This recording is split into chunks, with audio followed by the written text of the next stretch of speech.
Pleasant good morning, Virgin Islands. The Committee of Budget, Appropriations and Finance is hereby called to order. Today is July the 7th, 2026. I want to say good morning to all here in the legislative chambers, those viewing and listening. I hope everyone had an enjoyable Freedom Week, from art exhibits at the Fort Frederick Museum to the Quell Bay Tramp hosted by the 10 Sleepless Nights as part of their Folklife Festival, to Yuca's Emancipation celebrations, to the fireworks. There was something for everyone, and that's just on St. Croix. Across the territory on Emancipation Day and Emancipation Second Day, also known as 4th of July, Virgin Islanders came together to remember and celebrate our rich history as freedom fighters and the courage and strength of our ancestors that made us who we are today. Kudos to the Division of Festivals and all the organizers and volunteers involved in another successful St. John celebration. Congratulations to Food Fair honoree, Ms. Jennifer Williams, Ms. Tichelle Knight, Village honoree, and Ms. Lisa Penn, the parade marshal, on this most deserved recognition. We have a packed agenda today as the committee welcomes the Virgin Islands Department of Education this morning, the Board of Education, the Career and Technical Education Board, and the Bureau of School Construction and Maintenance this afternoon. Clearly, our focus today is on many facets of providing education and how both local and federal funds have supported our Virgin Islands public school teachers, staff, and students. With 1 month go before the start of the school year 2026-2027, today's discussion on these agencies' proposed budget for the upcoming fiscal year is very timely.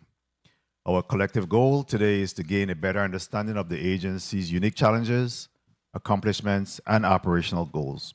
We look forward to their transparency and, of course, a robust discussion. At this time, I'd like to remind everyone to please turn your cell phone off or on silent as to not to interrupt today's proceedings, and ask the Madam Clerk to please read today's agenda into the record, Block 1. The Committee on Budget, Appropriation and Finance will meet on Tuesday, July 7, 2026, 9 a.m. in the Earle B. Ottley Legislative Hall on St. Thomas to receive testimony on the fiscal year 2027 budget. Block 1, VI Department of Education, invited testifier, Honorable Dion Wells Hendrington, Commissioner. This ends the reading of Block 1, Mr. Chair.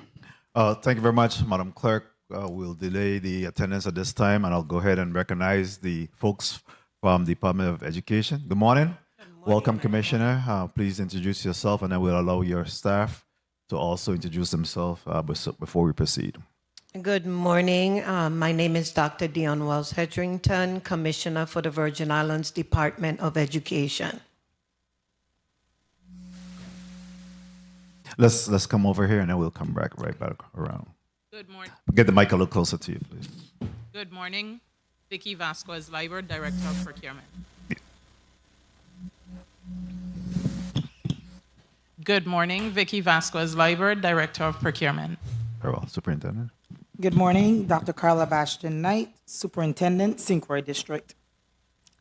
Good morning, Nicole Jacobs, Director of Human Resources. Good morning. Good morning, Hasina Harris, Deputy Commissioner, Fiscal and Administrative Services. Good morning. Assistant Commissioner. Good morning, Victor Som, Assistant Commissioner of Education. Good morning, Dr. Renee Charleswell, Deputy Commissioner of Curriculum and Instruction. Good morning. Good morning, Dr. Stefan Jurgen, Insular Superintendent, St. Thomas St. John School District. Good morning. Good morning, Shaniel Carlwood, Architect for VIDE Schools. Good morning to all. You may proceed with your testimony at this time, Commissioner. Good morning, Chairman Senator Novell E. Francis Jr., Vice Chair Senator Marvin Blyden, and distinguished members of the Budget, Appropriation and Finance Committee, Senator Duane M. DeGraff, Ray Fonseca, Hubert L. Frederick, Maris C. James, Kurt VLA. I also greet the non-committee members present and all those who are listening and viewing today. I am Dr. Dion Wells Hedrington, privileged to serve as the Commissioner of Education for the Virgin Islands. Thank you for this opportunity to discuss fiscal year 2027 budget and its potential impact on our students, faculty, and staff. I would like to begin by commending the members of this committee for your steadfast support in securing general fund appropriations for the Virgin Islands Department of Education. The 36th legislature deserves special recognition for its continued partnership and shared commitment to advancing public education throughout our territory. Your leadership and proactive initiatives or engagement have been instrumental in helping the department move forward with initiatives that strengthen teaching and learning, improve student achievement, and enhance educational opportunities for every child. We are deeply grateful for the funding that enables the department to pursue our strategic priorities, improving student outcomes, strengthening the quality of our schools, building a more effective educational system, fostering meaningful family engagement, and cultivating strong community partnerships.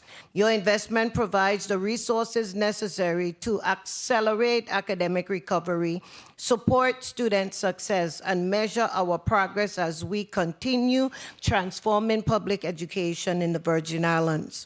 Today, I appear before you to present our FY27 budget and discuss the investments needed to sustain this important work.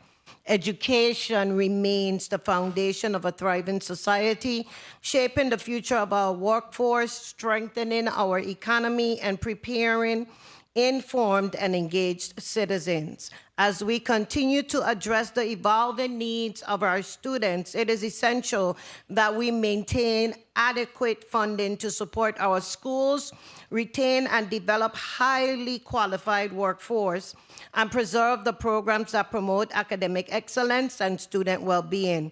Continued investment in public education will ensure that every child in the Virgin Islands has access to a high-quality, equitable education and the opportunity to succeed. Joining me today are Victor Som III, Assistant Commissioner, Hasina Harris, Deputy Commissioner of Fiscal and Administrative Services, Dr. Renee Charleswell, Deputy Commissioner of Curriculum and Instruction, Dr. Stefan Jurgen, Insular Superintendent, St. Thomas St. John District, Dr. Carla Bastion Knight, Insular Superintendent, St. Croix District, Nicole Jacobs, Director of Human Resources, Ms. Vicky Vasquez Liebert, Director of Procurement, Chanel Carwood, Architect, and joining us shortly will be Belinda Sanderson, State Director of Special Nutrition Programs. Additional VITE personnel on standby to provide detailed insights into specific areas if needed. Again, thank you for your unwavering support and the opportunity to testify. For FY27, the governor has recommended an appropriation of $186,691,691. This recommendation represents a 4.11% increase of $7,374,692 over our FY26 approved budget of $179,316,999 as illustrated in Table 1. This proposed allocation consists of $109,374,557 designated for personnel services, $60,408,720 for fringe benefits, $1,302,754 for supplies, $7,861,964 for other services, $7,500,000 for utilities, and $243,696 for capital projects. The targeted investment will secure the salaries and benefits of our dedicated educators and support staff, sustain vital operational functions, and ensure the foundational resources are in place to deliver consistent educational services across both districts. Personnel services represent the core of the educational system encompassing $109,374,557 of our fiscal year 2027 recommended budget, accounting for 58.59% of the total allocation. This critical investment directly supports the 1,987 full-time equivalent positions, the dedicated individuals who educate, nurture, and support every student across the Virgin Islands. The allocation primarily provides the base salaries of our dedicated personnel, consisting of $98,434,078 for classified employee salaries and $10,310,479 for unclassified employee salaries. In addition, $625,000 is strategically allocated to support other vital personnel initiatives, specifically $425,000 for temporary and part-time salaries and $200,000 for our crucial substitute teacher salaries. Securing baseline funds ensures the structural stability of our personnel as we maintain consistent educational services and operational continuity throughout both school districts. The FY27 recommended budget for personnel services reflects a $127,341 increase over the FY26 baseline allocation. A significant driver for this shift is the ongoing sustainability of the collective bargaining agreements and salary adjustments, and the formal alignment of our payroll entries within the local appropriations. To accommodate these fixed commitments within our territory-wide fiscal framework, the department exercised rigorous internal controls, managing personnel movements efficiently, and zeroing out local funding lines for overtime, night differential, and accrued leave pay. The disciplined approach allows VI to absorb shifting personnel operational realities while keeping resources tightly focused on supporting our 1,987 full-time equivalents and protecting frontline instruction. Ultimately, investing in personnel is an investment in our students' future. By adequately funding these positions, VI can retain qualified educators, strengthen essential support services, and ensure every student has access to a high-quality education across both districts. Table 2 shows the breakdown as specified before. Fringe benefits represent a substantial and largely non-negotiable component of our budget, directly tied to the well-being and retention of our personnel.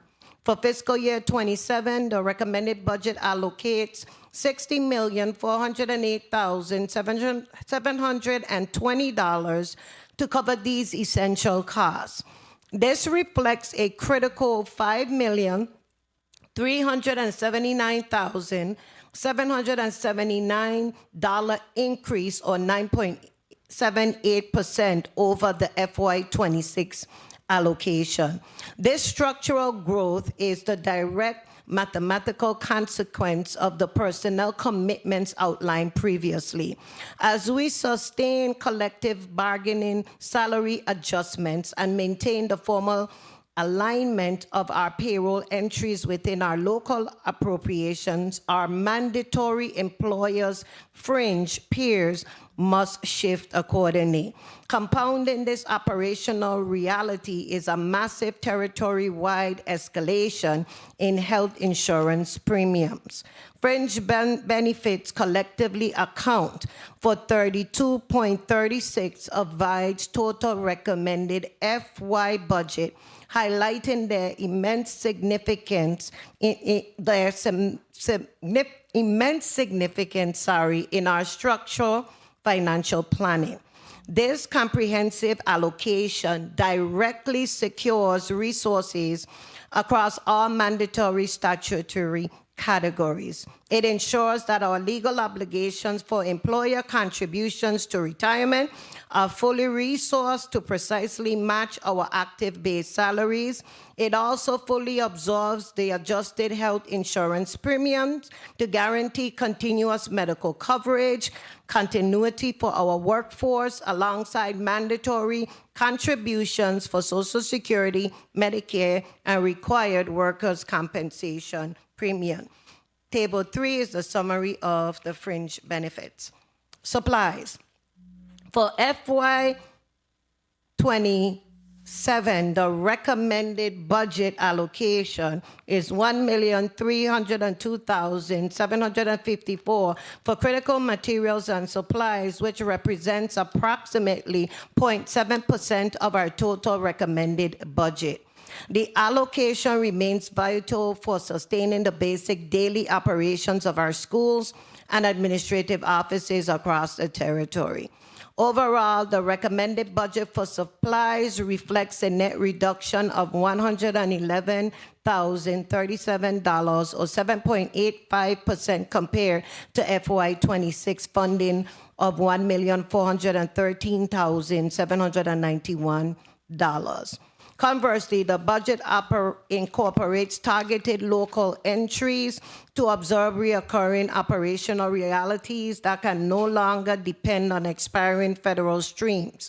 This includes a major software localization investment of $473,983 for data processing software to secure infrastructure essentials, alongside $279,786 for vehicle supplies to fund fuel, tires, and batteries for our operational fleet.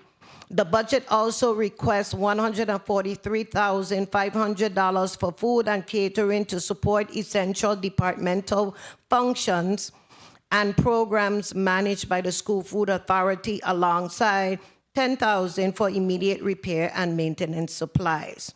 Crucially, as the largest department in government, sustaining these essential supply lines represents an unavoidable reoccurring operational necessity. Managing these baseline expenditures within our designated local ceiling requires continuous evaluation of our procurement strategies and precise resource alignment. Maintaining sufficient funding for these core infrastructure inputs is vital to ensure our districts and schools remain fully functional, protecting classroom instruction and daily school operations from administrative disruptions. Table 4 is a summary of the supplies and budget comparisons.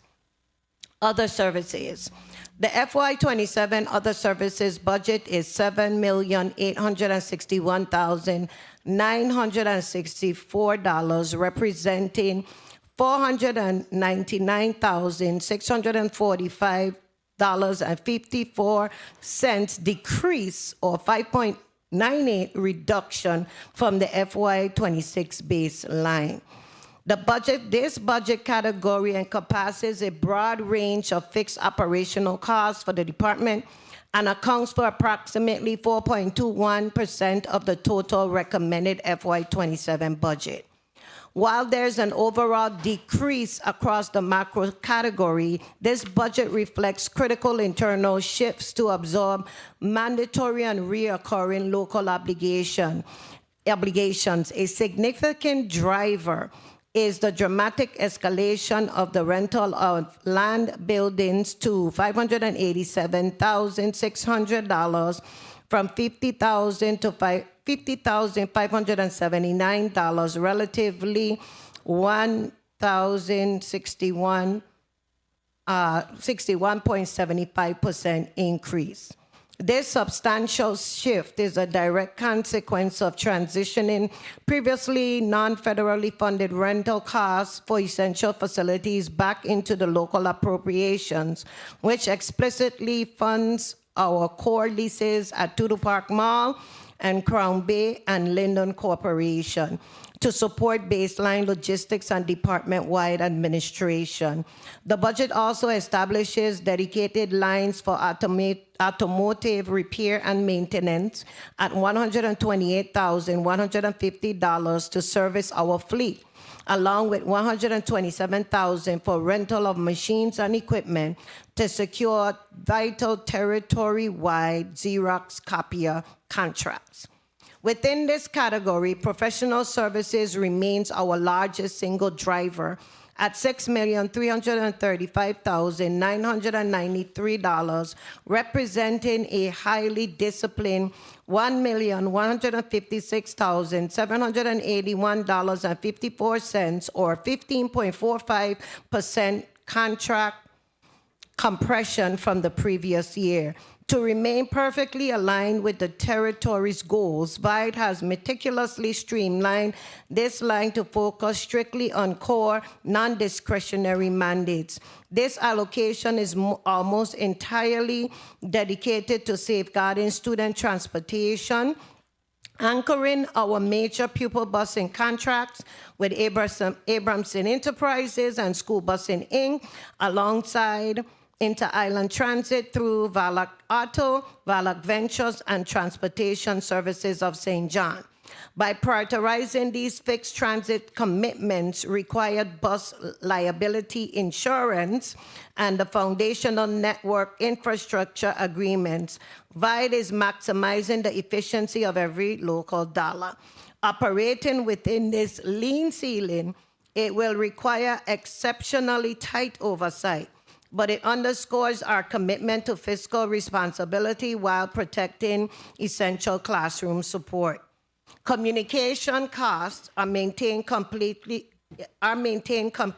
flat at $299,000, serving as a vital fixed asset for maintaining territory-wide network and data connectivity.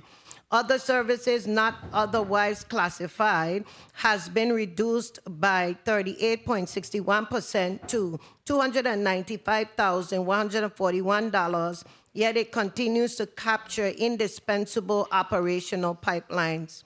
This includes a $100,000 contingency pool for the Commissioner's operational credit card replenished via U.S. National Bank Association, funding for international teacher recruitment through the Civis Visa Association, funding for international teacher recruitment,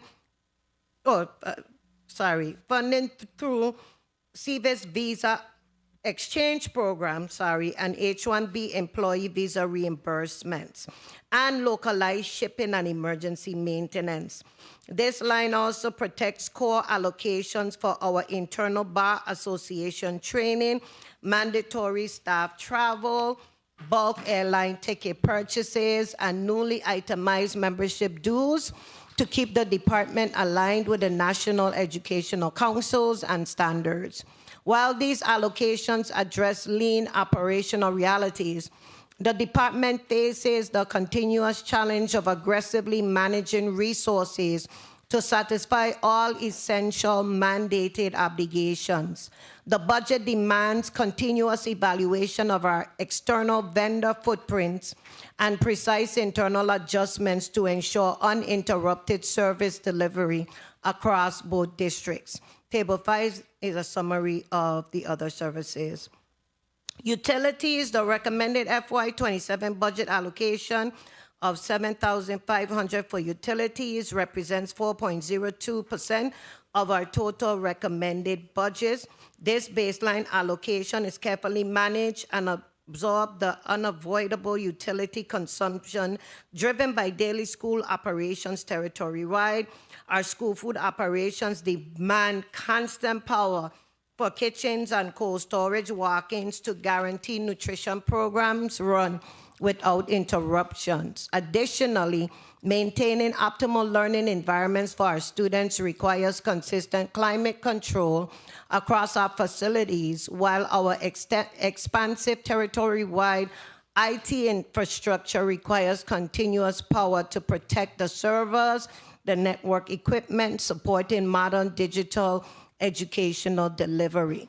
Managing these discretionary utility obligation within a flat funding framework underscores VIDE's ongoing commitment to internal operational efficiency while ensuring entirely uninterrupted services for our students. Capital projects. For FY27, the budget for capital project allocates $243,696 for technology-driven infrastructure needs across the department. Table 7 shows that the targeted allocation represents 0.13% of VIDE's total recommended budget and is dedicated to subscription-based information technology arrangements. Securing these baseline funds is an essential component of our modernized efforts, ensuring workforce maintains access to core digital tools required to maintain daily school and administrative operations throughout the territory. Miscellaneous. For FY27, $0 allocated for miscellaneous general fund activities under the department's recommended allocation. This represents a complete elimination of local funding, which is $230,000 decrease or 100% reduction from the FY26 base allocations. This zero out does not reflect VIDE's understanding of the importance of interscholastic sports and opportunities for our children. It just means that we would have to secure other funding sources to help to offset the cost of our children being able to participate in sports territory-wide. Table 8 shows a summary of the miscellaneous budget. Staffing summary. The department has a staffing level of 2,034 active employees, 1,980 classified positions, 154 exempt positions. We have an enrollment of 313 students, 10,312 students, as of June 3rd, 2026. The department has received a total of 122 separations, 28 retirements, and 31 resignation letters in the St. Croix district, and of the 26 are teachers and 1 nurse. 14 retirement and 33 resignations were received in St. Thomas, St. John districts, of which 17 are teachers, 1 nurse, and 4 administrators. The tables below show you the employee count by class, personnel, which is a total of those that are federally funded and generally funded. Table 12 shows the separation by class. Table 13, separation by action, whether the appointment ended, they are deceased, resignations, retirements. But I want us to focus on table 14. And I always stop at table 14 because these are the individuals that are eligible for retirement. So right now across the territory, we have in the St. Thomas, St. John district, 257 individuals that are eligible for retirement. In the St. Croix district, that is 1,723 people are eligible. That is very scary, very concerning. So I have to stop and pause and thank the hardworking men and women of the Department of Education that continue to work past their retirement stages because of their dedication to the children of this territory. And that is a heart that cannot be unnoticed and a dedication to the future of the Virgin Islands. So I need us to just bear that in mind. So 257, I think I read that incorrectly, right? Director Jacobs. Let me correct the record. 257 persons that can leave today. 1,723 that are okay. meaning they may be 1 or 2, 3, 10 years away from retirement. But 257 is still a very large number.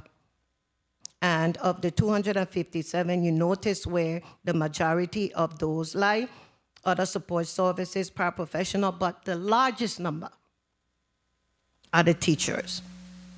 So if 123 teachers were to say, we're done with y'all, we packing up, we leaving, we don't have 123 teachers sitting, waiting to come into this department. So again, the recruitment and retention efforts of the department remain ongoing, but this is a national trend. This is a place where we're competing for the same workforce. And so hence the efforts within the department to grow our own through our registered apprenticeship program and some other initiatives. Certification still remains a struggle as Table 15. You'll see the conditional initial certification and the expired conditionals certified individuals, from the teachers to the administrators. It's not for lack of the department's efforts to provide resources to our individuals. It is a personal commitment to ensuring that certification remains up to date.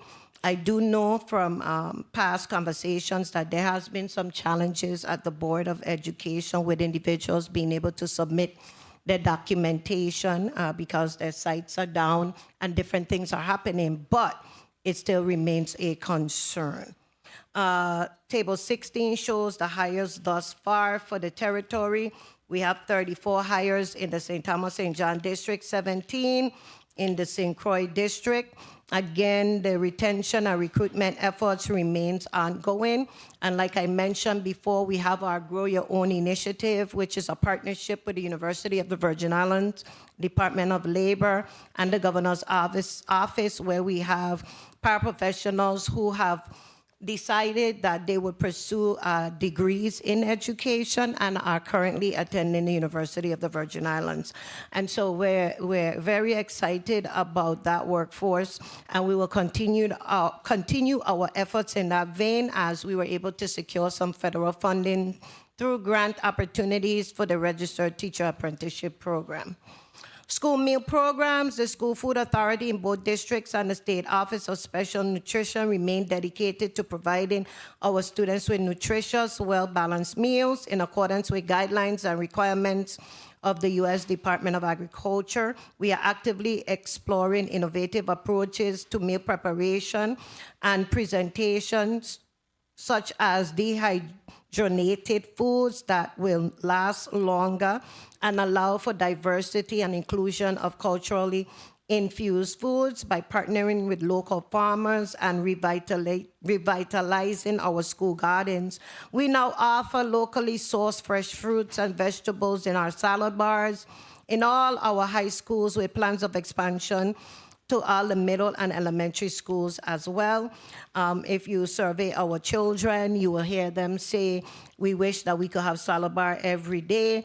I think in some cases we're able to offer that to our students, but it's really driven by our ability to secure the commodities for our salad bars. We continue to realize a decrease, however, in student participation territory-wide, which has impacted the total reimbursements earned.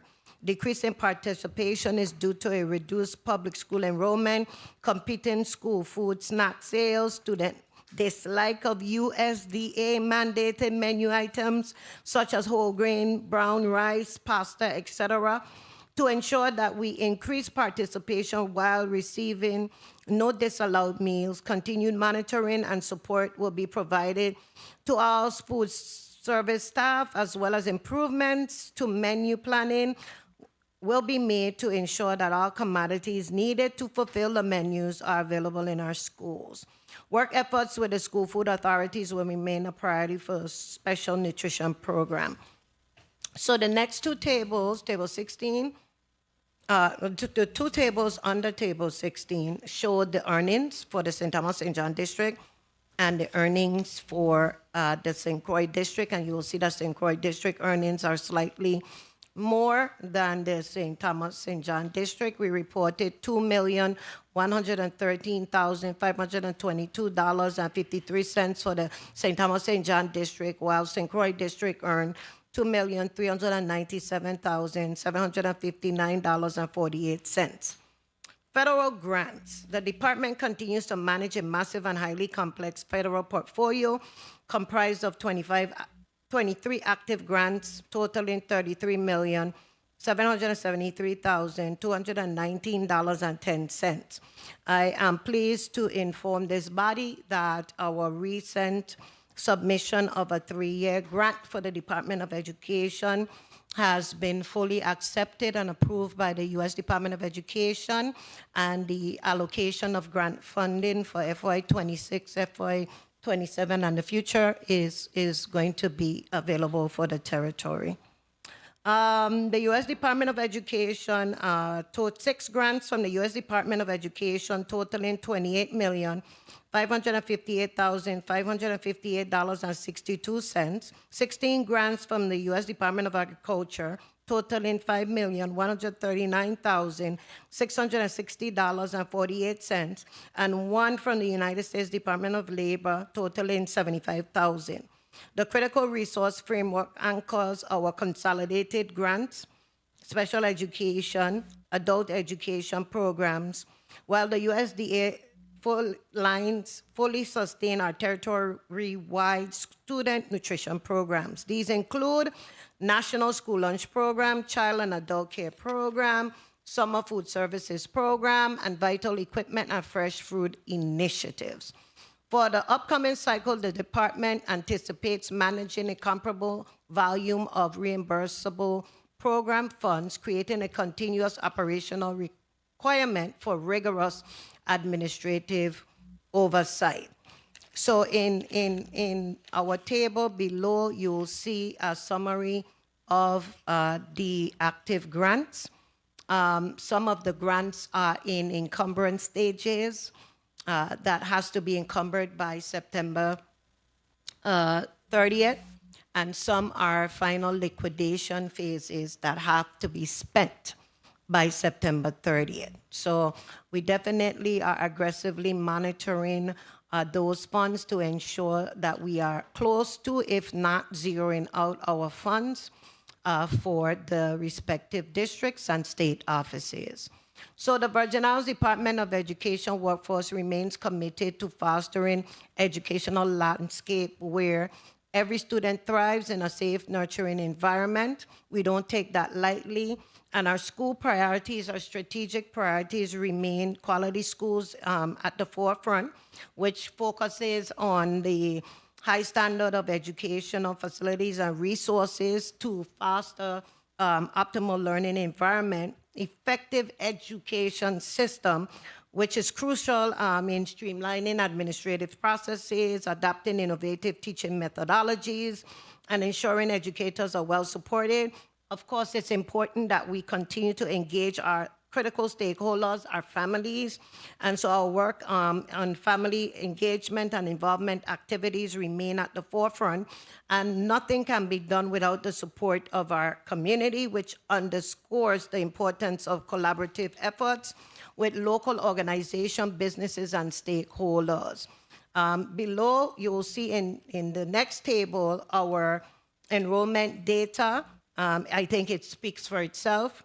If we compare where we were in 2015, 2016, we were at 13,758 students territory-wide, and in 25, 26, we had 10,297. So we definitely have seen a decrease over the years. However, it continues to fluctuate between 2022 to 2026. From 2022 to 2023, we had a slight increase from 10,166 to 10,312, and then we went up again in 24-25 school year from the 10,312 to the 10,410, and then we decreased again.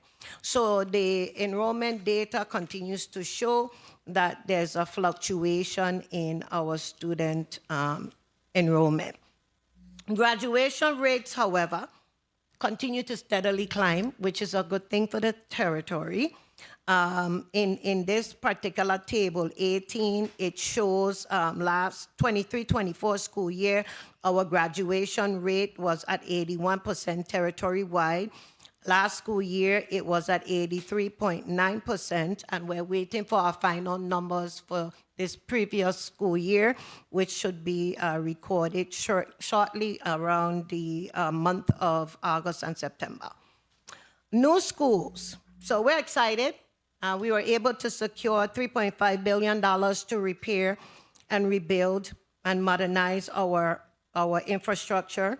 FEMA has been a process, and we thank our federal partners for supplying the funding necessary to get our infrastructure to where it's a comfortable environment for our faculty and staff, and of course for our students.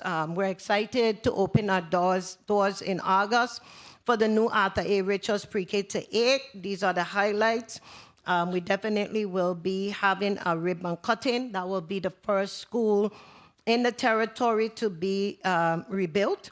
And so that's a monumental moment for the Department of Education. And every day I get pictures, and I'm monitoring closely the progress to make sure that we are on schedule for the opening of school. The St. Croix District, through the guidance of Dr. Bastion Knight, have developed a transition plan, and her team and the administrative team of the new Arthur Richards have been working very closely to put things in place to ensure that when we open our doors, our faculty and staff will be comfortable, as well as us logistically being prepared to receive our babies on August 10th. So we're very excited about that.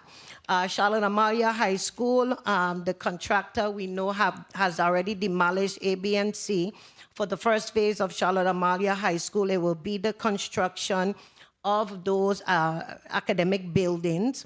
And the design build team has been busy taking the bridging documents, which were at 30% design, and advancing them to now 100% design stage.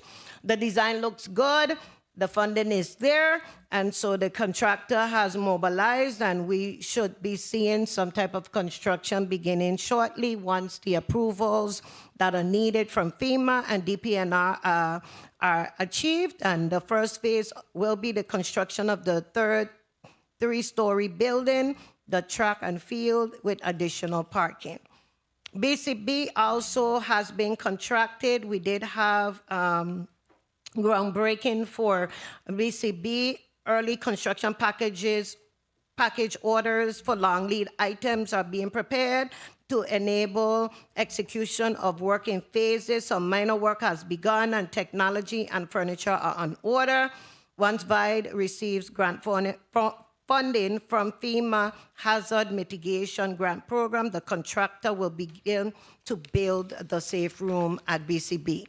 Sproul School, we just received back the approval from FEMA for the designs. We also got approval from the Coastal Zone Management Committee, CZM, for federal consistency determination.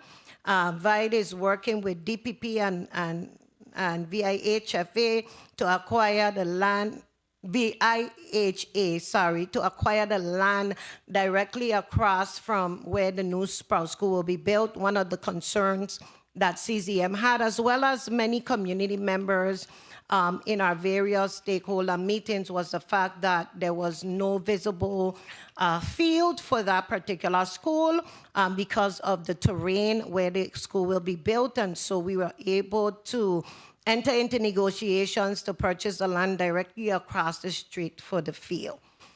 Central High, if you drive by Central High right now, you will see the demolition of the gym, which is the first phase of the Central High project, which is a new build. We did have our groundbreaking ceremony. The design is not 100% as yet. It is still in progress. The project has officially transitioned from planning and design to visible implementation. The new Central High will be the second newly built school campus in the St. Croix District. Upon completion of the academic buildings, which means that we're flipping the campus, once the academic buildings are finished, we will be able to swing our faculty, students, and staff into that side and then demolish the sites where the existing academic buildings are. And that is where the construction of the new athletic field and recreation spaces will be. St. Croix Educational Complex modernization has begun. MCN build has been mobilized. Since this is an existing building, VIDE staff who know the building system and trouble spots are working hand in hand with the design team and the contractor to develop scopes and resolve issues in the field. Orders for long lead items are being prepared to enable execution of work in phases. Some minor work has begun and technology and furniture are on order. Once VIDE receives the grant from FEMA Hazard Mitigation Program, the contractor again will begin the safe room.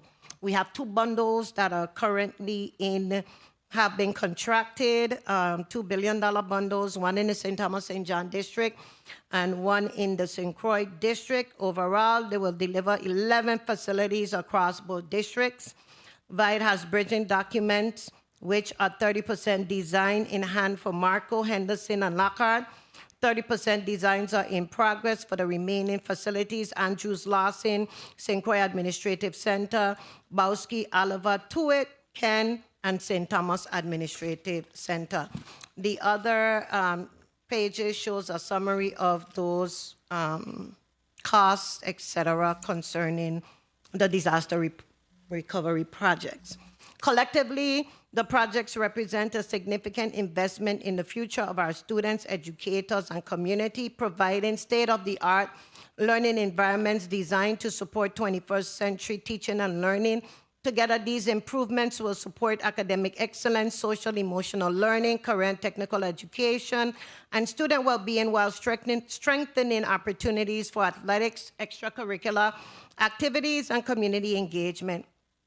At this budget hearing, I would be remiss if I didn't ask for your assistance in earmarking half of the salary reimbursements that are made by FEMA for the disaster recovery project. So we know that we have to pay a percentage of those funds. For example, any type of advertisement which is required by FEMA to put out advertisement if we're doing any demolitions. All of those things cost money.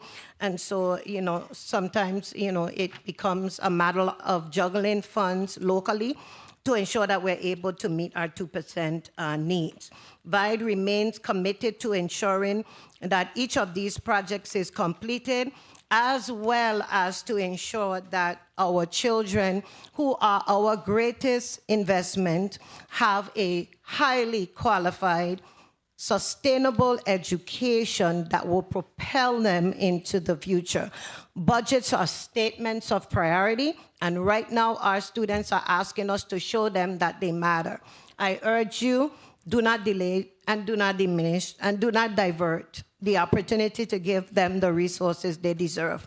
Prioritize education, fund the future. Let this budget reflect the courage to invest boldly in the next generation. Thank you for this opportunity to discuss our needs of our department. My team and I stand ready to answer any questions regarding this testimony and provide any additional clarification that may be needed. Thank you. Thank you very much, Commissioner, for that very comprehensive testimony in regards to the status of the Department of Education. Before I go to my colleagues for a round of questions, I wanted to ask the Madam Clerk to please call the roll. Senator Marvin A. Blyden. Senator Blyden, present. Senator Dwayne M. DeGraff. Senator DeGraff, present. Senator Ray Fonseca. Senator Fonseca, absent.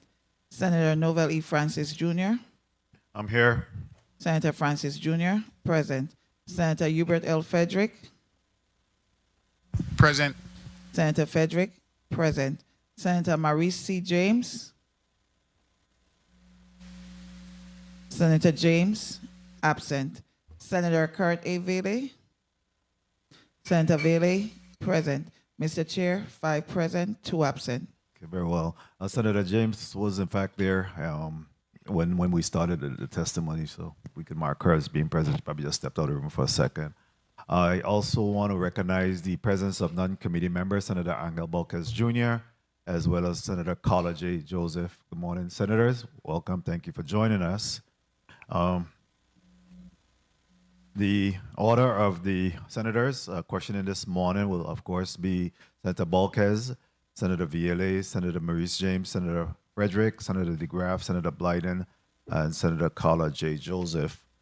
Before, I wanted to get the actual expenditures, Commissioner, to date for your personnel, fringe supplies, other charges, utilities, capital outlay, and as of what date?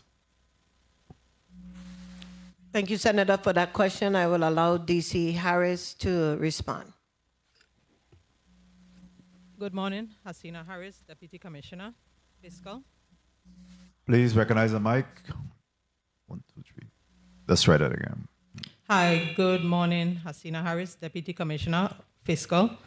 Actual expenditures under personnel services, $69,428,159.13.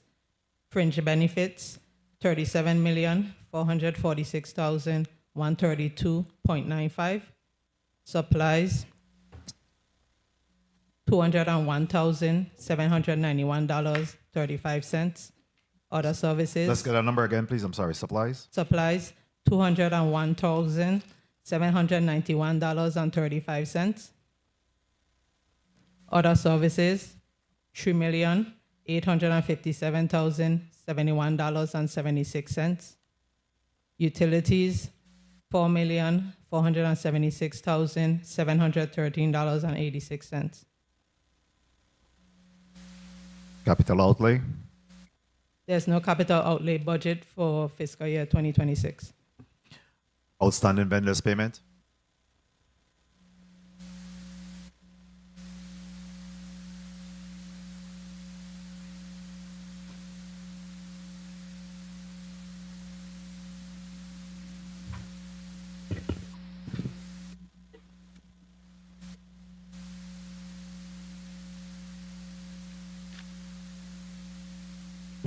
I don't have that figure handy right now, but the figures reported in the post-audit report are fairly accurate in terms of our outstanding obligations. Okay, that's a little bit over 2 million. Can you have the post-audit report with you? You could just put that on the record in terms of, Okay. of that. The personnel was, you said 69,428,159.13. That's correct.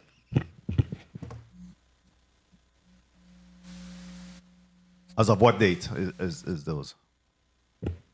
That was my assessment from the system yesterday. Yesterday, as of yesterday. 7626.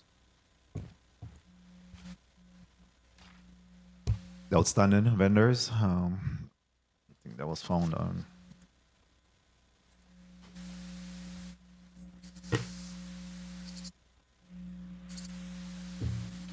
I have it. $2,220,697.16 Senator Francis. Very well, thank you. And you said that's pretty accurate. That's our post-audit That's- report, and that's pretty accurate. What's the age on those? How far back did that go? That AP? We have 2 items on there for VI cleaning services from FY24, and then the majority are from FY25, Senator. Okay. And how are we engaging the vendors and this particular outstanding? Yeah? Correction, on the bottom of the list has some FY23 as well. So those are all prior year expenses? Yes. And they include things ranging from Tutu Park Mall, different individuals, global data, property and procurement, graduate school, catering, allied rental, range of security. some maintenance contracts. Very well. So are you sending down, is there a recommendation in terms of those prior year expenses? Because those are the local vendors, a lot of those are local vendors, correct? Or are we addressing that? Yes, that is correct. We did supply the information to OMB for consideration for funding to address those outstanding items. And what's the feedback? We're still anticipating a response on those items, but we're trying to prioritize it as best as possible within our other funds, other non-appropriated funds that are within the department. Very well. Do you collect any revenues whatsoever? The only revenues that we are collecting, which really goes directly to our schools, if we use, individuals use any of our school facilities, that goes directly to the schools. Okay. What about rental and leases? What are you spending annually in rental and leases? Our rentals are $587,600, and that includes Linton Corporation, Tutu Park Mall, that houses our superintendent's office, and VI Port Authority, that houses the commissioner's office. We are in the process of petitioning FEMA for an extension on some federal funds to help us with the rental costs, since we're still in the process of rebuilding. Okay. And where are you in terms of your status of your federal drawdowns? We're current with our federal drawdowns. We have a direct relationship with a third-party fiduciary who provides us a report on a weekly basis in terms of funds that needs to be drawn. And you're current, you said, at this point? Yes. Okay. All right. At this time, well, right before we do that, I saw that you had a total of 79 resignations in both district or territory wide. Have you done any analysis of what's happening there in that space? What is the trend? What is the deep analysis in respect to that? Those resignations? So a lot of those resignations, Senator, are school-based individuals. I will allow Director Jacobs and possibly the superintendents to respond. Good morning, Nicole Jacobs, Director of Human Resources. So individuals are leaving for better opportunities. Most individuals have actually relocated off island. Other individuals have went to other agencies as well. Are we doing any exit interviews with these individuals to determine if there is any ability or opportunity for us to do any retention? So everyone that submits resignations, we do send them a exit interview questionnaire. It's not mandatory, but from the ones that that actually have resubmitted their information, they've left for better opportunities. Better opportunity. Very well. All right, at this time, I'll open up the floor to my colleagues, and we'll recognize Senator Angel Bocas. You recognize for 6 minutes. Thank you, and thank you, and good morning, Mr. Chair. Good morning, colleagues. Good morning to the listening and viewing audiences.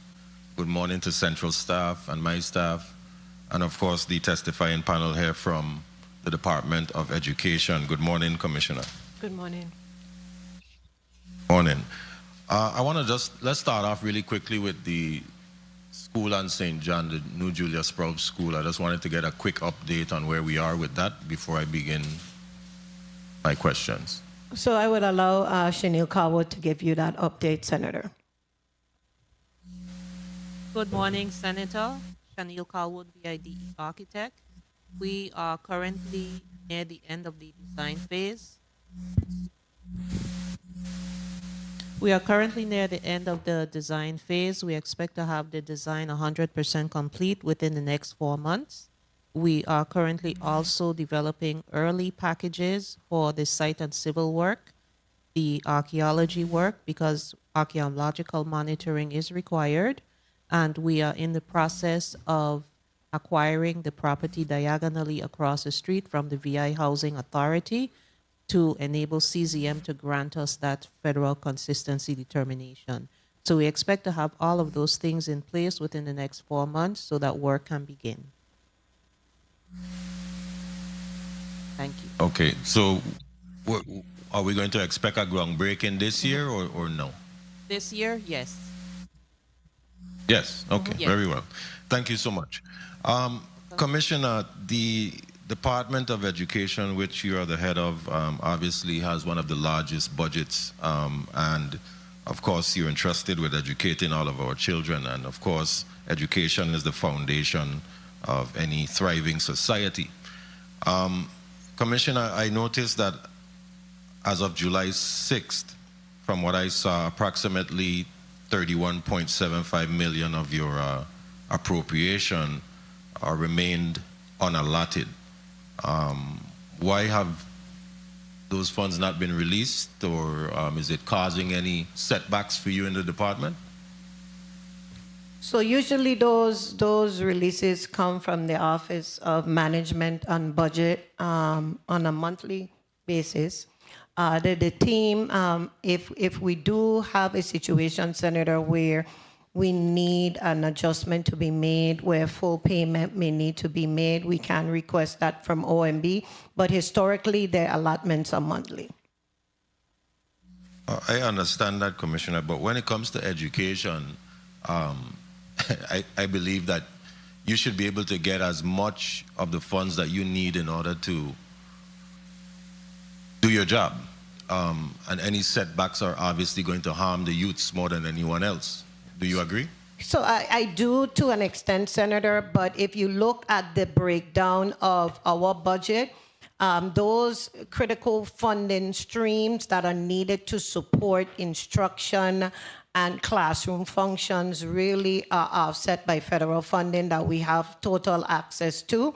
The local funding covers our salaries, our fringe, our utilities, our rent, and those types of services. So if it is a need, like I mentioned, where we need an advancement of the total amount of funding, that is something that the Office of Management and Budget will accommodate. So right now, we don't need that funding for our student-related activities.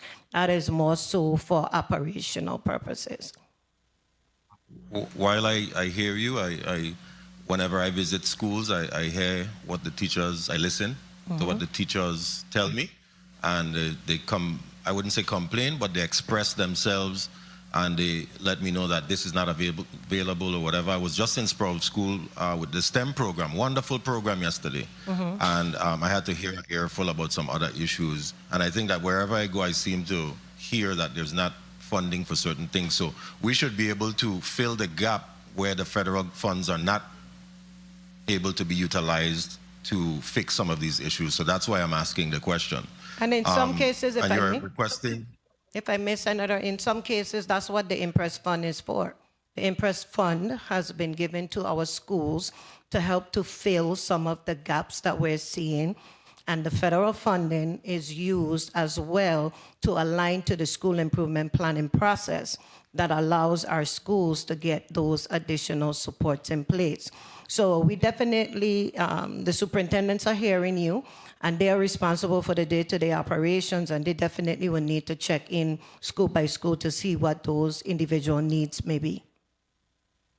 Okay, very well. And I see that your budget went up in the area of leased facilities. What's the department's long-term goal in trying to reduce the reliance on leased office space?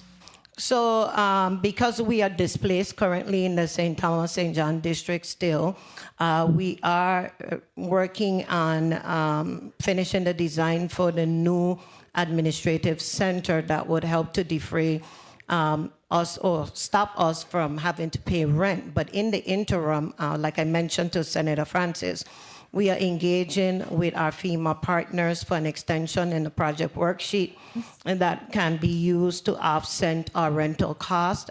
We were able to secure some funding before in the amount of 98% of our rental property payments for Tutupac Mall and Port Authority were covered under the worksheet, and so our federal partners, our consultants are working with the federal partners to see if we will be granted that extension.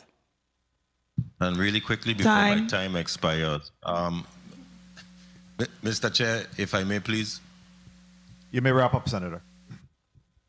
Thank you very much, Mr. Chair. I did notice that the substitute teacher budget increased dramatically, almost tenfold, from somewhere around 11,000 to 200,000. And I'm curious to know what the conditions were that really drove this increase, and what does that indicate with your current staffing challenges in the department? That's a drop in the bucket. It's a drop in the bucket. There's no way we can fund any position full-time for any substitute teacher with $11,000. So we added additional funding to that category to allow some flexibility for those individuals that may need to come on a part-time basis to cover the needs of our various schools. Again, that's still a drop in the bucket, 200,000 territory-wide. Do you expect that substitution rate to remain at that level? I mean, how often do substitute teachers, how often are they used? Does that indicate that you have a higher teacher vacancy at this point? Oh, definitely. We definitely have a high vacancy rate, and I would say in some cases that could be used daily, Senator, depending on those situations where we could have employee vacancies, or we can have employees who are absent because of family medical leave for extended periods of time, and we would need additional support in our schools. I don't want to abuse my time, but I hope those substitute teachers decide to come on full-time. Thank you for the time, Mr. Chair. Thank you very much, Senator Bolkes. Before we go on to the next senator, which will be Senator VLA, in regards to how are we establishing timelines for these projects? I saw that with Central High School, for example, that in fact you have the demolition going, we got to work. But do you have any established timelines for start? Where are we in terms of timelines? So I would allow Chanel Calwood to respond, Senator. Good morning, Senator Chanel Calwood. We established the timelines working closely with the contractor, and they have started work. The first phase of the work is the demolition, and they're going to roll right into building from that side of the campus, moving north. Once they construct the buildings, they are going to move the students from the old campus buildings that they are in into the new school. Then they're going to demolish the older buildings and build a new track and field. They are also going to rebuild the JROTC building for that program. Very well, thank you Thank for you. that. But again, when you talk about, is there a Gantt chart or something that's being utilized then to determine the phases by which you intend to do that? Yes, I can get that for you. There is, okay. And talking about the junior ROTC building, what's the status of the rappel tower for education complex for the JROTC? Where are we with that? With the rappel tower, it has been designed. There were not enough local funds to build it out, so the Bureau asked for our assistance. We have incorporated into the Ed Complex project. So it's going through the process of, first we get the federal consistency determination from DPNR. We're pretty close to getting that. They did require us to get the property rezoned, so that should be coming before you within the next couple of weeks. Once we get that, we will immediately seek to amend the FCD to incorporate the rappel tower and ask FEMA to do the same. Okay. Very well. We understand that that's also hampering certification of those members, especially for the summer camp recently. They weren't able to be certified as a result of not having that rappel tower in place. You're aware of that? Okay. Yes, sir. So as soon as we get that federal approval from FEMA, we will be able to start work on that. Okay, very well. Senator Viola, you're recognized for your 6 minutes. Thank you for your response. Thank you, Mr. Chair. Good morning to the people of the Virgin Islands. Good morning, colleagues. Good morning to the testifiers. Let's go back to the actuals that you listed at 69,428,000 for personnel, estimating that by the end of the fiscal year, you're only going to spend 92 million. Give or take, if I miss a payday in there because it hasn't come yet, you're going to spend less than $100 million. What are your cost savings, your projection for cost savings for personnel? Honestly, Senator, we do not anticipate any significant cost savings. We're continuing to. Okay, so hold up there. If you say that, then how do you justify you're at $69 million now for 9 months? You have a number of resignations. You have a number of retirements that are going to take place in August. How many retirees you have? How many separations? Director Jacobs? As of May 30th, Senator, 122. 120. So how much of the 120 do you think you're going to be able to bring on for the beginning of the school year? And you could get that after because I don't want to run out of time. I asked that because that is additional cost savings. If you don't have those people on in August, that's more money that you're actually going to be saving. You're not going to come close to $100 million. So your cost saving just in personnel is going to be, and from our numbers, is going to be more than $11 million. Because you had your revised as, I think, 109 million, but we have the revised as 111, because we did put in the AFT contract plus the 35,000. So the amount that the post-audit has is 111,747,000. And I'm sure the chair could allow post-audit to say how they got that. So when I look at that, I'm seeing a savings there. I'm seeing fringe benefit coming up to the tune of around 49,928,000. And utilities, after you calculate, coming up to 5,968,000. So each of those categories, not the full amount that was allocated for fiscal year 26 won't be spent. So I know you have some outstanding vendor payment and you have some other issues that need to be paid. And we could reprogram some of those monies this fiscal year to get rid of all of those outstanding vendor payment, including B20 and St. Croix, that's owed money from last. So we easily could get that $200,000 out of what I'm seeing cost savings that's going to be to the tune of $11-12 million. And I will meet with OMB and the chair to see exactly how we could proceed. You projected in your numbers, Commissioner, you projected an increase in health insurance. The projection or the increase that you projected is based on what? You're anticipating that the health insurance is going to increase? The rates for the health insurance, so what the budgeted rates presented to us from OMB, the calculation is based on. Okay, then we need to have a discussion with OMB because what you pay this year in fringe is going to cover the health insurance and the GRS. What you had allocated in fringe for this fiscal year, I know I'm seeing your numbers for health insurance was a $5 million increase, and you were projected $22,393,000 this year. So your variance is some $5.1 million in your testimony, Commissioner, page 7, which would be more than a 25% increase. And we will not have a 25% increase this year in health insurance, and I just putting it out there. The numbers have been coming in good, so Cigna don't need to be charging us a bunch of money this year. And we're looking at the numbers, and we're not just doing increase for increase sake. 1 minute, 30 seconds. I know that was going to happen. I can't understand how this isn't you, that this budget came down from Government House. Last year, the zero-funded interscholastic, the zero-funded our sports, we put it back in. Why are you going to zero-fund it again? We're going to put it back in again? I think my colleagues are going to agree to put it back. How can you zero-fund sports and then claim that you got to find it from someplace else? That don't make any sense.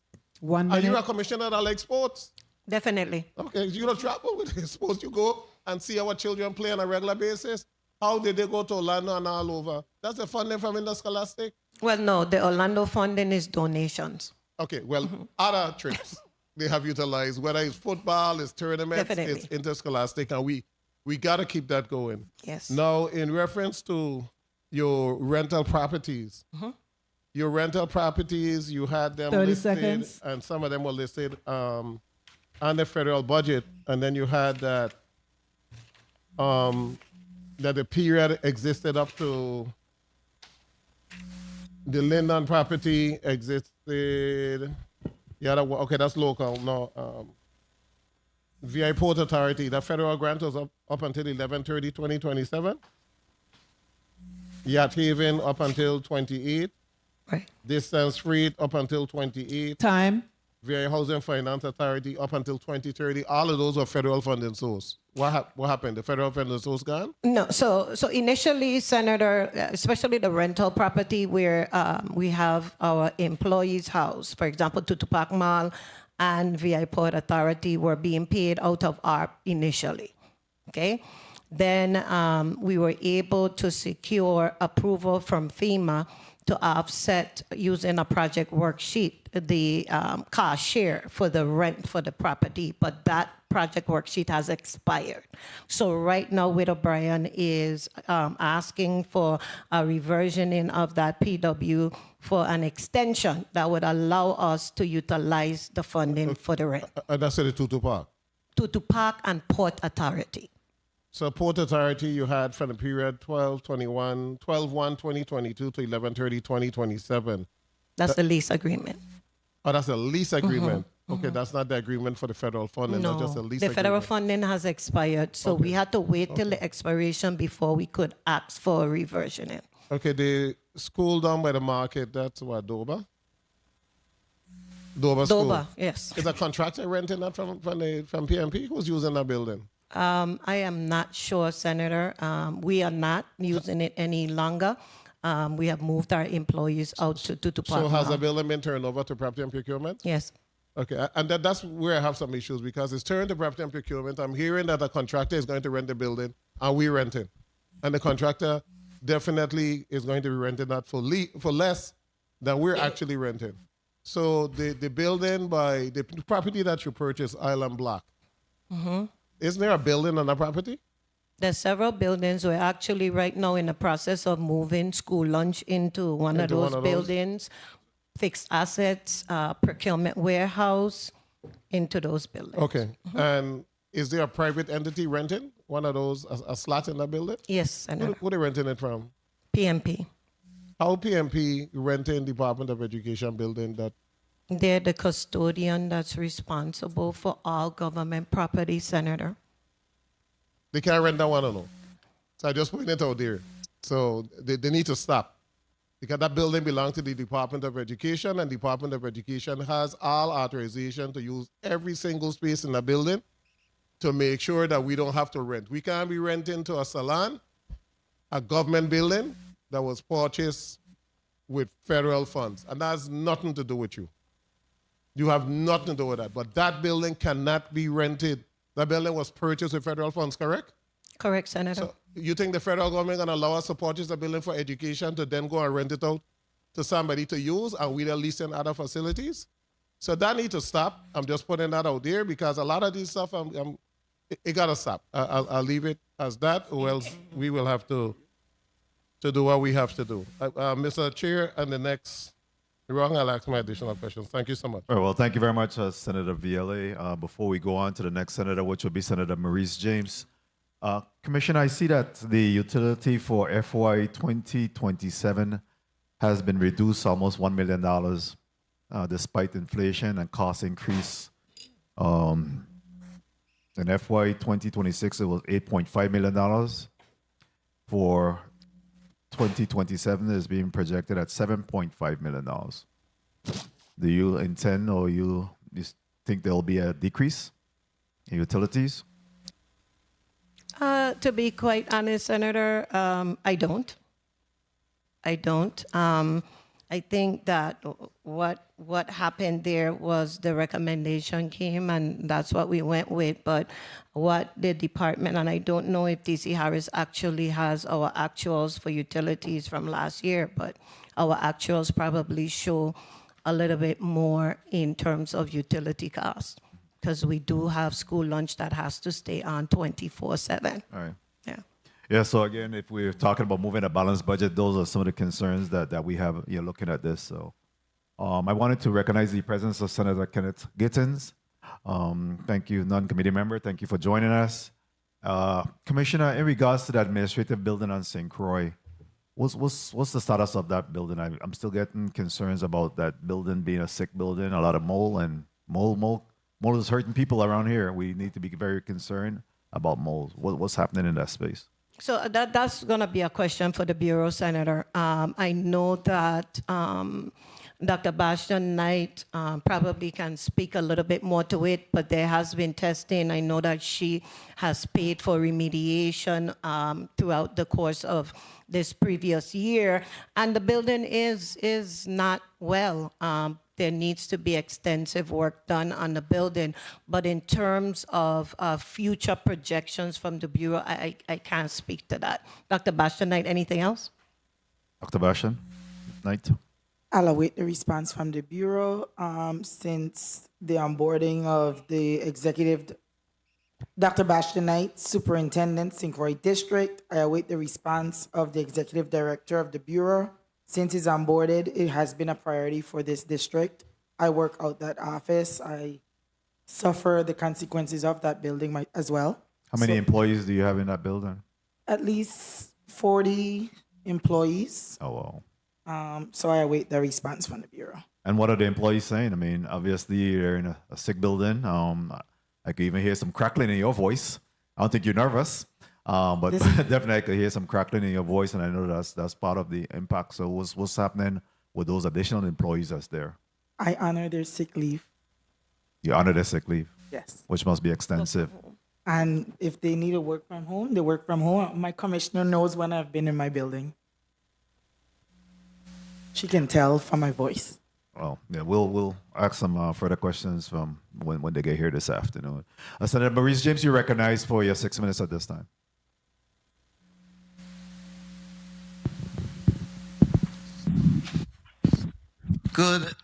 Thank you, Mr. Chair.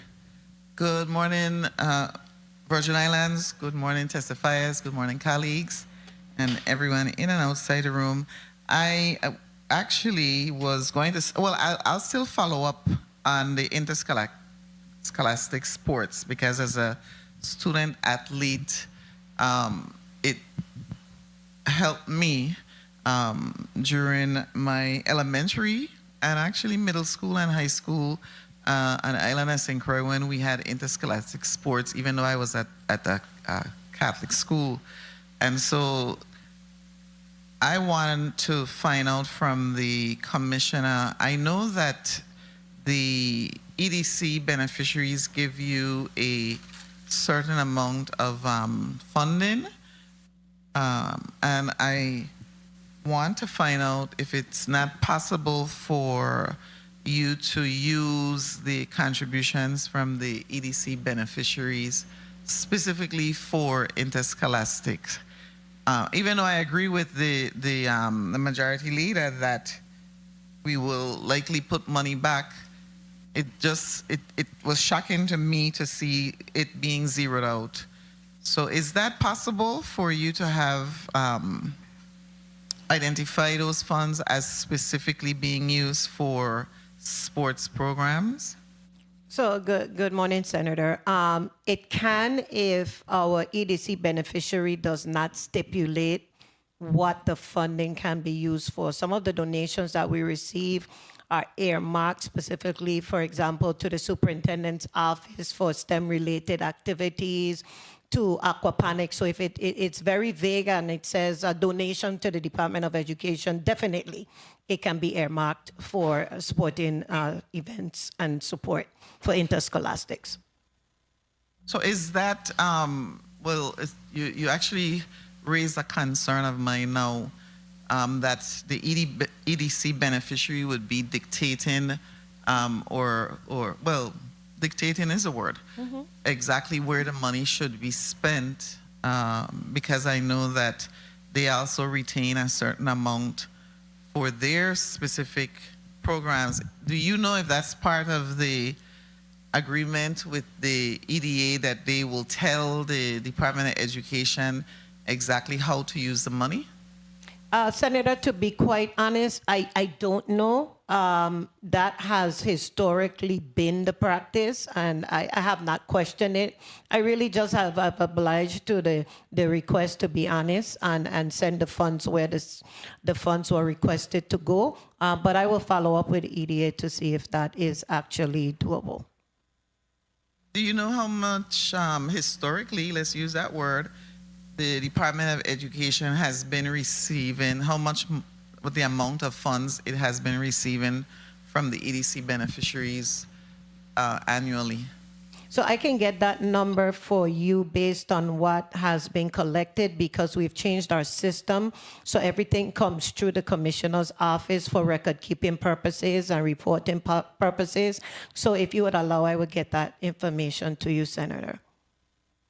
Yeah, and if you can, I would love to get that information before we end this hearing today on your budget, because I think that there comes a point where, unlike other states that have sufficient funds for programs, I just think it's unconscionable that when it comes to sports, and especially because of the benefit that I receive from being a student athlete, and the benefits of playing sports and children understanding discipline and teamwork, that we would zero out. So that really was just not sitting right with me. So I think we may be able to work something out instead of having the budget sent down without and then the legislature puts it back in. It just shouldn't happen. I wanted to ask, on page 16, where you talk about the paraprofessionals becoming interested in becoming teachers. It's just a real quick question. It said grow your own initiative, and it includes the University of the Virgin Islands. And then I saw where it said that you have 20 and that they are slated to begin online courses. Are those online courses with the University of the Virgin Islands? Yes, Senator, with the University of the Virgin Islands. Great. And then the other question I have is with the school meal programs, where you speak about the food service personnel and that all of them on St. Croix, in the St. Croix district, are Serve Safe certified, and kudos to St. Croix district. You mentioned that 87% of them on the personnel on St. Thomas are Serve Safe certified. What are the consequences of someone not being certified? Because we're talking about school meals and safety, and there have been a number of reports nationally about food and the safety of food. So I want that struck me as unusual to see that only 87% were certified so far. Time. If I may, Senator, I'll have AC Soam respond to that. Assistant Commissioner Soam. Good morning. Okay. Good morning. Good morning. Victor Soam III, Assistant Commissioner of Education. Serve Safe certification is a USDA mandate. We are working tirelessly to get the remaining percent of those employees in the St. Thomas St. John district certified. It is our hope that they're certified by the end of this school year, by the end of this calendar year, I'm sorry. For employees that do not meet that mandate, we will offer individual tutoring so that they can pass the Serve Safe certification. And we will continue to work tirelessly to make sure that all of our employees in the school food authorities, including our warehouse employees, are Serve Safe certified. If they do not become Serve Safe certified, we will have to find someplace else to put them, because that is a USDA mandate. Okay, thank you, Assistant Commissioner. Thank you, Mr. Chair. I think I heard that my time was called. Thank you. Thank you very much, Senator James. Do you have a follow-up question? I had one, so I don't have to do a second round or a quick. You may proceed. I just have one more. Thank you, sir. Thank you. And there on page 18, there was a sentence that just caught my eye, and it talked about general vendor scarcity and a complete lack of registered bidders. I didn't understand that, and I just wanted no one registered, or how does that impact the department? I'm speaking on your federal grants section, Commissioner. That's only for clarification for my sake, where you have or a complete lack of registered bidders. Do you see what I'm speaking about, referring to? Where you talk about systemic challenges that directly impact your federal grant management, I guess, and that structural personnel vacancies across the territory naturally yield personnel savings that must be reprogrammed, and a general vendor scarcity marked by delivery delays, sudden order cancellations, or a complete lack of registered bidders frequently forces us to reallocate funds across different budget categories to prevent funding lapses. And I did not. That was just me not really. I just need to be educated on what that means. Not a problem, Senator. Okay. I will allow our procurement director to respond, Ms. Vasquez-Libert. Good morning, Vicky Vasquez-Libert, Director of Procurement. As it pertains to vendor scarcity, as it stands right now, we do have a revolving pool of vendors. However, it was or is limited to the vendors who generally participate in our bidding process. That process is we're in the process of changing that because of the new GVI buy system that is being implemented. Once the new GVI buy system is fully on board and all vendors have registered into that system, the ability for additional vendors to bid on open bids will be expanded because now it'll be with a greater pool of bidders. Okay, great. Thank you. Thank you for that explanation. I understand now. Thank you. You're welcome. Thank you very much. Point of information, Senator Fonseca, you recognize your point of information. Thank you. Yes, thank you, Mr. Chair. Commissioner, on page 120, I was trying to put the total student enrollment numbers together. So can you give me them quickly? I need the enrollment for 10,000, for 2023, I'm showing 10,166. 2024, 10,410, 2025, 10,312, and 2026, 10,297. Can you confirm those numbers? Thank you, Mr. So Chair. they do fluctuate. I definitely can confirm them with my Director of Planning, Research, and Evaluation. So I could get that to you, Senator. Okay. But they do fluctuate as we have open enrollment. And so we have students leaving, coming, so it goes up and down. Okay. But historically, there is a decline. Okay, the total student enrollment for 23, 24, 25, 26. Thank you, Mr. Chair. Thank you very much, Senator Fonseca. Senator Heba Frederick, you recognize for point of information. Senator DeGraff, you recognize. Thank you, Mr. Chair. In regards to what the procurement personnel said in regards to the vendors, in the post-audit report, it has 2.8 million in encumbrances owed to 110 vendors.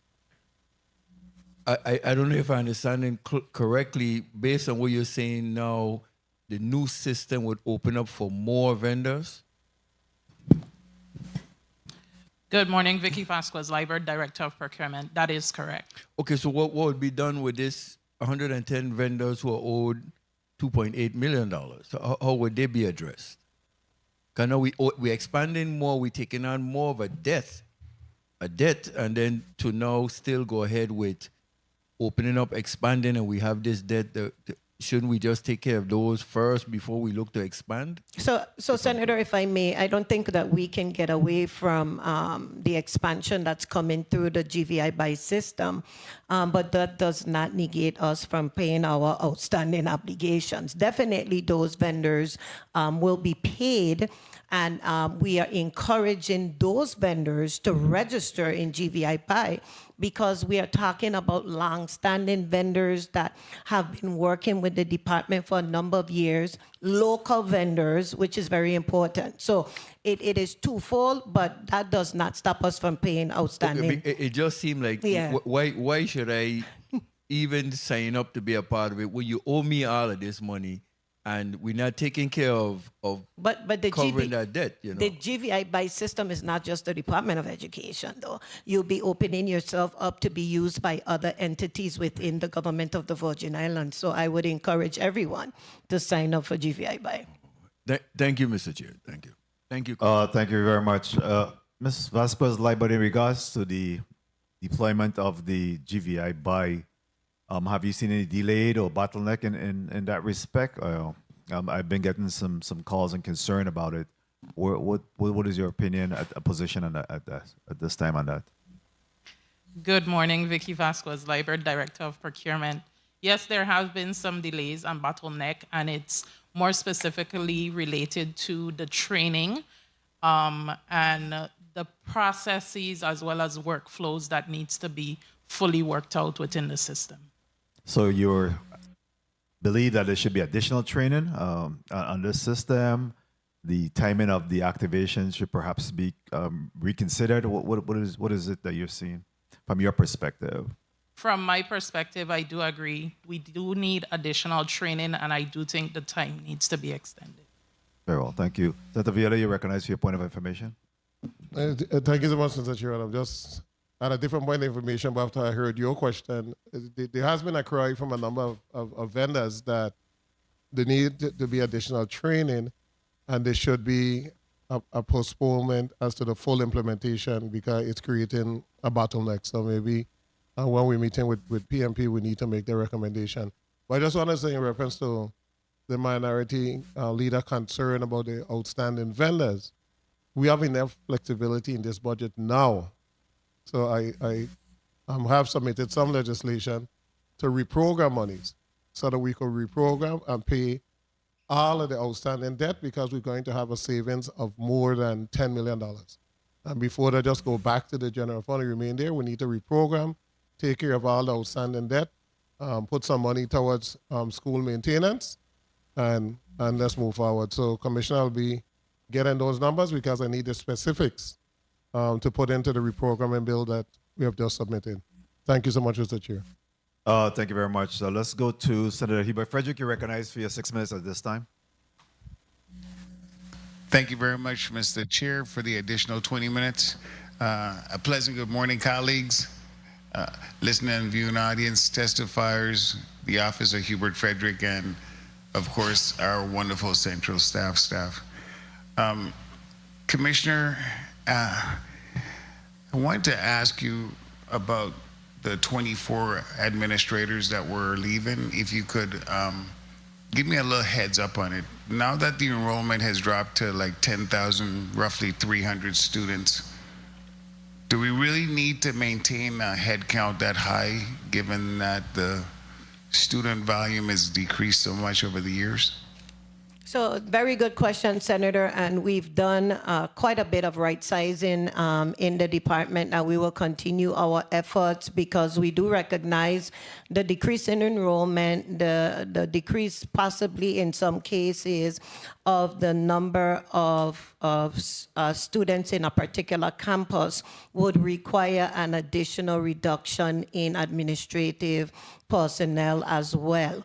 And so some switches and some movement has been made already, and we'll continue to monitor what that enrollment looks like. But for right sizing, administrators are being right sized as well as teachers. Was there a number, numerical value that came up with the savings that you might anticipate as a result of this? We're back to the saving money again. Senator, I would have to get back to you on that. I do not have that information in front of me. Do you know what the total salary was for the 24 retiring administrators? Was that aggregate amount? We would have to get that to you, Senator. We don't have that information in front of us. Okay, I'm just shopping for money right now. I know. So please forgive me on that. All right, the next part, I want to discuss the food program. Agriculture is also one of my interests. And I noticed in your testimony, page 16, you spoke about school gardens and growing food. What schools currently have a school garden? I'd allow the superintendents to address that. Superintendent Bastian Knight. Bastian Knight, Superintendent, St. Croix District. In almost all of our schools in the St. Croix District have some version of a garden. Some are bigger than others because we have agricultural programs on some of our campuses. But all of our campuses have a version of a garden. Some have the state office program that have the big agri programs on our campuses. Is it sufficient of a yield for us to utilize? We're getting there. That is the goal. Through some of the expansion programs that we currently have federally funded, that's the goal, but we're not there as yet. Okay. I'm really pushing this. Whatever assistance you need, even via the Department of Agriculture, let me know, because clearly our future of food depends on our young people. So if we introduce them to growing foods at that age, I think later on we'll have more younger farmers, because we've got too many older farmers right now. So, All right, Senator, great. Senator, if I may. Yes, go ahead. We were able, I'm glad you mentioned that, because I think I need to place this on the record. We were able to purchase some greenhouses using federal funds, the ARP funds. However, in the purchase of those greenhouses, there was not factored in the installation of the greenhouses. And so right now I have the State Office of Agriculture looking at putting together an RFP that we could put out for solicitation, which means finding money to assist the department in the installation of these, how many, I believe it's 7 greenhouses that are actually sitting in our warehouse to be constructed and placed in our schools. So we definitely financially need support with that. You came up with an amount? I can get that to Is there a you. dollar amount? I can get that to you before Yeah. the session is over. With this committee, we only talk dollars and cents. So please, asking for help, we need to know dollars and cents. With respect to the challenge we had with the personnel system timesheets, have that been remedied, or do we know what the major problem was? What actions were taken to correct it? That situation stems from the personnel reimbursement process. As it currently stands, the payroll is processed within our local munis environment, and the package has to be prepared for transmission for reimbursing the GVI through the TPF's munis system. Those are systems and processes that we're continuing to monitor to make it a lot more efficient in reimbursing the GVI timely. But isn't there an audit profile when you do that? What do you mean? And you said you have 2 different processes that you go through. How do 1 we audit minute. to ensure that it's being utilized correctly? Well, we assess the information that's prepared for the reimbursement packages to make sure it aligns correctly with what needs to get processed for reimbursement purposes. But someone missed this huge amount though, right? Yes, it's a continuing process what that are we we need doing? to evaluate. Correct. What are we doing to 30 prevent that seconds. going forward? That's what I'm trying to get at. What's the audit profile in place to make sure this doesn't happen again? Well, we're What have you monitoring, done? right now we're monitoring each action entry that gets processed within the system to make sure personnel profiles are set up correctly. So once payroll gets processed, the correct accounts are being affected, and that information, as payroll is processed, is being used to request the reimbursement. So we're making sure that Time. the profiles for payment of payroll is correct through the action entry phase. Mr. Chair, if I could just wrap this up, this discussion real quick. So keep in mind, once the information goes in incorrectly, unless someone goes back and checks it, audits the information, and reconcile that, you're gonna potentially have this issue again. And I'm just asking, have we made sure that we have done everything we can? Because it is a major issue to ask people for money once you've paid them, no matter if you made a mistake or not. So what are we doing? What's in place? What will prevent that from ever occurring again? Those are the internal audit systems that we are conducting. Like DC Harris says, the method of checking the action entry would allow us to grab a hold of those discrepancies earlier in the game. And I believe that she has a corrective action plan that she's working on with her team to ensure that we're able to capture it. But we do agree with you, Senator, that we cannot wait years after to do those audits. So those internal audits have to be done regularly. And so it's a matter of putting that in place with our internal audit office to ensure that we are able to correct those discrepancies sooner than later. So your point well taken, and DC Harris and her team will work on that corrective action plan. Thank you very much for your responses. Mr. Chair, thanks for the additional time. Thank you very much, Senator Frederick. I just wanted to, again, in respect to the 24 administrators, those individuals are eligible for retirement. They have not retired, as well as they're just a part of the 257 individuals that's eligible for retirement today. So I wanted to ask you, outside of salaries, which is a big deal and certainly concerning for all of us in respect to that, what else is being done to ensure that there is some retention of these individuals? What is the conversation being had in respect to incentivizing and encouraging, and so that we don't see this infusion of retirees at any one given time? I join you in commending those individuals for the stick-to-itiveness that continue to put in the work on the behalf of our students and remain on the job. But what are we doing to minimize the impact of attrition at such a grand scale?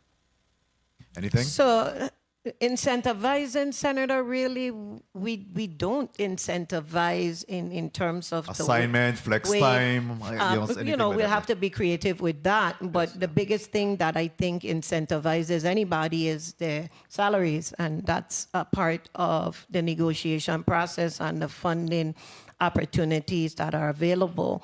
I feel, and the superintendents can chime in, that even though we have that cadre of 24 individuals, I don't see that mass exodus on an administrative level like we do on the teacher level. And I think the biggest thing on the teacher level is the burnout.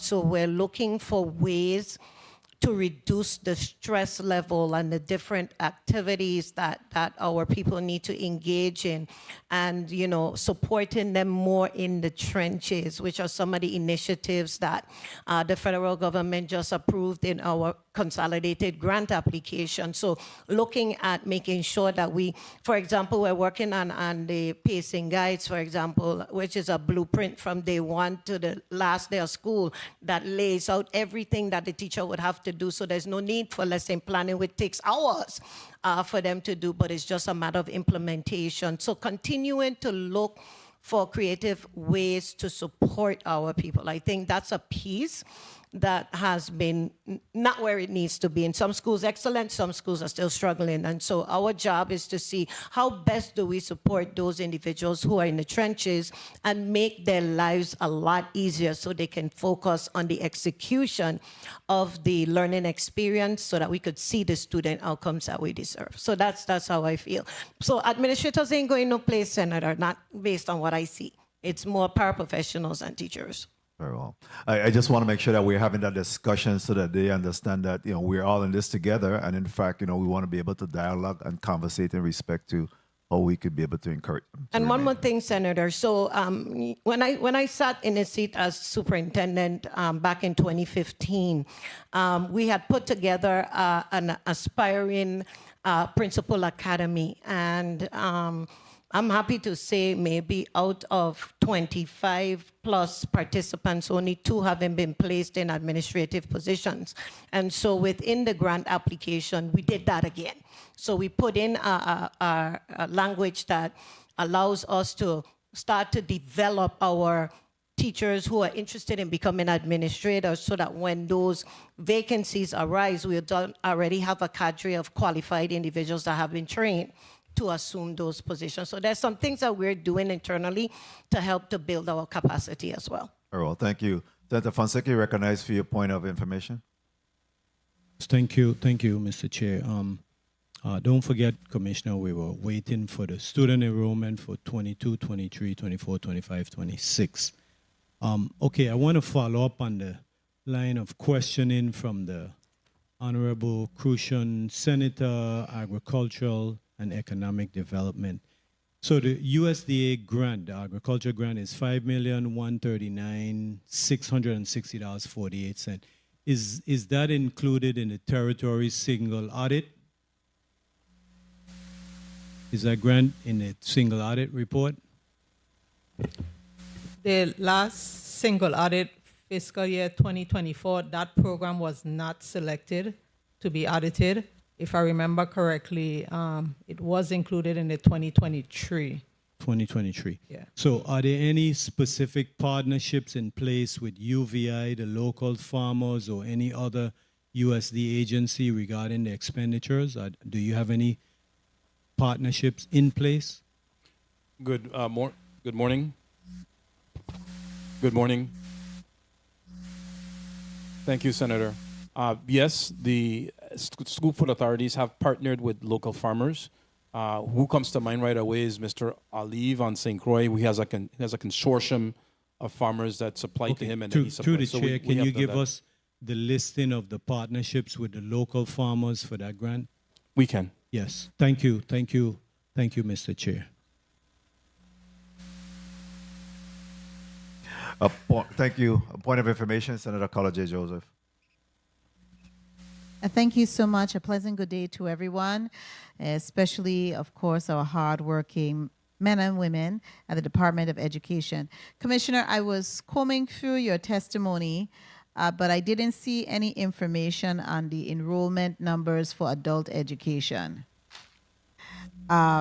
So I need that number because I'm working on another number. I need to know the total for just for this year. Total enrollment. I don't need the graduation, just the total enrollment for adult education, and also those who are enrolled in the Raphael O. Whitley Skills Center, their enrollment, as well as those in St. Croix, okay? Because we have to look at the full picture of education, the full picture. And you didn't mention anything in your whole testimony about any of those components, which is critical, our adult learners. Thank you so much, Mr. Chairman. Thank you very much, Senator Carla J. Joseph. At this time, we'll take a 3-minute recess. The Committee of Budget, Appropriations and Finance stands in recess for 3 minutes.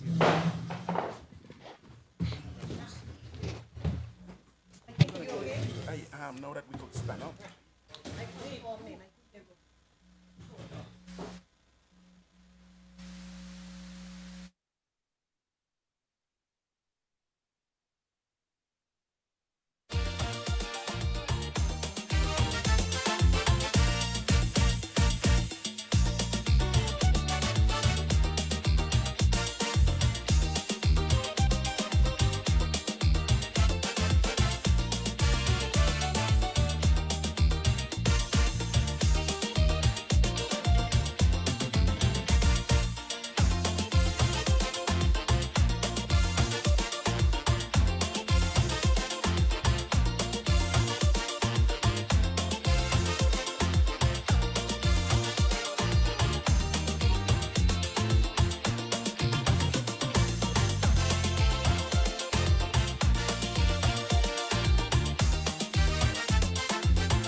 The Committee of Budget, Appropriations and Finance is back in record and out of recess. As of course, we have before us during this Block 1, Department of Education. And before we go to the next senator, Commissioner, let's talk about readiness of the Arthur Richards Junior High School on St. Croix, the first school to be rebuilt. First of all, have we settled on the naming of that school?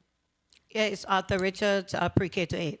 That's the name of it. So Yes. there's no adjoining of the previous school or anything like that. So Apparently, when the family of Evelyn Williams was approached, I don't think that they wanted their name on the building with Arthur Richards. There's some conversation to that matter. I don't know if Chanel can comment on that. please recognize the mic of. Go ahead.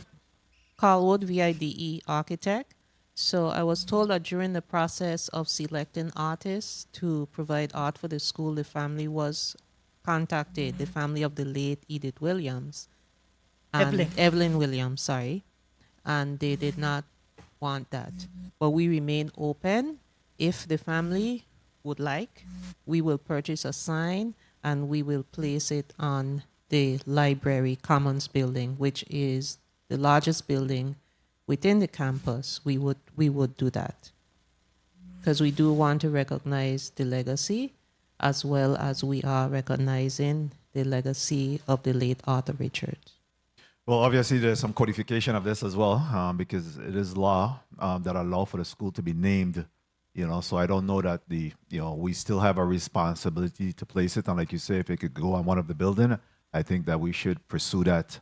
Outside of requiring the family to actually give us permission to do that. I mean, the law has already been written. The school is within the same location, so it would be appropriate to at least to have the name placed there. So that would be my recommendation or suggestion. Very well. That will be done. Okay. Right. Thank you. Thank you.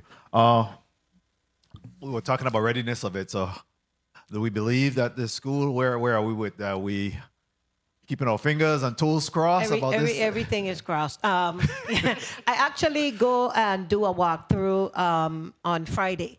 I haven't been there in 3 weeks, but I do get regular updates from Ms. Carwood, from Yancy Milligan, from William Matthew. So I know that recently they filled up the pool. The pool is already finished.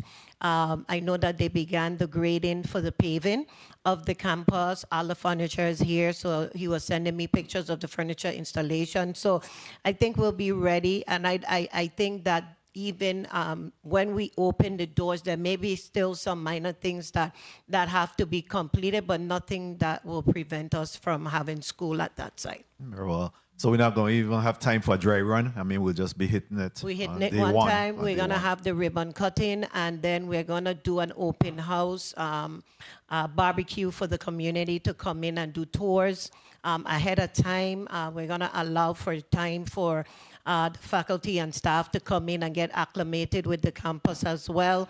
I know Principal O'Halloran Smith, who will be the principal of that site, has already been up and running. She's there all the time, preparing for the upcoming school year. And what's the date of the opening, projected opening of that school? April 10th. August? I mean, August 10th. April August. 10th. Where did that come from? August. August 10th. I don't know what happened in April 10th. Yeah. Very well. This time, the chair recognized Senator Dwayne DeGraff. You recognized for your 6 minutes. I also want to recognize the presence of Senator Clifford Joseph. Morning, Senator. Thank you for joining us. Thank you, Mr. Chair. Good morning, colleagues. Good morning, testifiers, all being listening and present.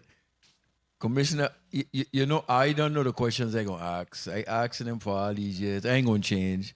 But first of all, thank you to you and your team for what you do, because people beat down everything in this territory. You ain't educating our children with this, with that. Thank you. It ain't an easy job. And hey, I will, there's always room for improvement, but I got your back. I heard the superintendent, Bashan Knight and St. Croix talk about having a building with 40 employees. We're going to talk about the employees, but 40 employees is a sick building.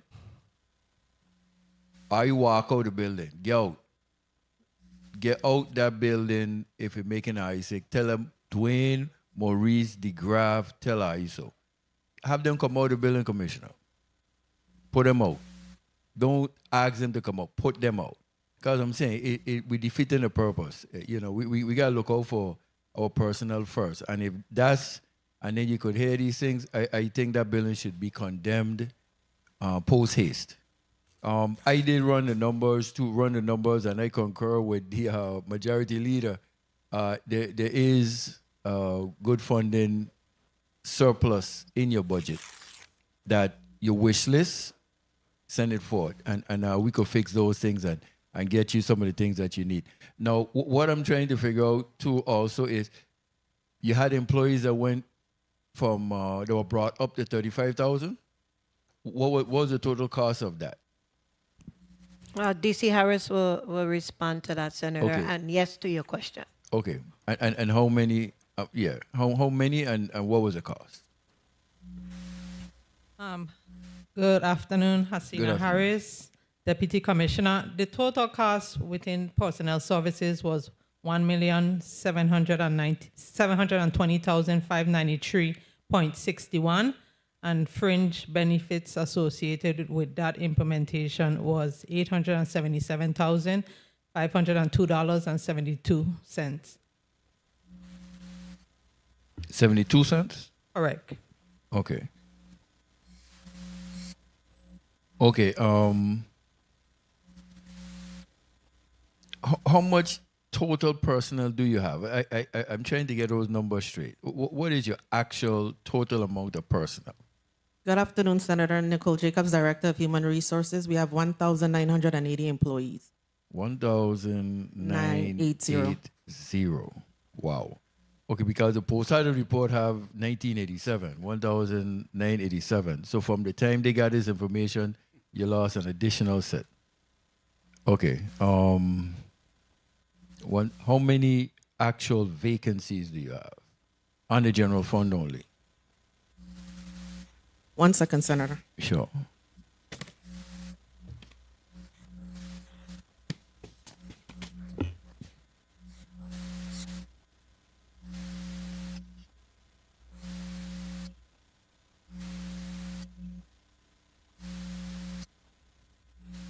$28, Senator. 28 vacancies on the general fund. Yes. Okay.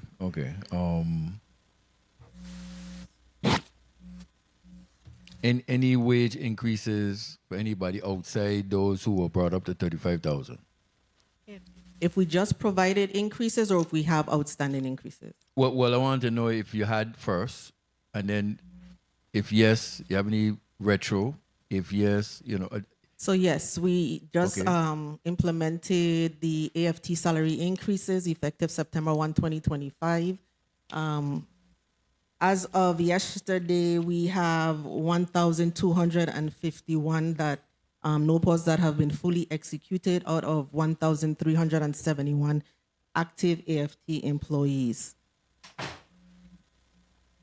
Okay, so in September 25, they were given the wage increases.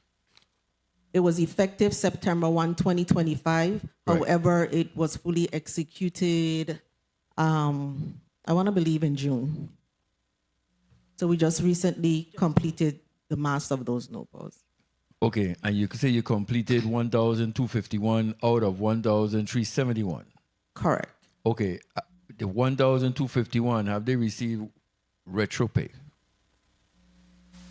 I'll have to get back to you on that, Senator. No? Not Okay. yet, Senator. Not No. yet. So what would be your total 1 sum minute. of retro you're looking at for the total 1,371? Is that covered? What would be your number on that? We provided our analysis to OMB, and OMB did appropriate the funds associated with the implementation of those salary changes. So it is covered within our current appropriation. Okay, so the whole up is just 30 seconds. okay. Wait, I don't call nobody name, but still. Okay, so right now, the 2027 budget reflects those wage increases and retro owed to everyone will still get you at the 109 is what you recommended, the 109, 374, 557? The 2027 budget, the personnel listing as presented was the salary prior Time. to the AFT salary change.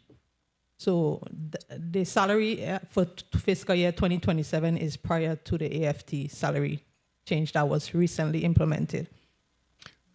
Right. So that's what I was thinking. So then the recommended personnel, if I may wrap up, Mr. Chair, the recommended personnel services for 27 budget is 109,374,557. That reflects those wage increases and retro and everything? No, it does not. Okay, it does not reflect that. So where are you going to get the retro and that salary increases in your present budget from to cover those increases? We have to continue to assess our position on a monthly basis with OMB. We understand that we will be appropriated a portion of monies for personnel services, and we'll continue to monitor our spending, monitoring our day-to-day operations to not exceed our ceiling. But it will be an ongoing conversation with OMB to ensure that we could sustain those actions that were recently implemented. Okay, so through the chair, you could submit the personal and fringe for the AFT wage increases, personal and fringe, plus retroactive money, because right now it's not reflected in the 2027 budget, and it's to be paid from in the 26 budget, and it has not been implemented as yet, all of them. So then we have to make sure the amount of money that would be, and that we are covering it. So through the chair, Mr. Chair, thank you for the time. Thank you very much, Senator DeGraff. Commissioner, in regards to training and professional development, have we done any for our school monitors recently? Good afternoon, Senator. Training for school monitors territory-wide is scheduled for August 3rd through the 5th, and that training includes in the St. Thomas District recertification for CPR. It includes de-escalation and conflict resolution. And that issue with the 10, 12-month situation, has that been rectified? As far as the department is concerned, yes. I've run into several monitors who are enjoying their summer break. Some of them are employed as a second opportunity with the department. Others are employed privately. But from the monitors I've spoken to, territory-wide, they seem to be enjoying their 10-month. Very well.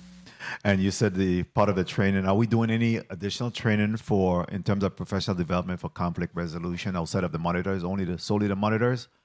Is that being spread out additionally to the rank and file staff of the Department of Education, anger management, anti-bullyism, bullying, all of those type of training exposure? Do you have that ongoing? We are working with the Department of Health as well as the SEL coordinators in both districts on mental health awareness. And as a part of mental health awareness, we do cover those items that you mentioned. Okay. Similar to the division of personnel, do you have a training module that allow for updated in-service type training that the staff undergoes on a monthly basis?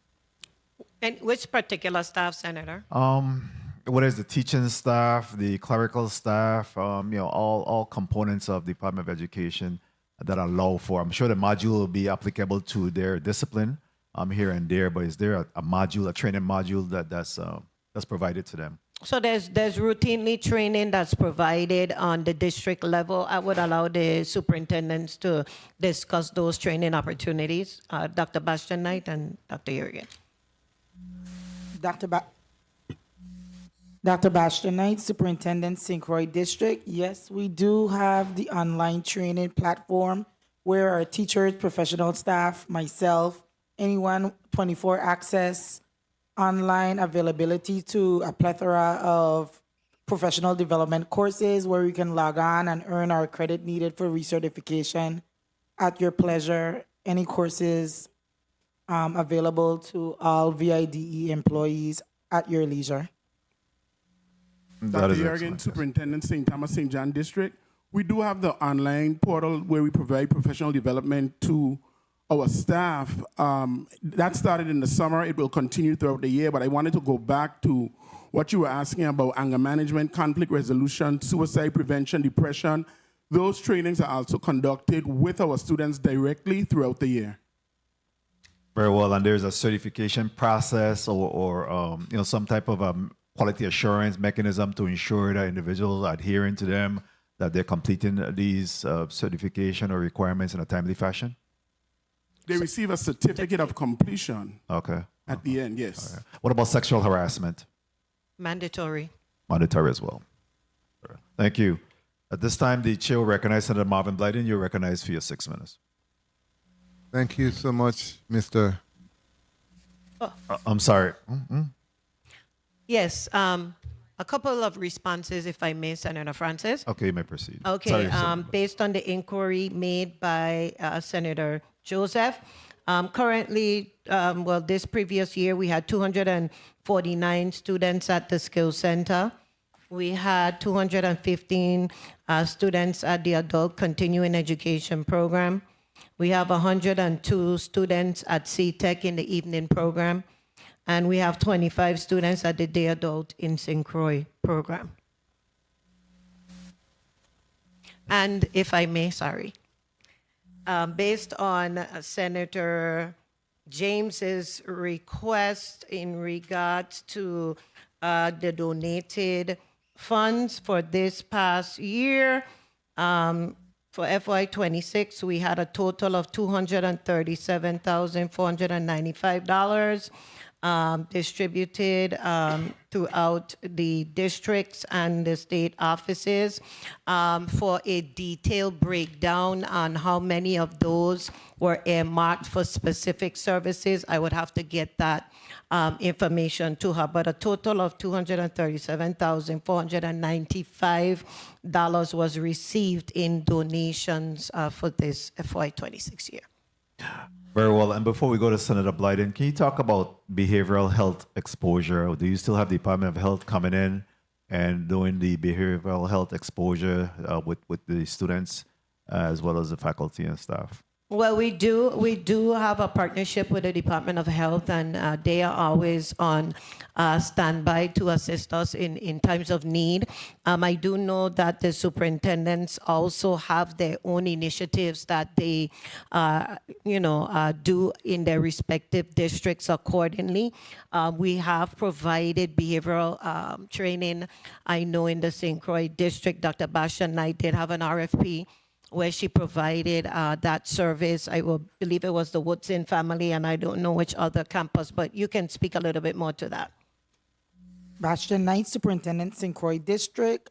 Through my federal grants office, I provided through several campuses behavioral health training to the staff throughout the district, and also for the students and families, we provided those intense treatments, case-by-case basis as presented to the superintendent's office for those different behavior and incidents that came up to our office.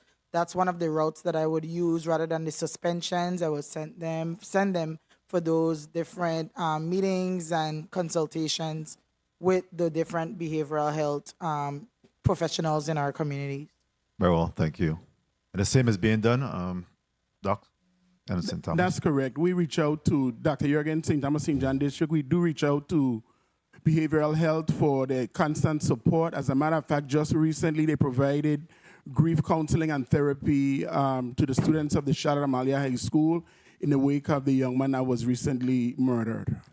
Thank you. Dr. Blyden, you're recognized for your 6 minutes. Thanks.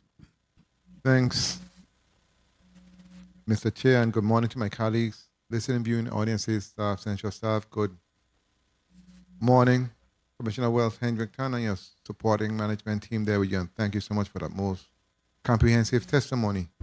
But Commissioner, and I concur with my colleagues from Savan. in respect to safety for the employees and that situation, they need to close that office and do what needs to be done to rectify the situation in the meanwhile. Because I remember going to a government agency about 6 months ago where that office was so, I couldn't go in myself, honestly. I come out, I say, listen, I need to leave and now. I call the commissioner and say, listen, you need to leave and now. Because our life, you can't replace our life. Life is precious. I mean, and it's not your fault, it's not their fault, it's just the situation we're in, but at the same time, we must look out for our people because people dying every day, okay? And we don't even know how we dying. But those stuff contribute to our death. So I really encourage you to find a way to deal with that situation and get them out of there, please. Respectfully. You have a big responsibility though. $187 million you got to manage. How many divisions do you have? That's a good question, Senator. That's a lot of responsibility. I would say approximately about 10 of them. About 10. Right? I applaud you, to be honest with you. More than that? Maybe 15. I'd have to get that to you, but it's quite a number, and to include students and faculty as well, and staff. Wow. Yeah. And I know you spoke to the new schools, Arthur Richard, coming up. I am happy for the staff and the students. But at the same time, I just want to speak to the schools that not going to be built this as far as right away. And I'm going to speak in particular of one school, my alma mater, Ivana Dorkan High School. I wore the school colors for I today. Because I have a million texts here and information in terms of that school. Is that school going to be ready, to be honest with you, for August 10th? And that's my birthday, August the 10th. Is that school going to be ready for that day? Because the amount of information I've gotten in terms of the AC, the floor, the bathrooms, etc. What type of coordination is going on with the Division of School Maintenance? Because I know the AC was not working when we had the graduation, but is it working now? Senator, I really would respectfully ask that those questions be directed to the Bureau. Understood. We do meet on a regular basis on Tuesdays, and so they would be able to provide you with the most accurate information. Very well. Fair enough. But as I was told, it ain't gonna be ready at all. But nonetheless, I'll wait for them to come in front of us. Let me go to the postal report on page. I have a couple of quick questions on page 6 of the report. I know my colleague King Croy, the chair for agriculture, economic development, spoke to those grants because there are a couple though that concerns me in terms of child and adult care food program. Not much have been spent from that, and we know how hard it is these days with nutrition and food in the territory. There's a balance of $779,000 from a total that was $967,000, which is not much have been spent. So I wanted to know what's going on with that program, what the status, how much have been used thus far for that program. I will allow Ms. Anderson to answer.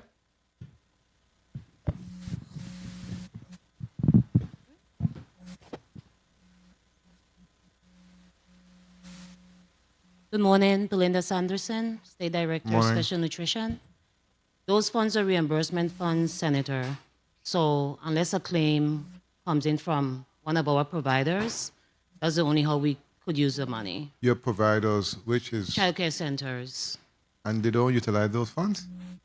It's based on, they work similar to school lunch, where they serve meals and then get reimbursed. I find it hard to believe that we are not actually taking advantage of those funds because I'm sure most of it is going to go back. It's not all the childcare centers in the territory that's on the program, though. And how do they get on a program? Is it for all? Yes, it sure is. And how, 1 minute. How do they get on a program? Do you give them that information? Yeah, they will contact our office and they fill out an application package. It's easy. I'll follow up with after this to find out exactly what's going on in space and see what I can assist. Sure. Let's go to page 7 when it comes to compliance, oversight, and corrective action review. The audit for 2023 single audit, and it had some challenges 30 there in seconds. terms of documentation and personal records. Have those findings been addressed? And if not, what's being done to address them? I'm going to just speak to the first one, including missing timesheets, inadequate time and effort certifications, discrepancies between approved personnel actions and payroll records, and unsupported payroll charges to federal awards, etc. What's going on with the Time. department in terms of corrective action plan, and what have been done thus far? Hi, good morning. Hasina Harris, Deputy Commissioner, Fiscal. In terms of the missing timesheets, we really working towards incorporating where we upload all documents onto SharePoint. It turns out in this case, a lot of the items were within boxes and were not accessible to be able to provide them to the auditors. And what I spoke about earlier in terms of our processes when it comes to the action entries that are being processed within the system, making sure those are accurate before they are output posted. So those are items that procedural steps that we have implemented to kind of correct the wrong that was established. And what about expenditures made outside of grant liquidation periods? Yes, that's something that we're continuing to monitor. We're really trying to dialogue closely with requisitioners, individuals that place requisitions into the system. It's a team effort where we're looking at not just obligating the funds, but in terms of liquidating, monitoring those dates, those deadlines when it comes to liquidation, and making sure we stay within compliance and getting those checks cut within that liquidation window rather than outside of it. And thank you for that. Thank you so much, Mr. Chair, for the time, and thank you for your responses. Thank you very much, Senator Blyden. Commissioner, school bus services, how are we up to date with our school bus service? Where are we with that? No, we still have some outstanding payments that are due to, I believe, all the vendors.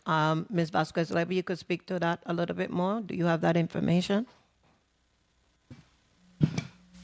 Good morning, Vicky Vasquez, Library Director of Procurement. I do not have the exact amount of outstanding payments that we do have, but I do know we still have outstanding payments for Abramson School Busing Inc. Our contract with Valac Auto for school busing on St. John is about to expire, and we're about to enter into negotiations to re-solicit or reactivate that contract. Are we making any effort to reconcile and close the loop on that particular issue so we don't find ourselves in a quagmire for the opening of school? As far as the St. John contract, or In for terms of all the the school bus contracts? services and making sure that we're up to date, or at least try to get as close as possible, because a lot of times, our vendors then use those opportunities to be able to force payment out. So let's try to avoid that by making sure that we're having a discussion with them and trying to bring them as close as possible to payment before the opening of school. So the funding for the school busing services are appropriated. What we're waiting on is our monthly allocations. Once our monthly allocations are granted timely, the school busing services will be paid timely. Very well. So that is a priority request through Office of Management and Budget, so that we won't find ourselves in a quagmire for the opening of school. Commissioner? Mm-hmm. Right. Thank you. Thank you. At this time, the chair will recognize Senator Carla J. Joseph. You're recognized for your 6 minutes. Thank you so kindly, Mr. Chairman. A pleasant good day once again to the hardworking people at the Department of Education. I have a saying, when we become educated, our community is elevated. And I know that is true, coming from where I came from, and I started in Bavoni Housing Community as well as Oswald Harris Court Public Housing Community, both of them. I was on a mission. I really wanted to put the Bureau of Corrections out of business. Yeah, because they, under the 13th Amendment of the U.S. Constitution, we just celebrated 2 milestones this past weekend. On Friday, we celebrated Emancipation Day, the abolition of slavery under the Danish rule. And then we celebrated the 250th anniversary of the United States of America independence. I consider the United States of America. I have politics issues, differences with the leadership, but I still consider it the greatest nation on God's earth. And I give thanks for that. And in looking at the abolition of slavery under this United States and our Constitution, the 13th Amendment, you know the only people who are considered slaves in the United States of America? The prisoners. The criminals are considered the slaves. And I was on a mission to educate. It's only when we become educated and we understand that we as a people don't go back to slavery and become slaves. And it is very troubling to me when the Bureau of Correction came here and reported that they spend $320 per day. $320 per day to house one prisoner. And the reason I asked you, Commissioner, for the full number of enrollment, because I had to do some math to show our people how important and critical education is to not only me, but to all of we. Okay? It is very important. I'm very passionate about it. My home church, the Moravians, that's one of our pillars. Education. So your budget is $186,691,691. Now we have the Virgin Islands Board of Education. They're $2,137,697. We have the Bureau of School Construction and Maintenance. They are $5,986,415. Finally, we have the Virgin Islands Career Technical Education, which is a small amount, which I think they should be getting more money, is $689,681, which gives us a grand total for education, $195,505,484. That's a big budget. Some of the nations in the Caribbean does not even have that amount in their whole budget. And then when I took the amount of total students you serve, and that's why I had asked that question about the skill tech, adult education, I came up with a total of 10,888 students you serve. And I divided it by that big number, the big budget I told you, and it came up to this amount that you spend on an annual basis per student. $17,956,005. Okay, I'm not even looking into your federal grant. That's just general fund. I ain't even talking about the $33 million. And then I graduated it even more to see how much it costs to teach a young person or adult learner per day in the Virgin Islands. 1 minute. It's $49.19 compared to housing somebody at $320 per day.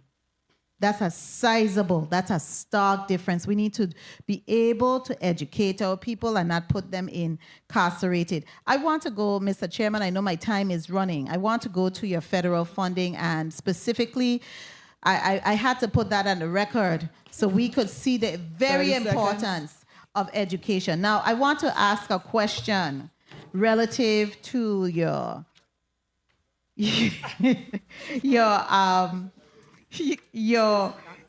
think you distracted me regarding your federal funding, I see that you have some monies that are being left over from the consolidated. What is your spending plan to spend on that money so that we don't send any money back? Are you strategically looking at getting any extensions? Time. Thank you for Mr. that question, Senator. So we did receive an extension to liquidate our FY 22 and 23 funding. What we did is set some internal control deadlines for liquidation. For example, we check in this week on the liquidation of FY 22 first, and then this month they're doing FY 23, and then the encumbrances are due September 30th for FY 24. So we have them like on a calendar schedule to help us to not be rushing in September to get this money encumbered. So yes. That's very good, so that you're there. Mr. Chairman, if you would be so flexible with me, I have one further burning question, and it's related to the federal funding. I need to ask you relative to your indirect cost. How are we looking at your indirect costs and the spending of those indirect costs? What is your percentage that you get as far as your cost allocation? When it comes to indirect costs, we got approval. We got approval on a rate from USDE, from U.S. Department of Education. If I remember correctly, 6.7% that's allocated. 1.4 is allocated to the department, and the remaining goes to the central. Okay. What? Yeah. 1 point. No. Tell me again. Yeah, the rate is about 6.7%. And you only get 1.4? Correct. And the U.S. Department of Education agreed to that? Is that sufficient for you to operate? We're operating on a restricted rate, unfortunately, and that's the rate that was recommended. And why are you operating on that restricted rate? Is it because you have the third-party fiduciary? That's correct. Okay, so we need to get rid of those human beings so we could get more money coming in. Thank you so much, Mr. Chairman, for your leniency, and I appreciated deeply your flexibility. I do. Thank you. Thank you very much, Senator. You're doing such a good job educating the educators. Commissioner, let's talk a little bit about our special needs students. Where are we with that? So part of the issues that we are having in the Department of Education surround our intake process, for example, and we were having referrals that were being bottlenecked at the district level. So one of the corrective action steps that we've put into place is an online intake system so that everything is time-stamped and everything can be tracked so that we don't lose referrals along the way. The districts have been working aggressively to get our backlog zeroed out so that we can test our students to see if services are needed. A major issue that we are having is the services and the procurement of services to the territory. Right now, because of the variance in how the federal budgets for special education are being used, in the St. Croix district, for example, we have more flexibility to use the personnel, use the funding for professional services versus in the St. Thomas St. John district. Unfortunately, a lot of our budget goes to personnel. So then we end up with an issue in finding funding for the professional services, which is speech and all the different things that are required on the IEPs. So I know that DC Harris had been looking at moving some of those individuals from our federal budget onto the local, like we were able to do for the St. Croix district. And so far, I mean, she can speak to the details about that. We are just chipping away, but it's not where it needs to be. The superintendents can speak to the amount of testing that is still left in their respective districts. Thank you. Dr. Jurgen, you want to begin? And then we'll come to Dr. Barston. Dr. Jurgen, Superintendent St. Thomas St. John District. I don't have the exact numbers, but I do know we have a significant backlog that we have been trying to approach it from a twofold standard. We did have some school psychologists that just graduated that we invested in that have been assisting in some of the testing, but we do have a major backlog, and we're trying to really get a handle on those numbers. But I can provide the actual numbers for you at a later time. Thank you. Look forward to getting those numbers. Dr. Bashtonite? Yes, for the St. Croix district, we were able to accomplish a lot of evaluations for this summer's goal. We were able to, I'm trying to open my spreadsheet. It's not working with me right now.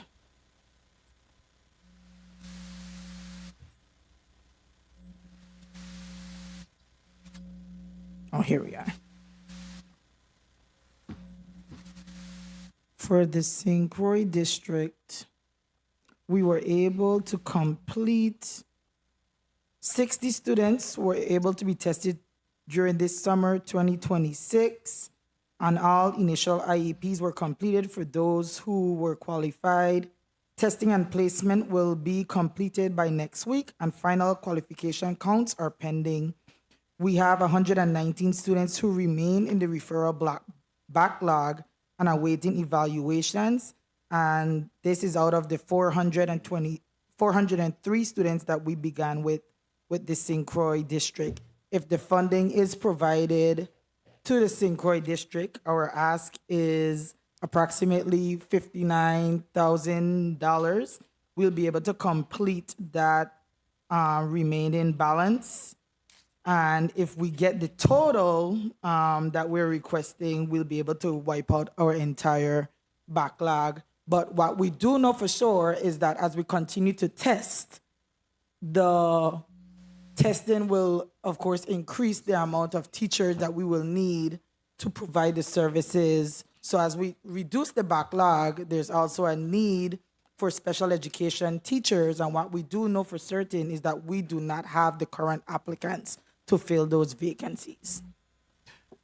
Go ahead, Commissioner. So if I may, Senator, one of the issues that we are having or were having in the St. Thomas St. John district over the course of last school year is a high turnover of special education directors.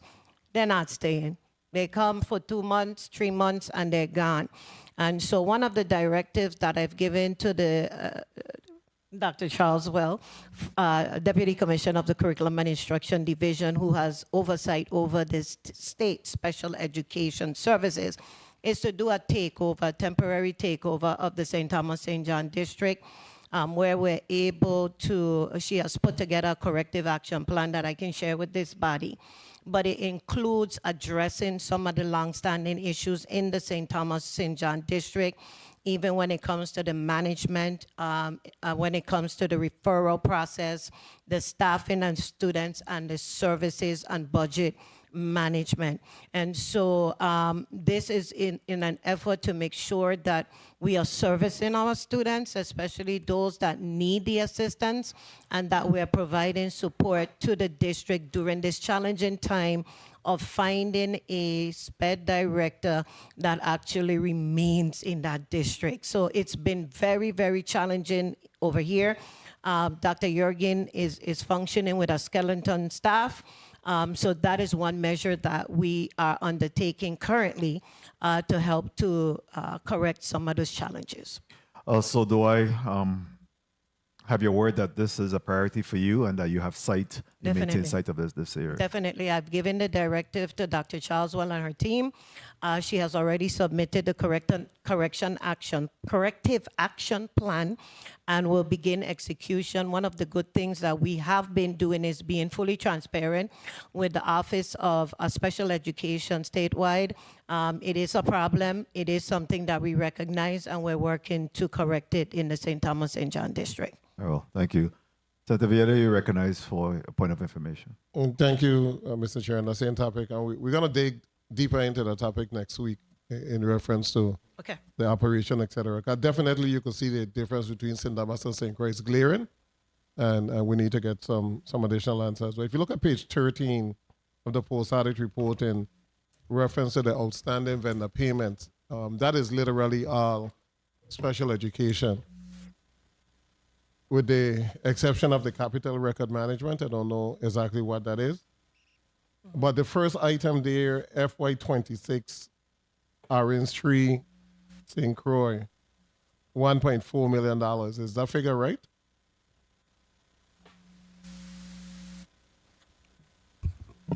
We'd have to confer, but no, based on the Orange Tree reporting that we received, it's significantly lower than that. Okay, that's what Senator. I'm saying.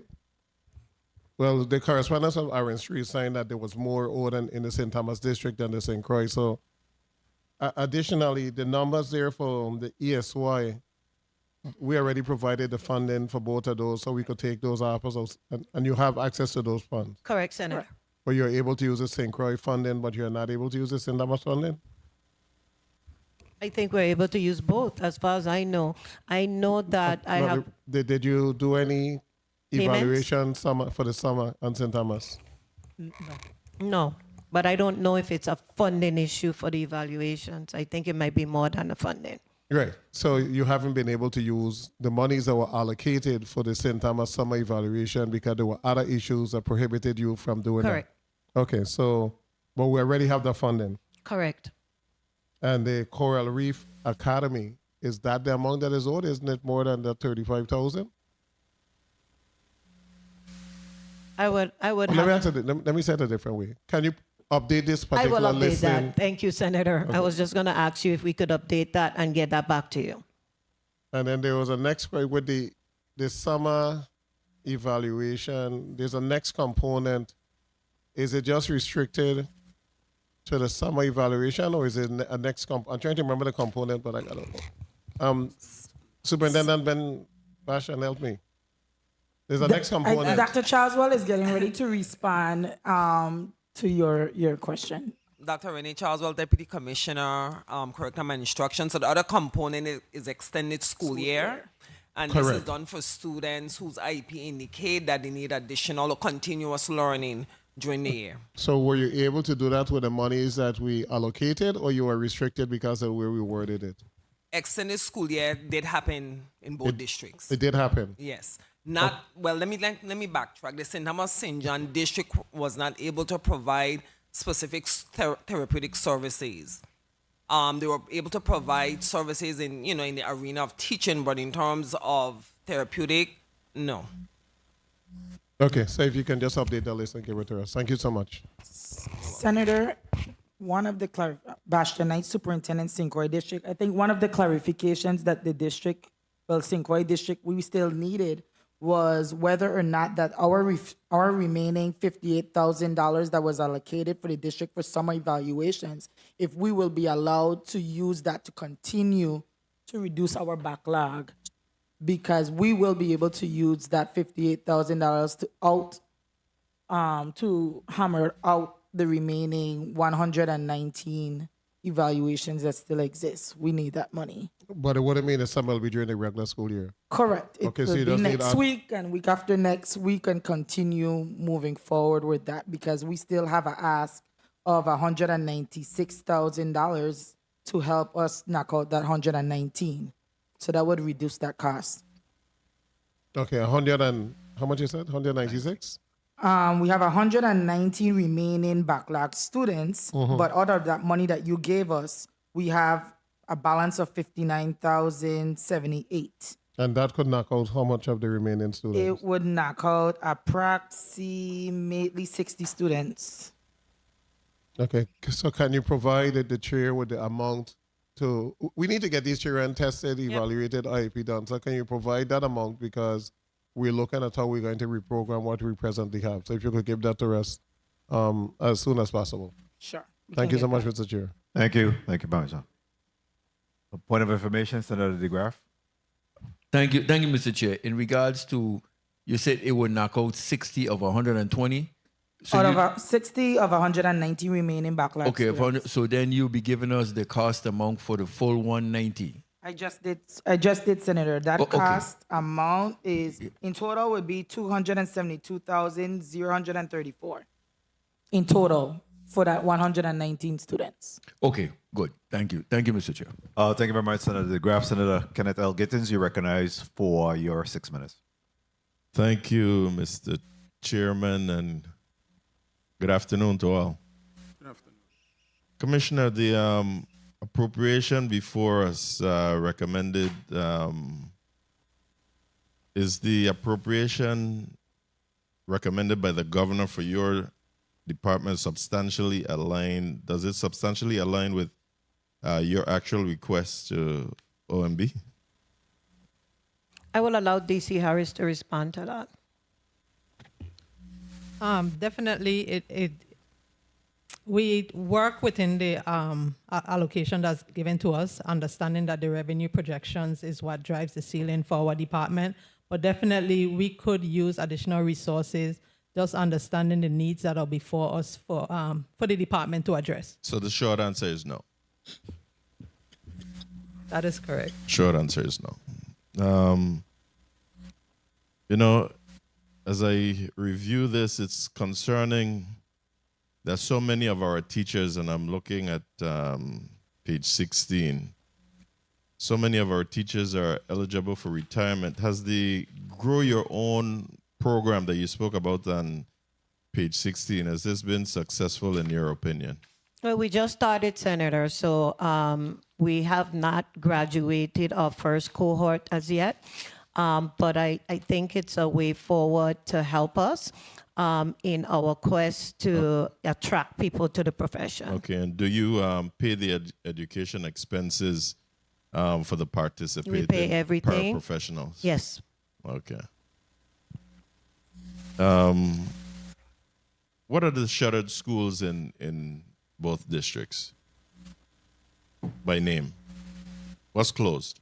What's closed now? Let's start in St. That was Croix. it. Okay. Alexander Henderson is shuttered at the moment. Elena Christian, Charles H. Emmanuel. That's it. No, Woodson, sorry. John H. Woodson. And then in St. Thomas, let's go from the east. Guy Benjamin School. E. Benjamin Oliver. Jarvis, J. Antonio Jarvis, Marcelli, Cancrine, Doba, Gladys Abraham is shuttered from a school, but now it's a skill center. So Cancrine, still open. Dover, and what's the last one? That's it. Abrams, You Marcelli. said Benjamin, Oliver, Jarvis, Marcelli, Cancrine, Dover. But Gladys Abraham has been repurposed, so it's not closed. I mean, the school is closed, but it's being used as a skills center. So that's 5 on St. Croix, 6 on St. Thomas. Yes, sir. Right? Are you still paying utilities for any of these properties? Well, I would have to get back to you. I would say yes to Cancrine because we still have warehouse in there. So yes, we do pay a portion for Cancrine property where procurement and fixed assets are residing. So through the chair, can you submit to the committee if you're paying for any of these 11 schools that Definitely. you just listed that are shuttered? Definitely. And how Senator. much we're paying? Okay. Because, and it threw me back to ask that question because of something I heard the majority leader asking earlier. And your response just triggered me to think on Henderson School in particular. I wouldn't ask what I really want to ask there because I know there's a pending court matter there, and I wish that this will come to the surface sooner rather than later. But also, I am disappointed in the lack of progress for the new school on St. John. because many of my colleagues were basically pressured into approving this land swap for this campus, as we were told much groundwork had already been laid for the proposed site. So what is the new timeline for the completion of the St. John School, which 1 you minute. speak to on page 24? I would allow Ms. Calwood to do that, Senator. Good morning, Senator. Shaniel Carlwood, architect for VIDE. We do appreciate the Senate pushing through and moving quickly on the land swap. It was a historic moment of collaboration between the VI government, the National Park Service, the Department of Interior. I don't want to come and off. FEMA. I don't want to come off. I'll get in Yeah, there. Hold on. I don't want to come off disrespectful, but Okay. save all the thank yous. Just give me Okay. the update, please. Okay, all right. We will have the design completed within the next 4 months. We are pushing the contractor to give us a realistic schedule. We are thinking 3 years from 4 months from today to have the school completed. Yes, FEMA did approve for us to use the funding. Time. But there are other approvals after FEMA approves the funding. One of them is environmental, and that was only very recently received. The amount of time FEMA takes to review the environmental depends on the nature of the site. And with Sprout, they said they would take the full time allotted, and it took several months, many months, over a year, to review it. They have placed some very strict archaeological requirements on the site. They also told us we could not do anything at the site. We cannot even do brush clearing until they finish their last level of review. So that has prevented us from starting, but we are ready to start. And as soon as within about 4 months, we should be able to have that groundbreaking and start working. Thank you for that response. May I, Mr. Chair, quickly, and that said, I'm hopeful that you all are taking into consideration the active shooter training and best practices that your staff has taken place in, because I'm concerned about some of the renderings that I've seen in the past with all that glass. Remember, we've spoken about that, so hopefully in this process, you're taking that into consideration. Now, where will this administration center be located on St. Thomas that you spoke about also on page 24, I think it is? Okay. Yeah. We are considering splitting the functions, having the warehousing within an existing building at Island Block, and placing the admin center out east, co-located with Eudora Kent School. Not on the track. Not on the track, no. And nothing taking up anything for the track or athletics. No, out the there. track and athletics will be enhanced. What about the administrative building on St. Croix? That one will be housed at the Diageo site, and it's going to contain all the administrative functions, headquarters, special education and plant maintenance, curriculum center, everything at Diageo, and the warehouses. Commissioner, I'm going to conclude here because I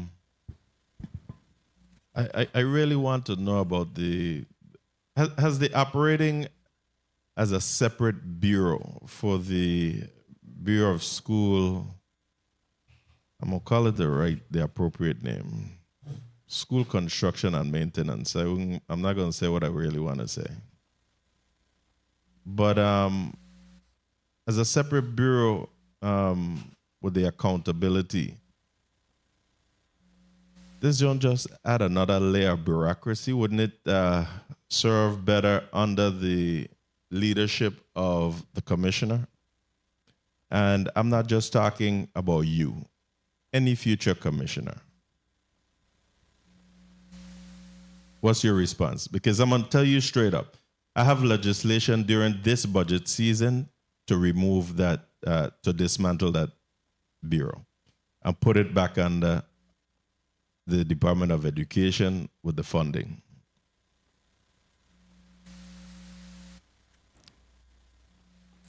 So, Senator, that's a very difficult question to respond to. There has been some challenges, full transparency. Just so you could be clear, just tell me if has operating as a separate bureau improved No. accountability? No. Thank you. Thank you, Mr. Chair. Thank you very much, Senator Gittins. Senator Ray Fonseca, you recognized for your 6 minutes. Yes, thank you, and good afternoon to Commissioner and full staff, and welcome to the Earle B. Ottley Legislative Chambers. And I want to follow up on the Vice President line of questioning, because right there on the new road now, the Detective Delbert Phipps Road, before you go into Jayad, you go up the hill by the Maud Proudfoot. That building there used to be Washington School. Is that still part of the Department of Education building? I'm from St. John, so you can't tell me about. Yeah, help me out, Senator. Assistant Commissioner has an answer apparently. Oh, Janet Antonio Jarvis on the Yeah. bottom of the hill right Yeah, there? yeah. Yes, we have some offices in that building. Okay. No. I'm talking about we recently renamed the road the Detective Delbert Phipps. When you go up around the field hill. Oh, no. That one has been turned over to DPP. Okay, DPP. Okay, I want to go to some questions with the J1 visa. You have a J1 visa program? Director Jacobs can respond to those questions. Just a yes or no. Yes, we do. Okay. Do you have a H1B or H2B program? The H1B program exists, but we don't necessarily have the program. We have hired So that's a previously yes under- or no? No. No. Okay, good. So I want to ask you, do you provide any extra benefits to the J1 teachers?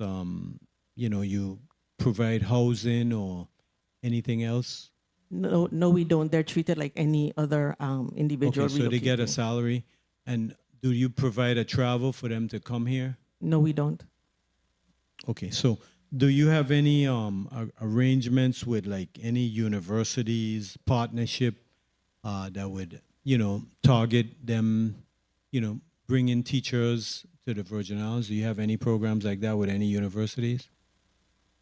To specifically bring international teachers is what you're asking? No. Or U.S.? No. Okay. How about, have you ever considered, there's persons have a degree in math or science and engineering. Have you ever looked at, maybe having them certified as teachers? You have? Yeah, definitely. We do, That's something that we've been doing for a number of years. Okay. It's interesting because, you do the graduation tour and you see a lot of, you don't want to use a discriminatory word, but not like Asian-looking teachers in the community. I see a lot of those. What percentage of your teachers now would you say are Asian J1 teachers? The majority of them? No. No? Probably 5% because we recruit from all countries. Okay. So, no. And that was my next question. Do you go to like our neighboring islands? Would they qualify? Are they certified to be teachers? Do you go to like the BVI and, Antigua, St. Kitts, those areas? Would they qualify to be teachers? They would qualify once they're existing. In those countries, they use diploma, so they have to be evaluated for its U.S. equivalency. So most times they do not qualify, but and other times that they do, we do engage in those conversations. And we have recruited individuals, even Guyana. We have a set coming in from Guyana this Okay, school year good. as well. Okay, good. Because, I think culturally they will match. Okay, so, I've noticed some increases. The government is putting a lot more attention to education because the budget was $179,316,991 in 25. It was up 5%. This year, it's now 186, 691, so it's up 4.1%. So in the last 2 years, your budget has increased. So the government is definitely looking at, the importance of education. And actually, this education department is probably the second biggest item that comes before the legislature, other than the Cigna insurance. Because, you're over 200 million. As a matter of fact, if you include your federal grants, 1 minute. it's the biggest item. So I want to ask you now, so following up on the question with the federal grants, you mentioned that you purchased some greenhouse. Are they inventoried and stored? What's the condition of those? Who is monitoring to make sure that those items are still being kept? So they're stored in our central warehouse here for the Virgin Islands Department of Education. They're new. And like I indicated 30 before, seconds. our goal is to get them erected in the 6 schools that have been identified for usage. Okay. Have you purchased or is it allowed to purchase equipment with that USDA grant? Like, for example, if the Department of Agriculture needed a traco or a water truck, something for the farming, would that be an allowable item for the Department? Not under our funding, no. Not under your It would funding. be a purchase that Time. would be used within our schools that would be allowable. Okay.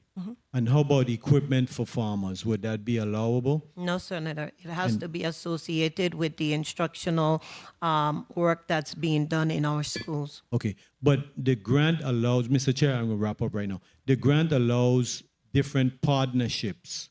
So are you in any speaking- partnerships? Which grant you speaking I'm on? talking about the USDE? USDA agriculture Oh, grant. The one for agriculture. 5,189,000. So that one is specific. Ms. Anderson, you could speak to the USDA grants. What are the specific partnerships that you mentioned? I think there were meal programs. Yeah, would that allow partnerships with local farmers, that grant? Belinda Sanderson, State Director. No, Senator. It would not allow a partnership with local farmers. No. Okay. Thank you, Mr. Chair, for the time. Thank you very much, Senator Fonseca, for your line of questions. Commissioner, what does technology look like for you lately for the Department of Education? In terms of hardware or connectivity? Both? Both, yeah. Well, we're struggling in hardware. Most of the equipment that was purchased using COVID dollars have done the shelf life. So we have included some purchasing of hardware in this grant that we just got approved. So we're going to be looking at putting devices in our schools that would allow us to at least have classroom sets for now. The new school that's coming online, however, will have a device for every student, classroom sets in the classrooms, etc. That is also going to be the case for BCB. That will also be the case for Complex, as those schools, the equipment is being ordered as we speak. In the interim, we'll be filling in, now that we've dispersed those students from John Woodson, for example, any technology that's operable at that particular site, Dr. Bastian Knight would repurpose to those schools that would need extra hardware. We've been working diligently on our connectivity issues. You'll see inside our grant, our local funding, we've put aside money for various things related to IT. We're always looking for funding to assist with battery backups and all the things that would help us to be more reliable when we have the outages unexpectedly. However, we've had some damages to equipment that we've had to replace. So we're going step by step under the direction of Mr. Richardson and his team. We've been able to close some of the gaps that we've seen, but we still have some more work to do in that area. What is the collaboration between BIT and VINGN in respect to this So I know that we've connectivity. had some conversations in the past. BIT is very supportive. I mean, if we call on BIT, they're there to assist in any way, form, shape, fashion, and that collaboration will still continue. VITE is a little bit different. We like an entity under our own. We have our own domain, our own setup. We're not a part of BIT, and so it has been very challenging. But I could say with confidence that I feel like we're moving in the right direction and that we're going to be able to have more reliable connectivity. For example, we were able to move the generator from Sproul School. Since we installed a new generator at Sproul, we were able to bring over the smaller generator that's operable, and the Bureau is installing it as we speak at headquarters so that when we have the power outages, it doesn't knock us offline.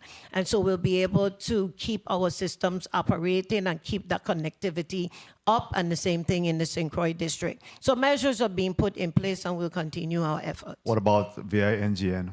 Any collaboration with them? Don't have much collaboration with VINGN. I mean, we've had a couple meetings, but not that type of collaboration. You know, I think as, you know, I continue to be challenged by the fact that we're one government entity across the board and we're still having these silos conversation. It's important that we all coming to the table together for the benefit of the greater good and efficiency of the government of the Virgin Islands. Security and surveillance cameras as well as PA system. How are we with those? So we're still doing the installation of the camera systems in St. Croix. It's completely finished in the St. Thomas, St. John district. We did have the delay after we had to cancel the Monetos contract and then go out and procure. So NetWave has the current contract. The Bureau has been responsible for the payments. We've had some delays in payments for NetWave, but we are aggressively working to get those cameras installed.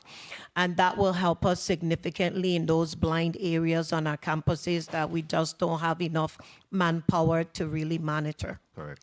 And the PA system as well? PA systems, we only had, I believe, don't quote me, but I think it was just 3 schools that we had funding allocated to put the PA systems in, upgrade. I want to believe it was Gomez. Senator, let me get that to you. I don't want to say the wrong schools. Can I get that information to you? Very well. And in regards to the new school, Arthur Richards, I think that there needs to be a coordination with BIT. You know, early on, you know, I wish they had been in on the ground floor, but, you know, we don't want to wait until things hit us in the face to be able to call them in. I think that they need to be made aware of you know, the installation, the connections, what's happening within those respective schools, because eventually, you know, I think that there should be, number one, I think there should be a central hub for all of this information that's coming out with our new school. But what continued to concern me is that, you know, at some point, these contractors will go away and it becomes our responsibility. So we need to be able to have them in on the ground floor to at least be able to know where some of these pipes are laid and where the connections occur. Right? Absolutely agreed, Senator. All right. At this time, the chair will recognize Senator Clifford Joseph. You're recognized for your 6 minutes. Thank you, Mr. Chair, and good morning to the listening public, and good morning to the VI Education Department family.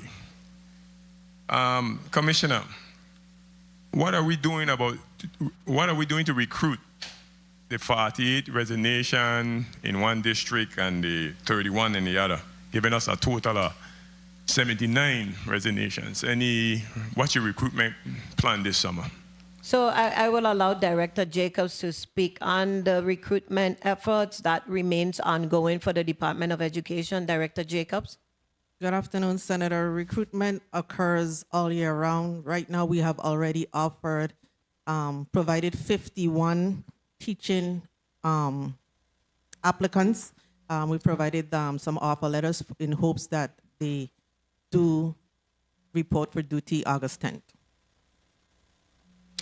And you offered 51. Any response? Like, because if these vacancies are not filled, what's your plan?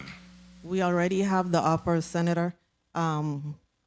We continue to receive separations. We actually received a separation yesterday in math.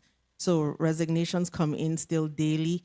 Of course, individuals are to notify the department by April 15th of their intent to return. That don't always happen. So again, recruitment is all year round, and so we adapt and conversations happen internally as well. And how will this impact the upcoming school year? We continue to do the assessments as needed. We still have other interviews scheduled for this week across both districts. Individuals are applying daily. So once we have that collaboration with the board, who have also, have worked tremendously well with us in terms of ensuring that these individuals meet the certifications needed to apply, we continue to have interviews almost daily. Okay, thank you for your response. Our post-audit report indicates on page 8 that there is approximately $25.4 million in federal grants. Are any of those grant money in risk? So, Senator, we have FY22 and FY23 grants that we have received an extension from the U.S. Department of Education for liquidation. So currently, the district team and the state office are working to get that money spent. When it comes to FY24, we have a deadline to encumber those funds by September 30th. So the team is aggressively working to get that completed, and we are having regular meetings and tracking the progress with spending plans for the respective districts and, of course, our state offices. And has the department created a plan to pay vendors? So we did have a conversation earlier about the $2.2 million in outstanding vendor payments. I think we have a way forward with this body on some of the cost savings that we may have from personnel. So yes, Senator. And moving forward, really working closely with the districts and the state offices, especially when it comes to procuring services, that we do not drop the ball in making sure that once we have a purchase order, that we see it through to final payment. I think that part of our issue has been effectively managing, those purchase orders, and so different internal controls are being put in place to ensure that we reduce that number or zero it out completely to where we're able to spend for the services that are being rendered in the same year. And be timely as well in payments. Timely is sometimes out of our control, Senator, but we do work very closely with the Department of Finance when we, reach out to get vendors paid. Once our invoices are approved in the system, they usually get paid. So we'll continue our collaborative efforts with the Department of Finance. And where is the Department of Education with the consent decree? 1 minute. Oh, the special conditions. I will let DC Harris speak to that. Good afternoon, Senator. So right now we're down to 7 specific conditions. Every quarter we are expected to report up on our progress. So each quarter we take time out to reflect on how we are progressing and seeing what measures we need to improve on. We're tracking a lot better in terms of the personnel upskilling their efforts, in terms of the tracking mechanisms that needs to be incorporated in their day-to-day operations. But it's something that we're continuing to assess. We always ask for feedback from OMB and the third party on our progress, and that's been an ongoing conversation. And what's the actual cost for the monitors on an annual basis presently? Can you repeat that, Senator? Sorry. What's the cost to the government right now for the monitors for the consent decree? That contract is managed with the Office of Management and Budget, so I don't have direct access to understand what the cost is. That's OMB is a contract holder. Okay, through the chair, can we actually get that actual cost for us, for the committee to take a look at? Because I personally feel that the consent decrees throughout these government agencies are costing us. When everybody starts to ask about where is all our youth program or what senior program going, we really need to start to monitor what kind of money we putting forward into these consent decree. That's my personal take on it. And to me, prior to me coming as senator, I listened to you guys testify that you had a few items, and now today I hear we're back up to 7. So that's part of my problem I have with consent decrees. One time you come in, we're down to 3, then we're up to 6, then we're down to 9. So again, you're saying that we're down to 7 today. Yes, Senator, we were at 22, and we're down to 7. Okay. Yes. Okay. Good. Thank you for your response, and thank you for the time, Mr. Chair. Thank you very much, Senator Joseph, for your line of questions. I think that rounds out this particular block. I'll take a 2-minute recess, and then we'll come back. We'll do a rapid fire round of 2 minutes. You wanted to say something? Yes, I have the update for the PA system. You may proceed. Okay, so the PA systems contracts are for Gomez, Charlotte Amalie High School, and Ken in St. Thomas, and in St. Croix Central, Gardine, and Complex. Very well, thank you. I don't know that we need to take a break. At this time, I'll allow for a rapid fire. You guys need a break? You do? Go ahead. Go ahead. I'll take the All right. Senator Bolkes, you recognize for rapid fire 2 minutes round.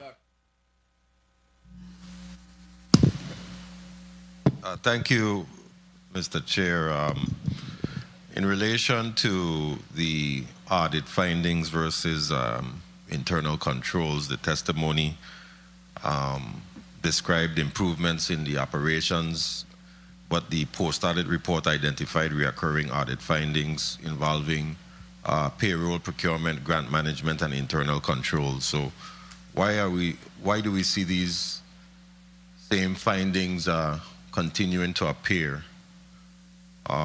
When will these findings be closed? And which ones will remain open? Good afternoon, Hasina Harris, Deputy Commissioner. So the audit findings that's being referenced is relating to fiscal year 2023. We are making significant improvement at the start of fiscal year 2025. We made a lot of significant improvements. So we expect to see a curve from what we've been reporting out within those fiscal years and start to trend in a different direction. At least we're hopeful that the measures that we continuing to improve or put in place will actually see some better results going forward. And who's responsible for ensuring these corrective actions are actually completed? Have we to date completed any of those corrective actions? And if so, could you list them? As I mentioned earlier, when it comes to the payroll findings, the missing documentations, we have incorporated where all documents that's necessary for audits are loaded onto a SharePoint, retained there, so that when the auditors come around requesting those documents, they are there. 1 minute. Have incorporated as well within action entries that are being processed within the system, just ensuring that those account codes are effecting the correct accounts from the beginning so that when payroll gets processed, there's no delay or there's no situations where items are hitting against incorrect account codes. So we are continuing to make improvements. We continue to track our reimbursement model that's being incorporated throughout the department and 30 seeing what seconds. improvements we can do there. But that's an ongoing process. Okay, and lastly, before my time expires, is the department working on for the lack of a better term, transition document that would include all of these matters? As we know, the department may be inherited by a new commissioner and other leading staff. What is the department doing to transition in the sense of providing some sort of roadmap Time. as to where the department is, because I find that in the government we seem to like to hit the reset button and then somebody comes in and we don't continue where we left off. And the Department of Education is a very important department.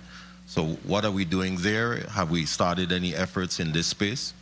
So definitely, Senator, there will be a transition plan and all the requisite information that needs to be passed on will.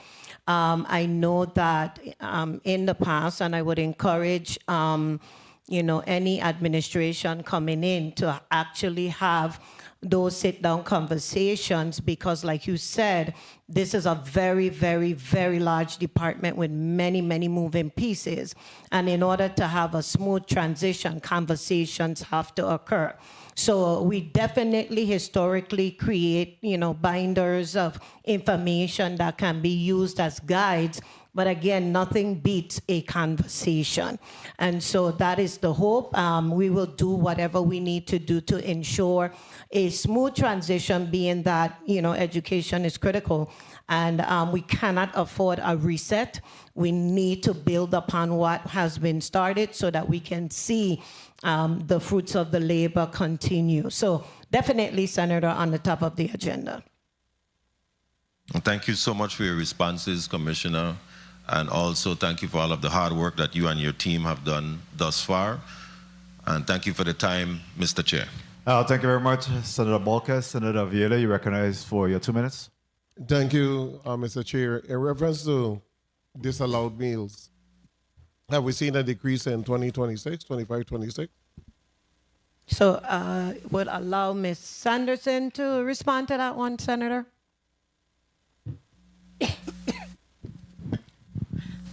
Good afternoon, Belinda Sanderson. Yes, Senator. What type of decrease? 50%? What is it looking like? Yeah, we could say half, yes, 50. Okay, so can you make sure you provide those numbers for the meeting next week? In reference to vacancies, I know you speak about the possible retirement, etc. So the retirement at this point isn't factored into your vacancies, correct? That's correct. They're not factored in, Senator. Okay. So I know you had a number of international teachers that left that was in the field of special education. So they're not leaving until August. 1 minute. They have already left, Senator. And they've already vacated the position? Yes. So are all of those positions funded? Yes. We had 5 individuals that left in special education in the St. Croix district, and we have actually offered 6 individuals that are scheduled to arrive in August 10th. Okay. Don't you have more than 5 on St. Croix? I thought the number was a bit more. They have 8, but we only have 6 individuals. We continue to. No, SPED, so overall, we had 21. 30 And they're seconds. not all Filipinos. Okay. How many SPED teachers were international that have left? 5. That's it? Yes. And you believe you have the capacity to fill those 5 positions? We have already offered 6 that is Okay. scheduled to come August 10th. Okay. In reference, I heard all the conversation about the substitute teacher in the negotiations and not negotiating to increase the amount has been, what, $24 for the last 20 years? Time. Correct. Okay. I think that amount need to be increased, and we do have some legislation that would allow the teachers, instead of being able to come back just for the 3 years, to come back for 6 years. So hopefully that would be able to boost the number of teachers that you have available to teach this school year. Thank you, Mr. Chair. Thank you very much, Senator Viola. Commissioner, how are we doing in the area of ESL? ESL services are ongoing, Senator.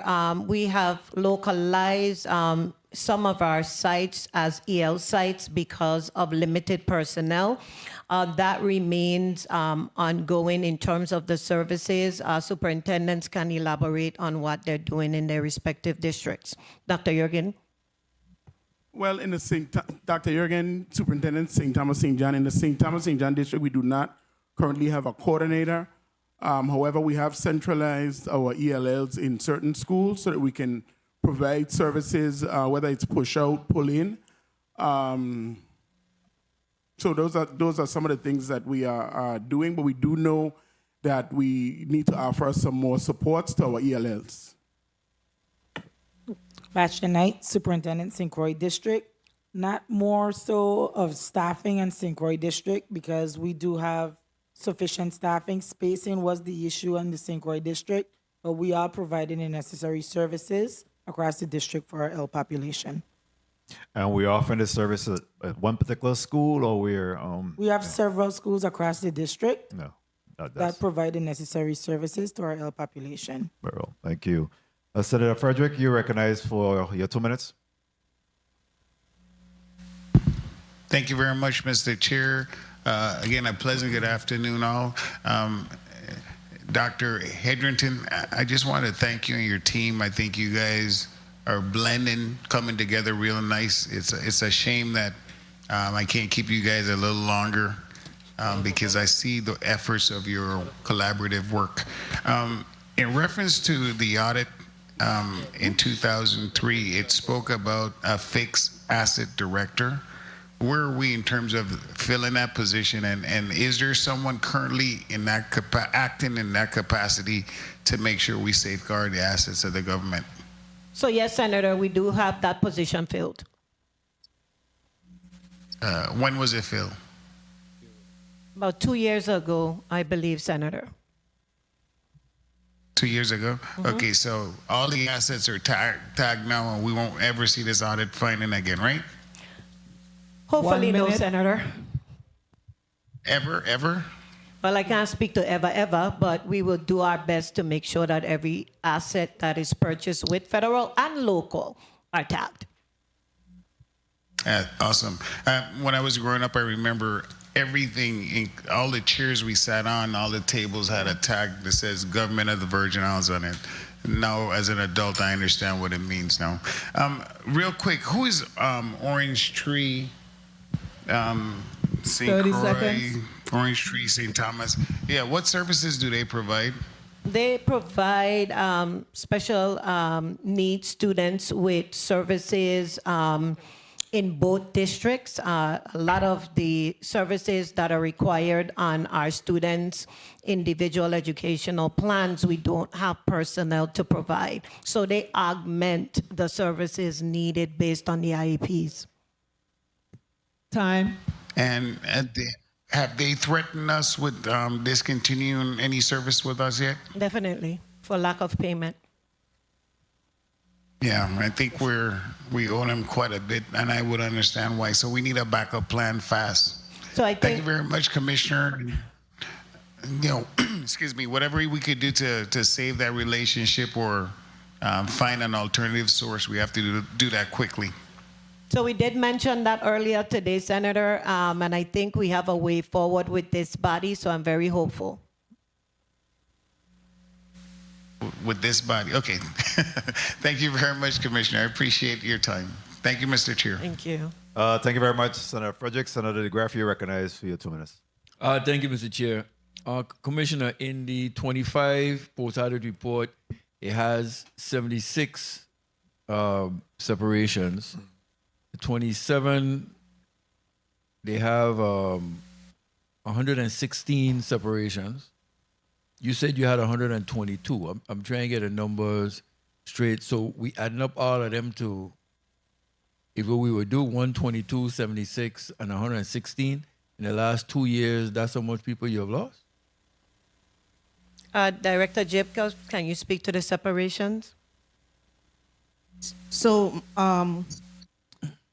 the post audit normally reflects fiscal year. We normally manage school year. So it is 122. Okay, for this school year. Right. And last year, you have that number for last year? I don't have it on You me, don't- Senator, okay. but I can get it for you. Okay, all right. Now, does Department of Education do their 1 own minute. NOPAs? We do. No, okay, but you used to, right?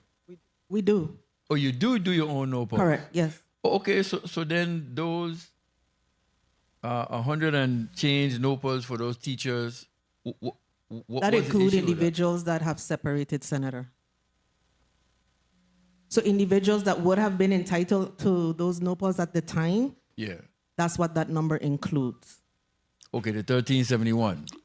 The total number. 30 seconds. 1371 is active employees. Correct. So the difference, which I think is like 184.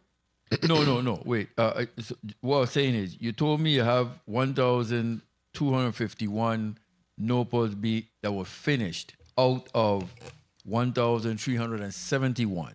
The difference is education is doing those NOPAs. What was the reason for that delay, that they aren't up to par yet? Because some of them, majority of them are individuals that separated from the department. So we wanted to focus on the active employees before now we start tackling the individuals who have now left, because it's kind of too full. So we'll have to redo the separation NOPAs and then give them the increase and then redo the separation NOPA again. Okay, and then just in closing, on page 2 of the post-audit report, the fund flow analysis. The Department of Education's flow of funds reflects an overall appropriation of $177.8 million under OMB's revised budget ceiling. As of July 6, 2026, the department has received allotments totaling $146 million, leaving an approximately $31.7 million unallotted. Expenditures as of June 30th, 2026, totaled $120.8 million, or approximately 67.9% of the revised appropriation, while encumbrances and obligations amounted to $2.8 million, bringing the total committed and expended resources to approximately $123.6 million, or 69.5% of the revised appropriation. You received $146 million as of July 6, correct? That's fairly accurate, correct? Okay, the actuals total that you gave me came to $115 million. 115,409,869. That's correct. The actuals I reported is based on our current year funds. What's reported within OMB might have been actuals relating to POs that were from a prior fiscal year. Okay, so OMB's 146 is different to your 115. Correct. Oh, okay, that's what I need to get straight. Thank you. Thank you for the time, Mr. Chair. Thank you very much, Senator DeGraff. Senator Marvin Blyden, you recognize for your 2 minutes. Thank you so much, Mr. Chair. I want to go back to the grant. In respect to the IDEA Special Education Grant for fiscal year 25, you received $7.6 million. It has here in the post-audit report that 3.7 was expended as of April. 422,000 was encumbered, and you have a balance of $3.5 million left. What that grant specifically for? What that grant does? What the purpose of that grant? And what the actual numbers in terms of balance?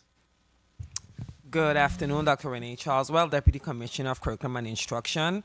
IDEA is the Individuals with Disabilities Education Act for our special needs population. And the numbers that are being reflected there, so first off, we don't have any money. The money is dead on arrival. Our services are being paid through this grant. A lot of personnel are also on this grant. And the balance that you're seeing there is tied to drawdowns that has not happened, but are tied to contracts. Okay. So it's just a matter of the services being provided and the invoices submitted and them being paid. So money is dead on arrival when it comes to this grant. Wow. Very well. Thank you for that explanation. Thank you so much, Mr. Chair. Thank you very much, Senator Blyden. Commissioner, how is the civics curriculum going? I will let Dr. Charleswell respond to that. I think it's going pretty good. Dr. Charleswell? I concur. Yes, it is going well. It's a daily work in progress. We have a committed team that is making it happen. So I would say yes, it's going fairly well, and we hope to wrap up very soon. Excellent.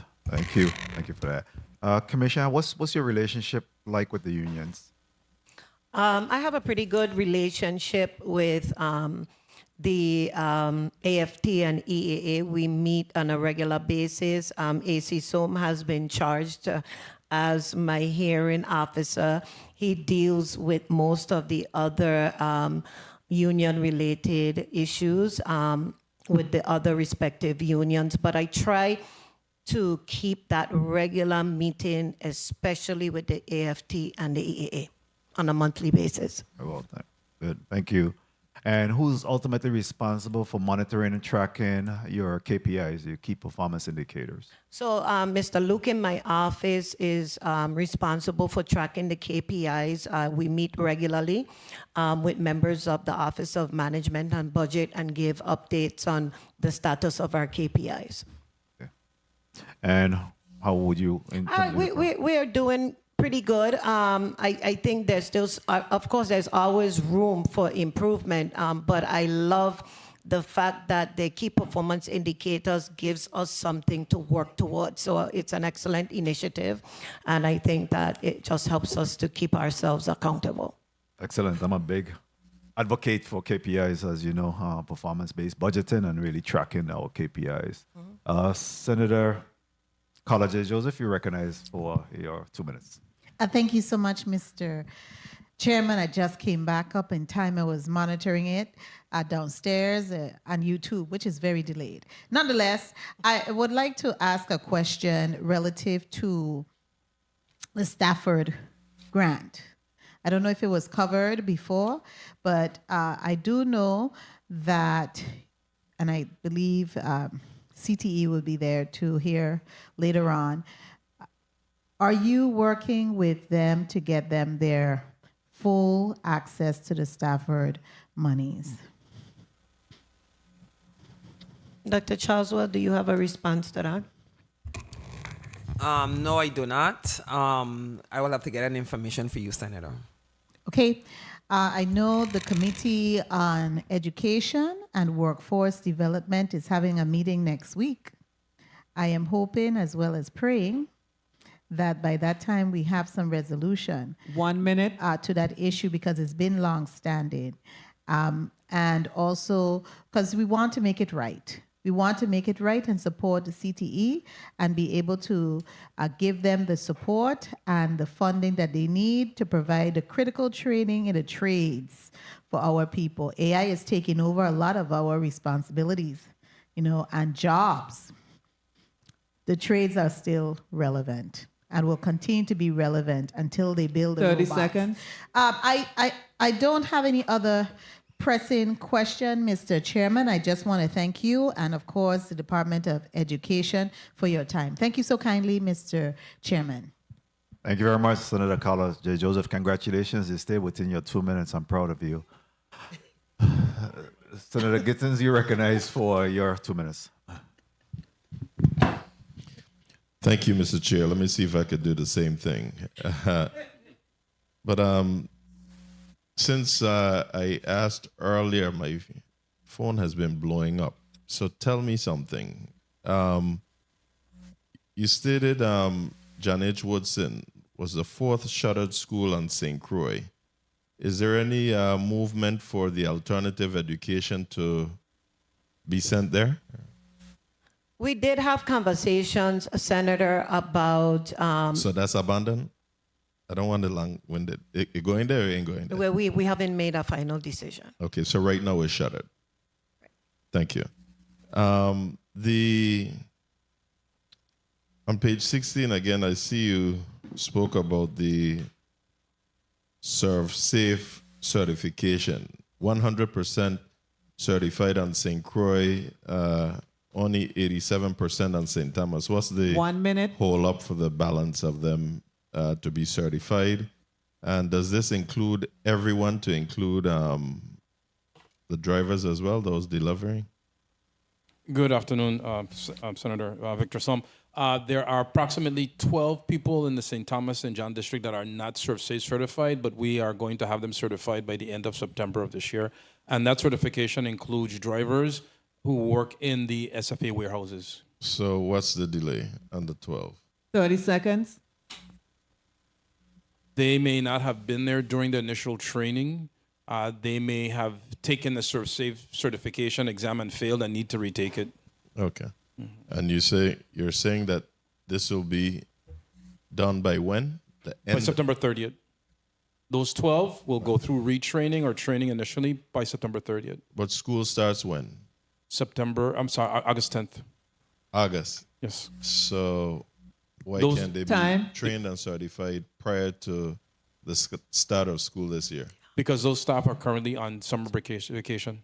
They don't come back until the 31st for kitchen managers and I think August 3rd for others. So at some point, the responsibility has to be on the employee to get these certifications done on time. School gonna start August. This is a USDA federally regulated certification, you're saying. So it's a mandate by the federal government, correct?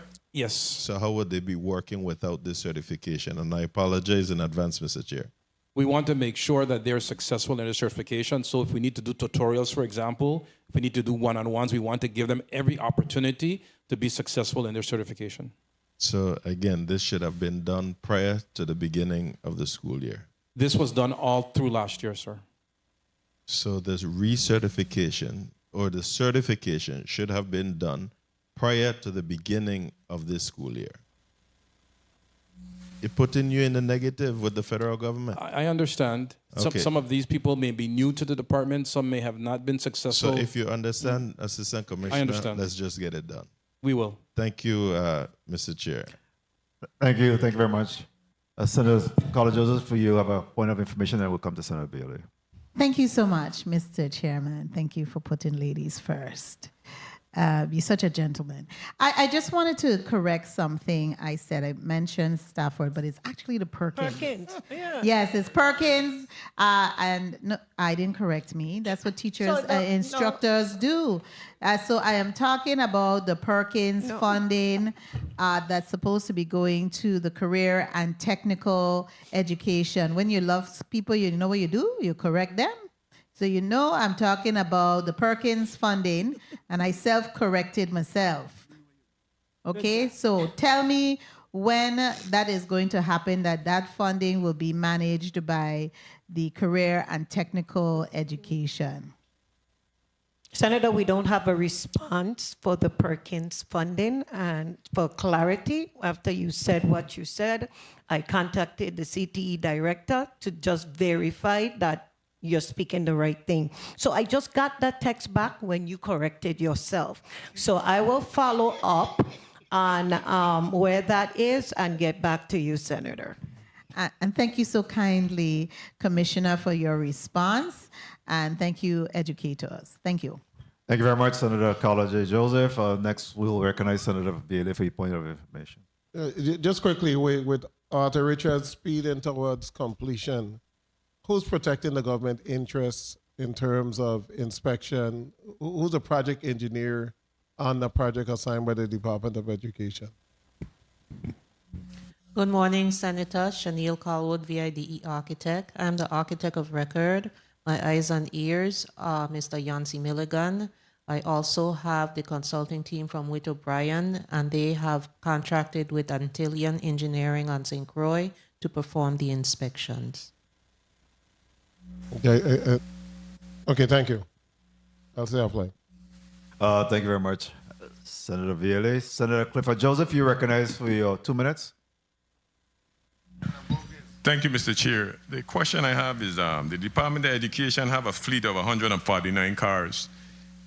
You have outstanding vendor payments on those repairs, or? I don't think so, Senator. I would have to verify.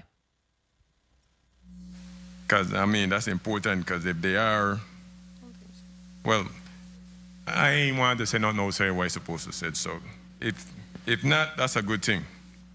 So thank you. No more questions. Thank you for your response.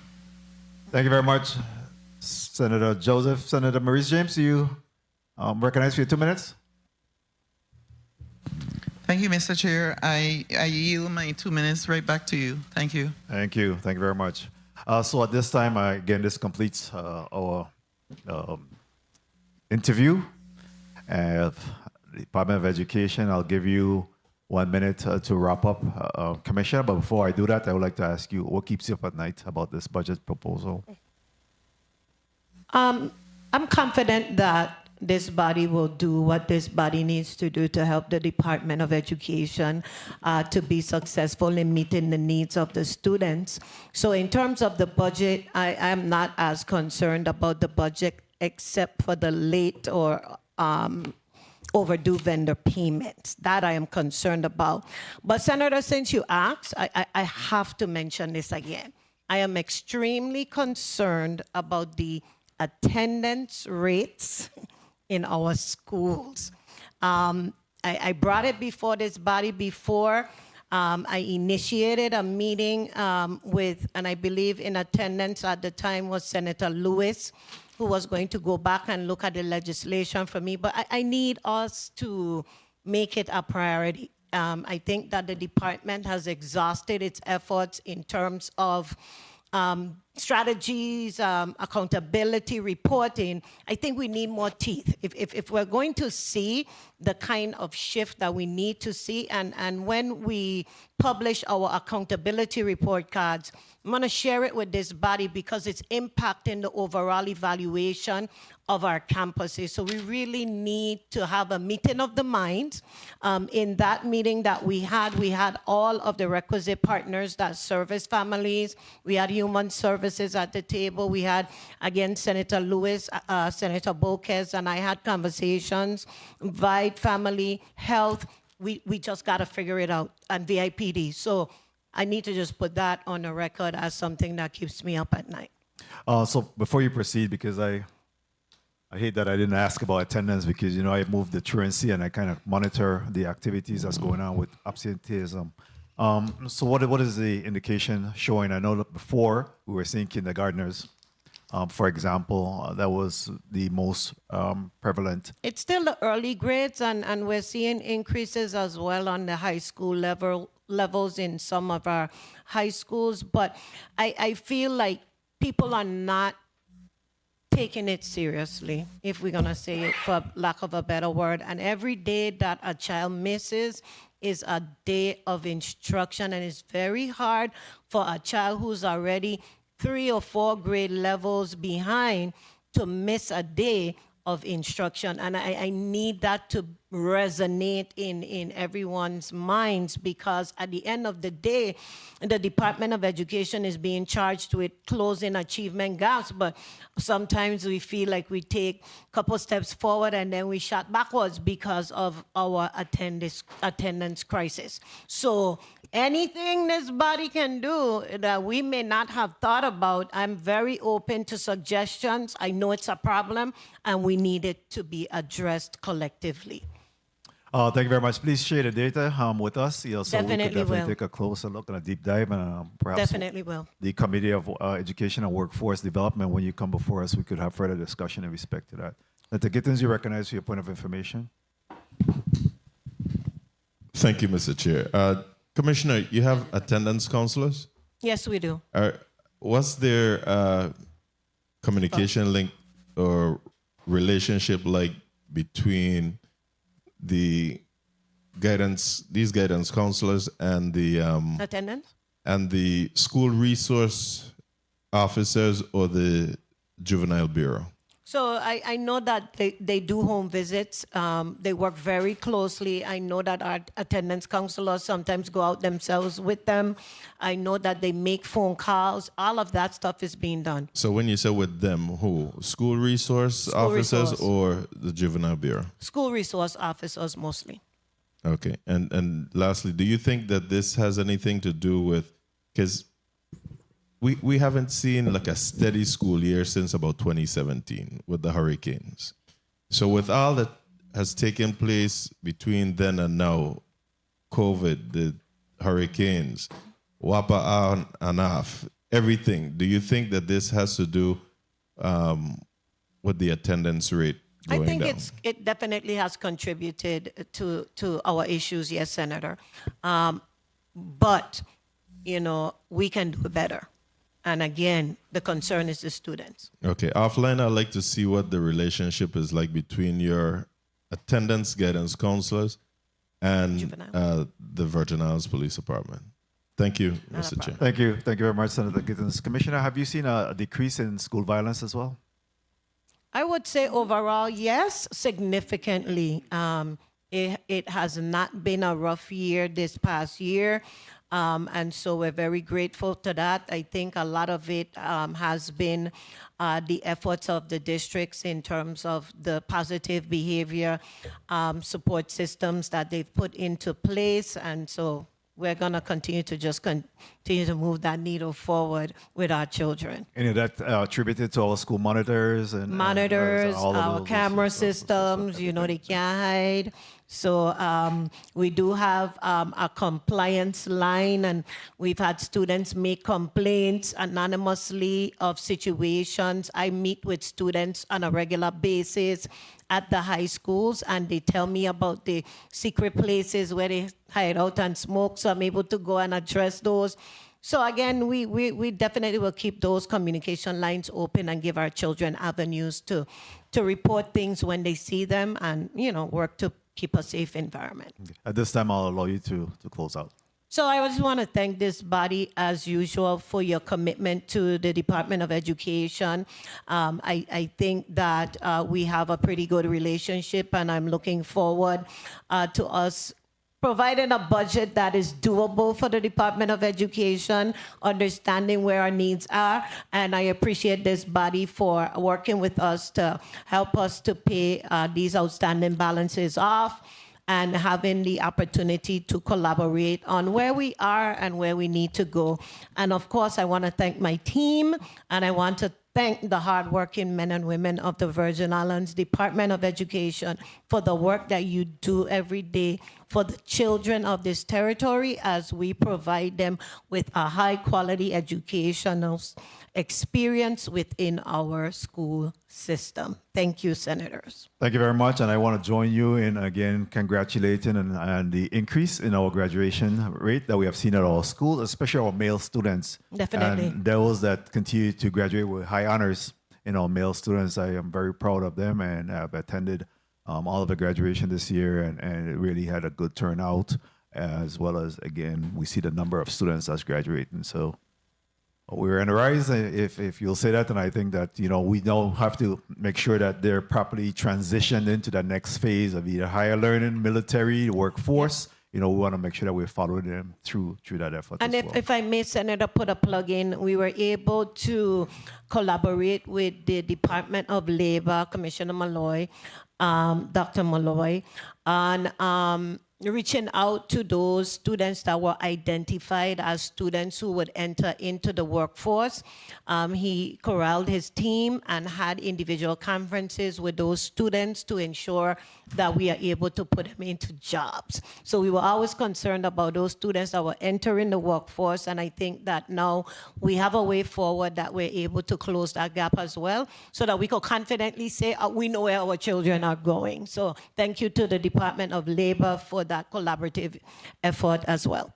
What about Board of Education? I know they're coming next behind of you, and I don't want the you to Board leave of them out. Education and I we have our ups and downs, but we are working together as a team. I think we understand where we are in terms of vision forward, and we are student focused, and that's what we do.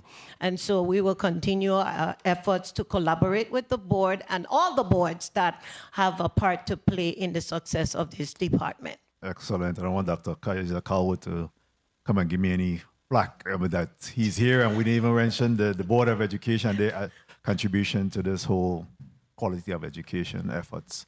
The Committee of Budget, Appropriations and Finance stands in recess for 10 minutes, and then when we come back on, we'll have the Board of Education as well as the CTEC Board before us.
The Committee of Budget, Appropriations, and Finance is back on record and out of recess. At this time, Madam Clerk, please call up the second item on today's agenda.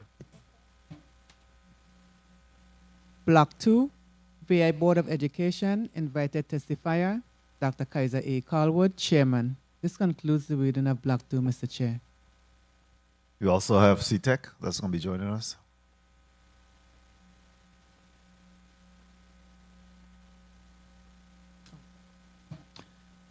I'm sorry, Virgin Islands Career and Technical Education Board, invited testifier, Genevieve Whitaker, JD, MPM, MCJ, CPM, Executive Director. This concludes the reading of Block 2, Mr. Chair. Thank you very much. We do have the Board of Education here and CTEC on their way, so we'll go ahead and begin. Dr. Kaiser Callwood, good afternoon. Welcome. Please go ahead and do a mic check, introduce yourself, and then we'll come to the rest of your staff. Good morning, Senator. Dr. Kaiser A. Callwood. Good morning, Kimberly Giroux. Good afternoon, Sylvanie Reimer. Good afternoon, Deidre Peterson Heath. Good afternoon, Verdell Parsons. Good afternoon, Sandra Best. Very well. Good afternoon to all. You may proceed with your testimony this time.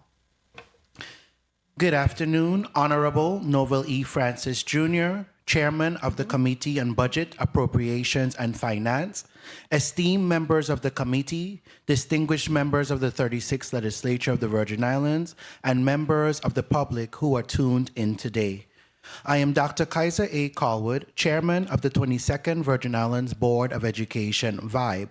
It is an honor to prepare before you today to present and advocate for the Virgin Islands Board of Education's Fiscal Year 2027 budget request in the amount of $2,137,697. Joining me today are members of the board's operational team who collectively support the agency's governance, regulatory, fiscal, and administrative responsibilities. I am accompanied by Executive Director Sandra Best, Associate Executive Director Kimberly Giroux, Financial Aid Coordinator Sylvanie Reimer, Education Certification Officer Deidre Peterson Heath, and Accountant Verdell Parsons. Today's presentation is not just a funding request, but a powerful testament to the Virgin Islands Board of Education's unwavering dedication to financial responsibility, operational excellence, and educational accountability across the territory. The fiscal year 2027 budget proposal of $2,137,697 reflects a strategic and disciplined approach that aligns with the board's statutory duties while safeguarding the careful stewardship of public funds. This request is grounded in a thorough analysis of past expenditures, current needs, and forward-looking priorities that directly enhance outcomes for students, educators, and the entire educational community. Over the past year, the board has made significant strides in optimizing internal operations, elevating communication and reporting standards, deepening stakeholder engagement, and reinforcing robust accountability frameworks. These improvements have equipped us to deliver with greater efficiency and steadfast commitment to service quality. Our continued emphasis on data-driven decision-making is evident through key initiatives like the completion and distribution of our annual School Management Accountability Report, SMAR, rigorous school oversight, and strengthening partnership throughout the educational landscape of the Virgin Islands. Looking forward, we remain deeply committed to fiscal prudence, operational innovation, and expanded education opportunities through scholarships and certification programs. Every public dollar allocated is strategically invested to advance the board's mission with integrity and excellence. Established under Act Number 2252, the Virgin Islands Board of Education operates as an independent agency of the government of the Virgin Islands. VIBE is trusted with key education governance responsibility as outlined in 17 VIC subsection 21 to 25, 41 to 42, 82, 90 to 91, 121, 127 to 129, 171 to 177, 184 to 191, and 193 to 194, including managing the Territorial Scholarship Fund, special legislative grants, and selected federal awards, certifying and credentialing education professionals across the territory, developing and updating and enforcing educational rules and regulations, providing oversight and annual reporting on critical performance indicators, such as test scores, dropout rates, attendance, and administrative efficiency, and serving as an impartial appellate body for educational-related disputes. The board consists of 9 elected members representing 2 legislative districts of the territory, along with 1 at-large member from St. John. St. Croix District, Emanuela Perez Casillas, who serves as vice chair, Winona A. Hendricks, Terrence T. Joseph, and Mary L. Moorhead. St. Thomas St. John District, Judy M. Gomez Esquire, Ara C. Lockhart, who serves as secretary, Nandi Siku Esquire, and yours truly, Dr. Kaiser A. Callwood, and our at-large member, Abigail Hendricks Kagan. Leadership is provided by the executive committee chaired by Dr. Kaiser A. Callwood, with Vice Chair Emanuela Perez Casillas and Secretary Ara C. Lockhart, guiding the board's direction to ensure effective fulfillment of its mission. Supporting the board's work, the operational leadership team includes Executive Director Sandra Best and Associate Executive Director Kimberly Giroux. Together, they oversee the implementation of strategic priorities, manage day-to-day operations, and carry out the board's statutory obligations under the governance of the board. The board employs a committee-driven governance model designed to enhance accountability, foster specialization, and ensure robust oversight across its essential areas of responsibility. Professional Staff Certification and Higher Education Committee, chaired by Dr. Kaiser Callwood. Policies, Rules, and Regulations, chaired by Nandi Siku Esquire. Public-Private Liaison, chaired by Ara C. Lockhart. Curriculum, Instruction, and Learning Environment Committee, which was formerly the School Plans and Facilities Committee, chaired by Winona A. Hendricks. Finance, Scholarship, and Collection, chaired by Judy M. Gomez Esquire, and the Executive Committee, chaired by myself. This governance framework empowers the board to develop strong policies, champion data-driven decisions, efficiently manage scholarship programs and collections, and broaden collaborative partnerships that expand educational opportunities throughout the territory. As the board continues to advance, we remain steadfast in our commitment to leveraging technology, optimizing operational efficiency, and maximizing resources to successfully fulfill our statutory mission. Fiscal year 2025-26 actual expenditures and proposed 2027 budget. Table 1 presents the Virgin Islands Board of Education fiscal position across 3 fiscal years, providing a comparative analysis of the actual expenditures for fiscal year 2025, fiscal year 2026 appropriated budget and expenditures as of June 30th, 2026, and the proposed FY 2027 budget. This comparative view reflects the board's commitment to responsible financial stewardship, operational accountability, and strategic investment in advancing educational excellence throughout the Virgin Islands. The financial trends highlighted in Table 1 demonstrate a disciplined approach to budget management while positioning the board to meet evolving educational priorities and organizational demands. FY 2025 actual expenditures total to $1.7 million, reflected efficient operations, prudent financial management, and disciplined spending across personnel, professional services, and essential programmatic support.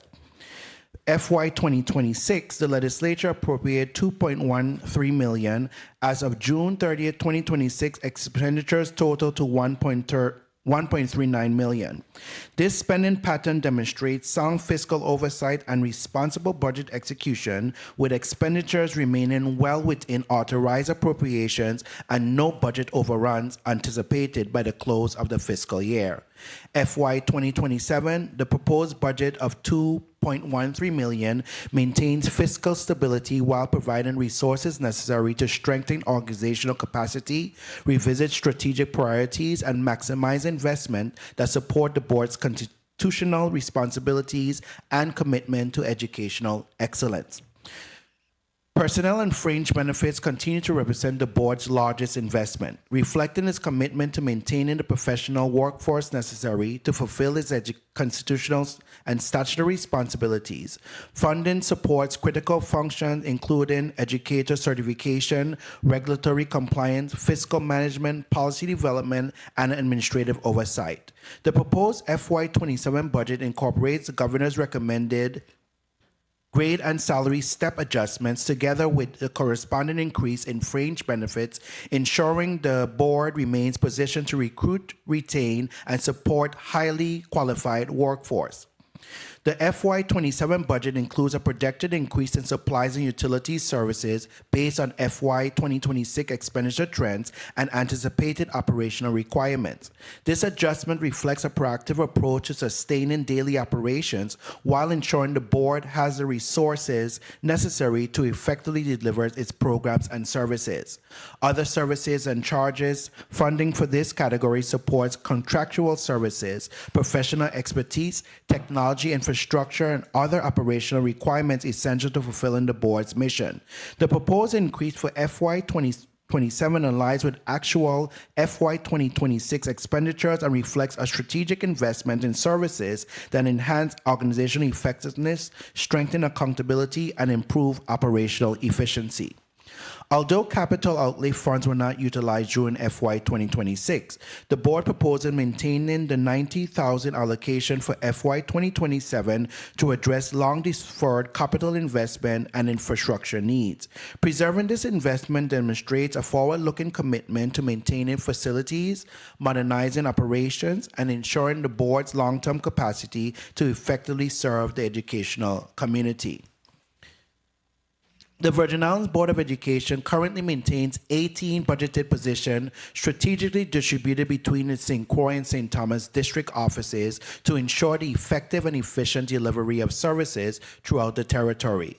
This staffing structure reflects the board's commitment to operational excellence, regulatory compliance, and responsive customer service while supporting its constitutional and statutory responsibilities. In the St. Croix district is staffed by the Associate Executive Director, an Administrative Assistant, Educational Certification Officer, and a Financial Aid Assistant. The St. Thomas district is staffed by the Executive Director, Accountant, Educational Certification Officer, Financial Aid Coordinator, Financial Aid Assistant, 2 loan collection officers, a maintainer messenger engineer, and a custodian who is part-time. These classified non-union positions comprise the operational foundation of the board, supporting educator certification, financial aid administration, fiscal management, regulatory oversight, and administrative operations. A current organizational chart is provided in Appendix A. As of June 30th, 2026, the board has expended $578,913.11 in personnel services, $284,998.03 in fringe benefits, demonstrating prudent fiscal management while continuing to invest in the talented workforce that drive the agency's mission. Personnel expenditures remain within the FY 2026 legislative appropriation, reflecting disciplined budget execution and effective financial oversight. Consistent with the Governor's Executive Order 508-202, all classified employees receive approved salary adjustment during the fiscal year. These investments strengthen the board's ability to recruit, retain, and recognize a highly qualified workforce dedicated to serving the people of the Virgin Islands. The board remains committed to attracting and retaining qualified professionals who possess the expertise necessary to fulfill its expanding operational and statutory responsibilities. Recruitment efforts are currently underway to fill the Executive Assistant and Director of Business and Finance positions in St. Thomas and St. John, and a Custodian Maintenance position in St. Croix. In addition, the board is actively completing the hiring and onboarding process for a part-time researcher and a financial aid representative to further enhance service delivery and organizational capacity. To strengthen operational resilience, the board continues to expand cross-training initiatives across certification, financial aid, loan collection, and accounting units. These efforts ensure the uninterrupted delivery of critical services during employee absences, vacancies, or staff in transition, while fostering greater collaboration, improving institutional knowledge, and enhancing organizational flexibility. By equipping these employees with competencies across multiple functional areas, the board increases operational efficiency, improves responsiveness to stakeholders, reduces service disruptions, and reinforces its commitment to providing timely, accurate, and high-quality public service. The Virgin Islands Board of Education proudly partners with the Virgin Islands Department of Labor through the Summer Youth Work Experience Program, reinforcing the board's commitment to developing the territory's future workforce and investing in the next generation of public servants. During the summer of 2026, the St. Croix District welcomed the following student interns: Rode Naley Richards, Antoniqua Williams, and Kishaila Smith. The board is also collaborating with the Department of Labor in the St. Thomas District and looks forward to welcoming additional student interns to expand this valuable workforce development initiative. These 6-week internship participation rotate through the board's operational units, gaining practical experience in customer service, records management, administrative operations, and public sector professionalism. The program provides students with meaningful exposure to government service while helping to develop transferable workplace skills that prepare them for higher education, future careers, and lifelong professional success. By investing in youth engagement and workforce development, the board is strengthening its talent pipeline, fostering civic responsibility, and contributed to long-term growth and sustainability of the Virgin Islands workforce. As of May 31st, 2021, the Virgin Islands Board of Education operating account with First Bank Virgin Islands, account ending in 0390, maintained a balance of $55,992.49. This balance reflects the board's continued commitment to sound fiscal stewardship, prudent cash flow management, and responsible fiscal financial oversight. The board maintains rigorous internal controls to ensure that all financial transactions are accurately recorded, closely monitored, and reconciled monthly. These practices promote transparency, accountability, and the integrity of the board's financial operations while ensuring the compliance with Government of the Virgin Islands fiscal policies and generally accepted standards of public sector financial management. The Virgin Islands Board of Education strategically partners with qualified professional service providers to strengthen organizational capacity, enhance operational efficiency, and ensure compliance with its constitutional and statutory responsibilities. Table 2 provides an overview of the board's current professional services agreements, including each contractor's scope of work, contractual term, and expenditures. These contractual partnerships represent prudent investment in specialized expertise that supplements the board's internal resources and supports delivery of critical services. Each vendor is procured in accordance with applicable procurement requirements and is evaluated for performance, cost effectiveness, accountability, and alignment with the board's mission and operational objectives. Crucian Point LLC continues to provide website management and digital support services, ensuring that the board's online platform remains secure, accessible, and responsive to the needs of educators, students, and the public. During FY 2026, the board expended funds to support website maintenance, improve digital accessibility, enhance educator certification resources, and strengthen online scholarship services. These investments promote a greater transparency, public engagement, and access to its central board services. Omni Systems, Inc. provides comprehensive informational technology management and infrastructure support under a 3-year agreement effective December 2024 through November 2027. As the board continues to modernize its technology environment, this partnership plays a critical role in maintaining network reliability, protecting cybersecurity, improving system performance, and ensuring business continuity continuity. The contract supports the board's ongoing commitment to secure, efficient, and technology-driven operations. Jennifer Jones Esquire. The Virgin Islands Board of Education engages Jennifer Jones Esquire under an annual contract of $200,000 to provide comprehensive legal services, including governance advisory support, human resources counsel, regulatory compliance, statutory interpretation, procurement review, administrative hearings, litigation coordination, court proceedings, and policy development.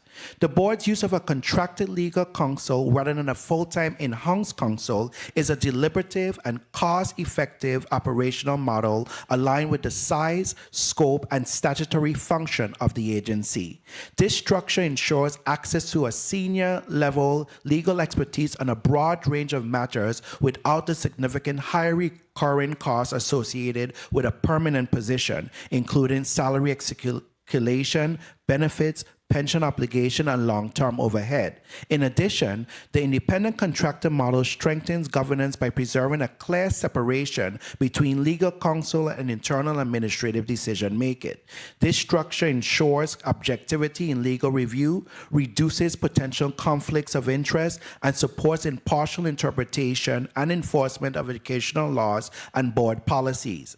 This engagement ensures that all board actions remain legally sound, transparent, and fully compliant with applicable federal and territorial law, while also mitigating institutional risk and supporting timely, informed decision-making across all operational areas.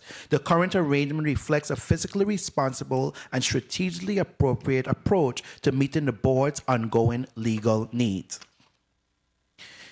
These professional service partnerships extend the board's internal capacity and ensure that effective fulfillment of its legal, technological, operational, and public communication responsibilities.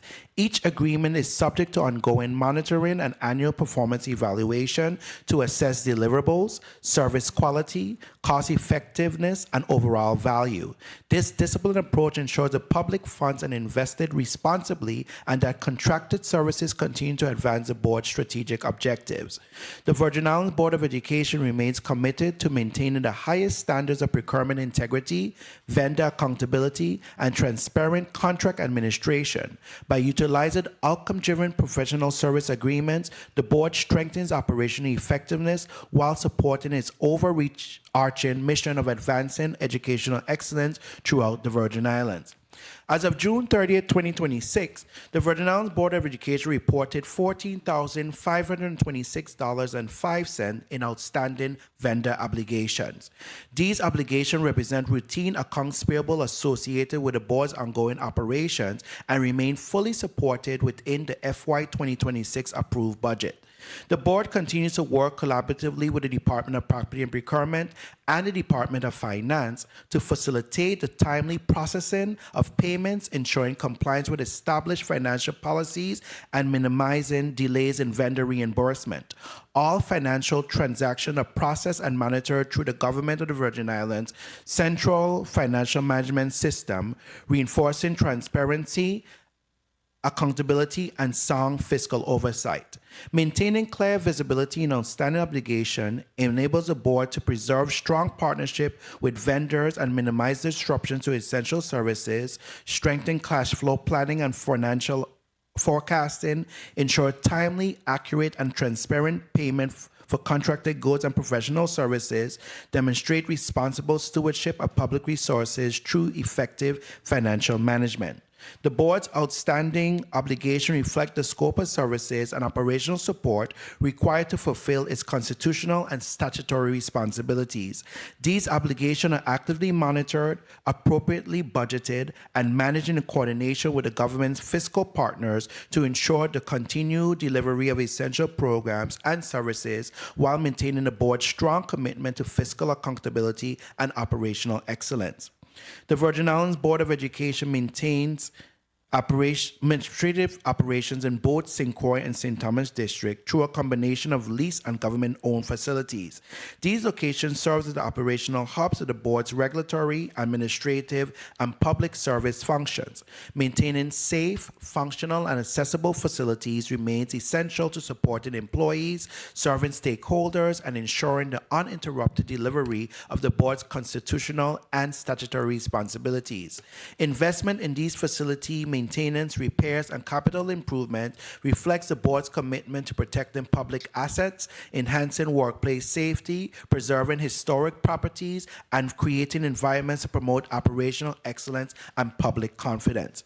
The board currently leases office space from Christiansted Restoration LLC, located at 1115 Strand Street, Christiansted, St. Croix, at an annual cost of $52,477.08, or $4,373.09 per month.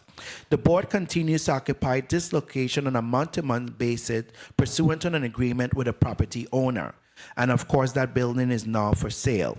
During the fiscal year, the facility experienced significant health and safety concerns relative to primarily to roof deterioration and environmental exposure. Roof repairs are currently underway to address these conditions and maintain a safe working environment for employees and visitors. The board is also aware that the current listed for sale, creating a potential future relocation and reinforcing the importance of long-term facility planning for the St. Croix district. And I'm happy to report that we are looking for a new home, and we'll need the legislature to support that endeavor. The board St. Thomas District Office operates from its government-owned property located at 60B, 61, and 62 Dronigan's Garter, consisting of a two-story masonry administration building, housing executive offices, administrative workspaces, storage areas, staff facilities, and emergency-powered systems. The historic Blake Gertie House, a one-story structure that previously served the board's primary conference and meeting facility. Both buildings sustained substantial damage during the 2017 hurricanes and continue to undergo phased restoration. Completed and ongoing improvement include roof stabilization, courtyard rehabilitation, driveway repairs, and other structural enhancements designed to restore functionality while protecting these important public assets. The board remains committed to preserving the historic character of the Blake Gertie House while ensuring that all improvements to support modern building standards, accessibility requirements, and long-term operational needs. Through the management of its facilities in both districts, the board continues to provide safe, accessible, and professional work environments to support employee productivity, public service, regulatory compliance, and operational continuity. The Virgin Islands Board of Education continues to prioritize strategic capital investment that preserve government-owned facilities, protect assets, and infrastructure necessary to support its mission. The board's capital improvement strategy emphasizes structural resilience, historical preservation, and ADA accessibility, operational efficiency, and responsible stewardship of public resources. Working collaboratively with the Department of Public Works and the Department of Property Procurement, the board secured purchase order totaling $53,994 with Caribbean Contracting Services to complete critical infrastructure improvements, including repairs to the administrative buildings, roof overhang and soffit, removal of 2 hazard trees along the main driveway, repair and resurfacing of the primary driveway and entrance area to improve safety and accessibility and site functionality. The historic Blake Gertie House remains one of the board's highest capital priorities. This significant cultural asset sustained extensive hurricane damage and requires comprehensive restoration in return to its full use while preserving its historic character. The board has partnered with the Department of Public Works to develop the project scopes of work and will continue to collaborate with the Department of Procurement, the Department of Public Works, and the project's architect and construction management professional throughout the restoration. Upon completion, the restored Blake Gertie House will once again serve as a functional public meeting and conference facility while preserving an important piece of Virgin Islands history for future generation. In the testimony provides some of the enhancements that we have made thus far to the Blake Gertie House as a result of a grant that was awarded through DPNR. And also, we have provided in the testimony a probable cost estimate that the additional funds will be needed in order to finish the building. The Virgin Islands Board of Education remains an operational fleet of 5 vehicles strategically assigned across St. Croix and St. Thomas District to support field operations, stakeholder outreach, administrative function, and the efficient delivery of services throughout the territory. In February 2025, the transit van assigned to the St. Croix district sustained damage as a result of vandalism while parked in the Christiansted government parking lot. The board immediately reported the incident to the Virgin Islands Police Department, completed all the required documentation, and initiated an insurance claim in accordance with the established procedures. The board has since received the insurance settlement and is coordinated with Metro Motors to complete the necessary repairs and return the vehicle to operational service. As part of its ongoing fleet management strategy, the board also intends to replace the aging Toyota Highlander assigned to the St. Croix district before the close of this fiscal year. Through proactive fleet maintenance, timely repairs, and strategic vehicle replacement planning, the board remains committed to protecting public assets, minimizing operational efficiency, and ensuring the dependable transportation resources necessary to fulfill its constitutional and statutory mandates. We also provided the template, or if you will, in terms of the condition, the gas amount, and the condition that each one of those vehicles are in, the years, make, and model. The Virgin Islands Board of Education administers the Territorial Scholarship Fund and special legislative grants to expand access to higher educational, career, and technical training and workforce development opportunities for eligible Virgin Islands students. These programs represent a significant investment in the territory's human capital by reducing financial barriers to post-secondary education and helping students achieve their academic and professional goals. The FY 2026 financial aid application period was open from November 1, 2025 through March 30, 2026.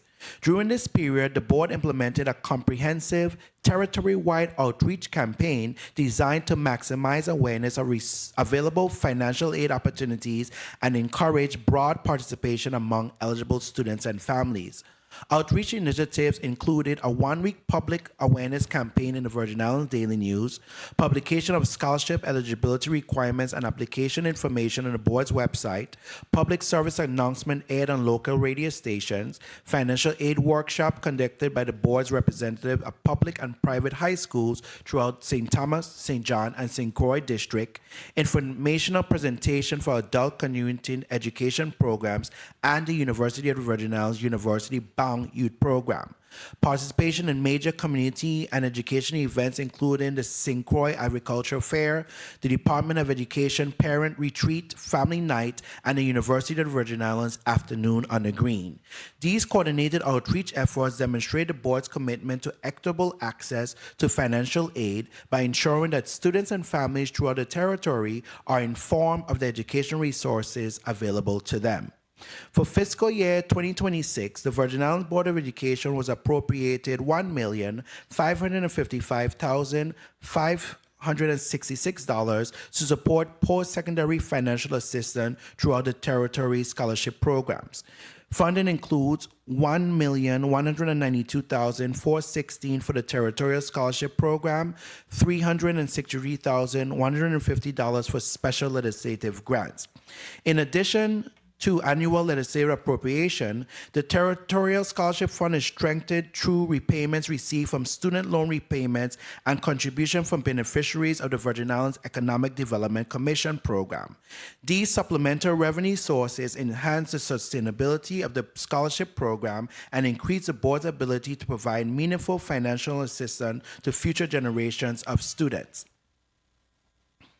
So I have provided the breakdown in the table for FY 2025 and FY 2026 scholarship appropriations and awards. The Virgin Islands Board of Education respectfully requests the legislature to advance Bill number 36-0064, expanding the provisions of Act number 8690, which appropriates $24,000 annually to support the Caroline Felicia Adams Aviation Scholarship. Without the continuation of this appropriation, the board's ability to provide meaningful financial assistance to qualified aviation students will be significantly constrained. Limiting access to education opportunities can lead to a rewarding careers in commercial aviation, aerospace, aviation maintenance, and related industries. We do want to thank Senator Novel Francis and his staff and the body of senators that did support when we did had the issue with we didn't have the funding necessary to support the students, I think in the fiscal year 2025. So thank you, Senator Francis, for that. Big up yourself. The Virgin Islands Board of Education remains committed to expanding education opportunities in the maritime industry through the administration of the Virgin Islands Maritime Scholarship Program. During the 2024 academic year, although the board did not receive the appropriated funding for the program, which is supposed to be $100,000, it honored its commitment to eligible students by utilizing available resources from the Territorial Scholarship Fund to award $5,000 each to 2 qualified recipients for a total disbursement of $10,000. It is important to note that 10 students applied for the scholarship during that award cycle, demonstrating that the board demonstrated demand that exceeded the board's available resources. Unfortunately, no maritime scholarship awards was made during fiscal year 2025 because funding for the program was not included in the board's FY 2025 budget appropriation. As a result, 16 qualified applicants were unable to receive financial assistance to pursue maritime education and training opportunities. However, don't be alarmed. These students instead received a regular loan and grant award of $3,000 each. Congratulations to the staff that came up with the idea. During FY 2026, a total of 8 students submitted application for the Maritime Scholarship Program. However, again, no funding was appropriated or otherwise made available to support these awards. Consequently, eligible students were again unable to benefit from this important education opportunities. These students, however, received a regular loan and grant of $3,000 because we love our students. The Virgin Islands Board of Education continues to experience growing demand for post-secondary financial assistance, reflected both increased public awareness of available scholarship opportunities and the continuing need for financial support among Virgin Islands students. As reflected in Table 5, the board received a total of 768 scholarship applications during the current award cycle, representing an increase of 109 applications, or approximately 16.5% over the 659 applications received during the 2025 application period. This upward trend demonstrates the success of the board's expanded outreach initiatives while underscoring the increasing importance of maintaining robust scholarship funding. The growth in application reinforces the need for continued legislative investment in financial aid programs that expand educational access, strengthen workforce development, create pathways to economic opportunity for the territory's students. Pursuant to Title 17, Chapter 15, subsection 171 of the Virgin Islands Code, beneficiaries of the Virgin Islands Economic Development Commission via EDC, excluding small businesses, are required to make annual contribution to the Territorial Scholarship Fund as a condition of maintaining the tax-exempt status. These mandated contributions serve as a critical funding source that strengthen the board's capacity to provide financial assistance to Virgin Islands students pursuing post-secondary education, workforce training, and professional certification opportunities. As illustrated in Table 6, the beneficiaries of Virgin Islands Economic Development Commission contributed $504,000 during fiscal year 2025, and as of June 30th, $370,000. These contributions are made by participating beneficiaries identified in the Virgin Islands Economic Development Commission's beneficiary listing updated through December 2025. VIDDC contribution represent an important supplement funding source for the Territorial Scholarship Fund, enabling the board to expand education opportunities for Virgin Islands students. These funds enhance the board's ability to increase scholarship availability, support larger awards allocation, and strengthen delivery of financial aid services throughout the territory. And that listing is provided on several pages, all the way to page 23. The Virgin Islands Board of Education remains committed to responsible administration and long-term sustainability of the Territorial Scholarship Fund through effective management and recovery of student loan repayments. Loan collections are a vital source of recurring revenue that is reinvested to support future scholarship recipients, ensuring that financial aid assistance remains available for future generations of Virgin Islands students. As reflected in Figure 1, student loan repayments have remained relatively stable over the past 3 fiscal years. As of June 25, 2026, the board collected $513,923.96 in student loan repayments, demonstrating the continuing effectiveness of its collection and account management efforts. To strengthen repayment performance, the board launched a comprehensive delinquent account review initiative beginning in 2024. This proactive effort included direct outreach to borrowers and consignors through written correspondence, verification and updating of mailing addresses and contact information, comprehensive reconciliation of age accounts, and detailed file audits to improve record accuracy. These initiatives have enhanced the integrity of the board's loan portfolio while improving communication with borrowers and supporting more effective collection efforts. Recognizing that many borrowers had accumulated significant penalties and interest over time, the board implemented a loan repayment amnesty program beginning July 26, 2024 through December 31, 2024. The program encouraged voluntary repayment by waiving accrued penalties and interest for eligible borrowers. The FY 2025 amnesty initiative generated $29,745.98 in loan repayments while providing borrowers with a practical opportunity to restore their accounts to good standing.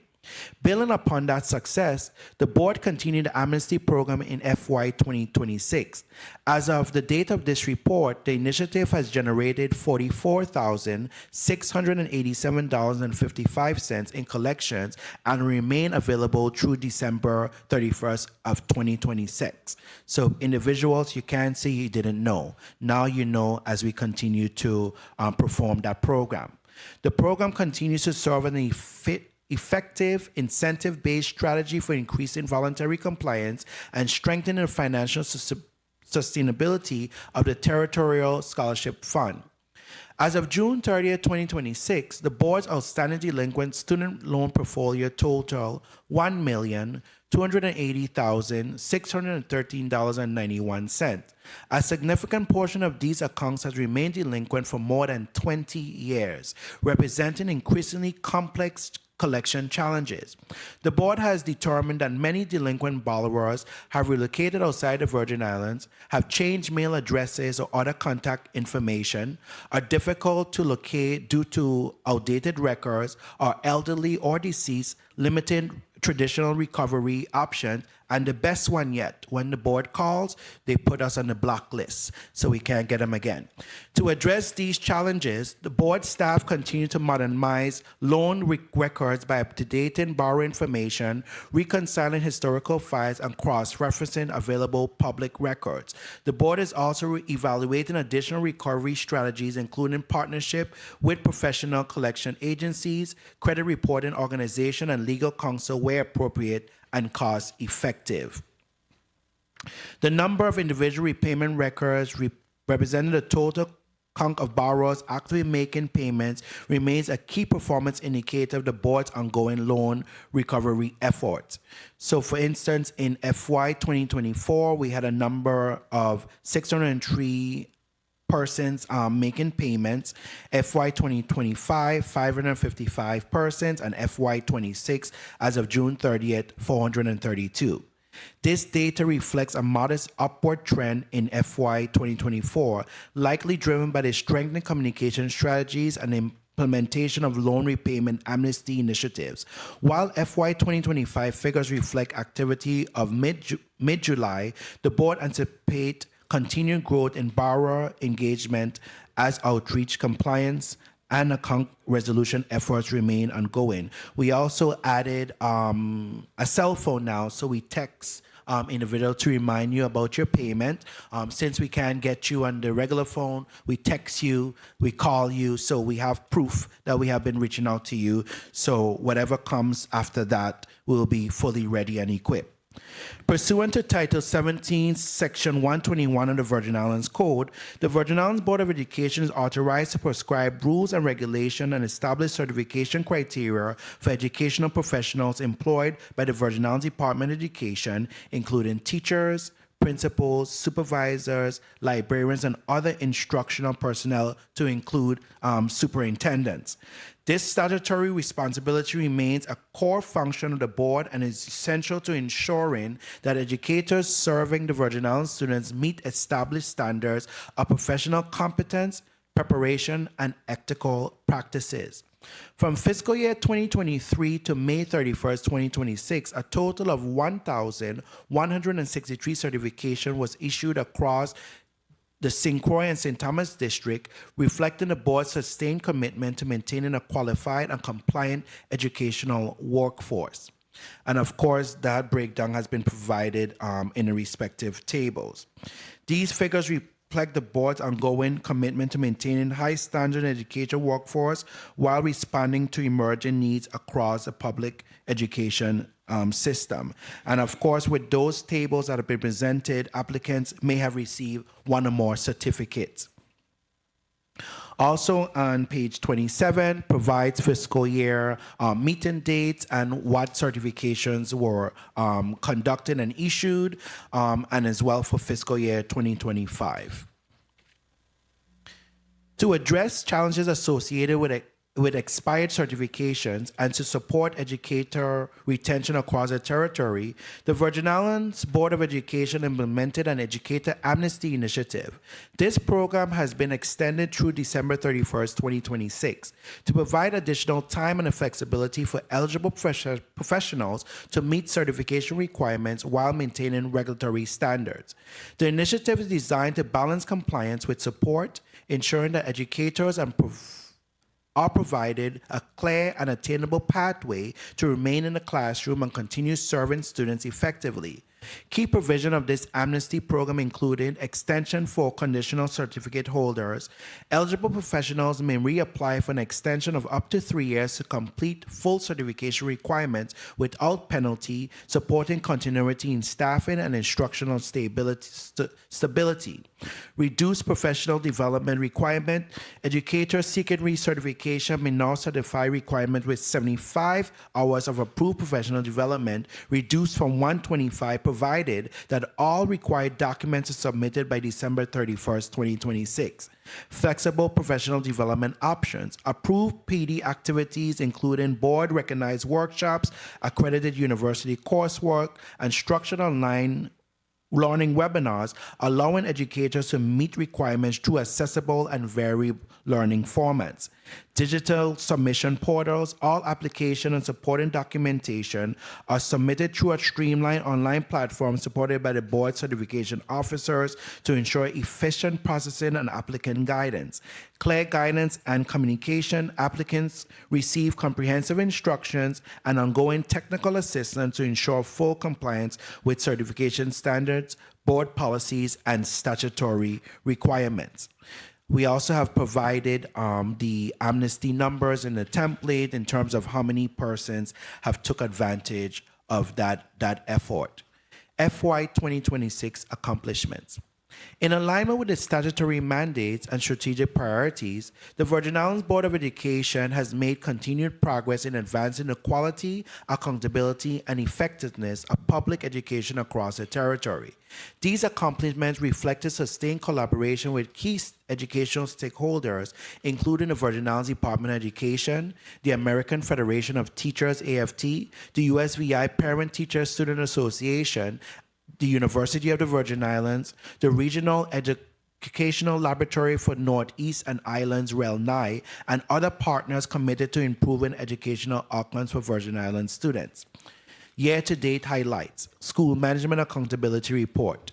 In accordance with 17 VIC subsection 24, on June 15, 2026, the Curriculum Instruction and Learning Environment Committee, chaired by member Winona A. Hendricks, transmitted the annual SMART to the governor, members of the 36th legislature, the Commissioner of Education, and other key stakeholders. And of course, we have our documentation showing that we did submit that report.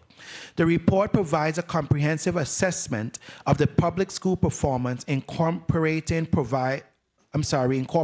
findings from school site visits and data submitted by the Department of Education. It also includes targeted recommendations intended to strengthen instructional delivery, improve student outcomes, and enhance transparency and accountability in the public education system. Curriculum instruction oversight. Pursuant to Act Number 8717, the Board continuous evaluation of public school curriculum, instructional practices, and administrative operations. This effort included the implementation of academic walkthrough checklists for the 2024-2025 school year, which guided structured school visits and classroom observation across both districts. Board members assessed standards alignment, instructional delivery, classroom materials, and intervention strategies to evaluate the impact on student achievement and academic growth.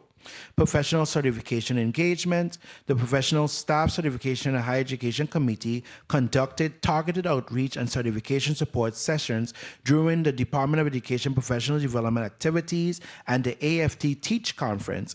These engagements provided educators with direct access to certification guidance, regulatory updates, and applications to support services, ensuring timely processes and improved compliance with certification requirements. These accomplishments reflect the dedication, professionalism, and collaborative spirit of the board staff and the 22nd Governing Board. Through consistent oversight and stakeholder engagement, the board remains committed to strengthening institutional accountability, improving student achievement, and advancing educational excellence throughout the Virgin Islands. The board extends sincere appreciation to the Committee on Budget Appropriations and Finance for its continued partnership and support. We welcome any questions and look forward to ongoing collaboration in strengthening and sustaining a high-quality public education system for the Virgin Islands. Thank you very much, Dr. Colwood, for that very, drink some water, comprehensive testimony there. At this time, we'll hear from the Executive Director of CTEC, Career and Technical Education, Genevieve Whitaker. You recognize for your testimony, and also for introduction of the chair, board chair.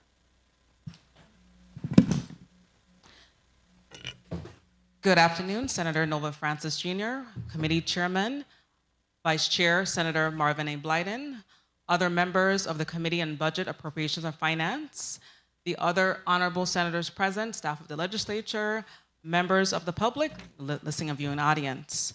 My name is Genevieve Whitaker, and I serve as the Executive Director of the Virgin Islands Board for Career and Technical Education. I am joined by our Chairman, Mr. Anthony Martinborough Jr., and together we appear honored to appear today before you to present the board's fiscal year 2026-2027 budget. To speak to the work of the board and the Office of the Executive Director, and to provide a fuller picture of the system building efforts that have been underway across the territory. The other members of our board are Vice Chair Dr. Anastasia Jackson and Secretary Dr. Susan Darrow McGrath. This testimony is offered in the spirit of accountability, transparency, and partnership. It reflects not only a request for financial support, but also the story of the work that has been done, the systems that have been strengthened, the relationships that are being built, and the opportunities we are working to create students, educators, and adult learners, and the workforce of the Virgin Islands. Throughout this period, the board has continued to engage in curriculum development, stakeholder collaboration, professional development training, legislative advocacy, communications upgrades, student support initiatives, and efforts to align education and real economic opportunity. We come before you today to understand that career and technical education must be viewed not as a narrow program area, but as a vital public investment in the future of the territory. It sits at the intersection of education, workforce development, public service, innovation, and economic resilience. The board's work, therefore, is not limited to the administration of programs. It includes creating pathways, strengthening systems, modernizing processes, connecting institutions, and helping to ensure that students are prepared not only to graduate, but to thrive. This work includes outreach with school administrators, union leaders, senators, the Workforce Development Board, the Board of Education, entities involved in rebuilding schools and infrastructure, advisory boards, our career and technical student organizations, curriculum development partners, communications partners, and other stakeholders essential to strategic planning. I'll turn it over now to Chair Mardenborough for this next section. Good afternoon. Chairman Anthony Mardenborough, Jr., Virgin Islands Board for Career and Technical Education. The board's mandate and the meaning in practice.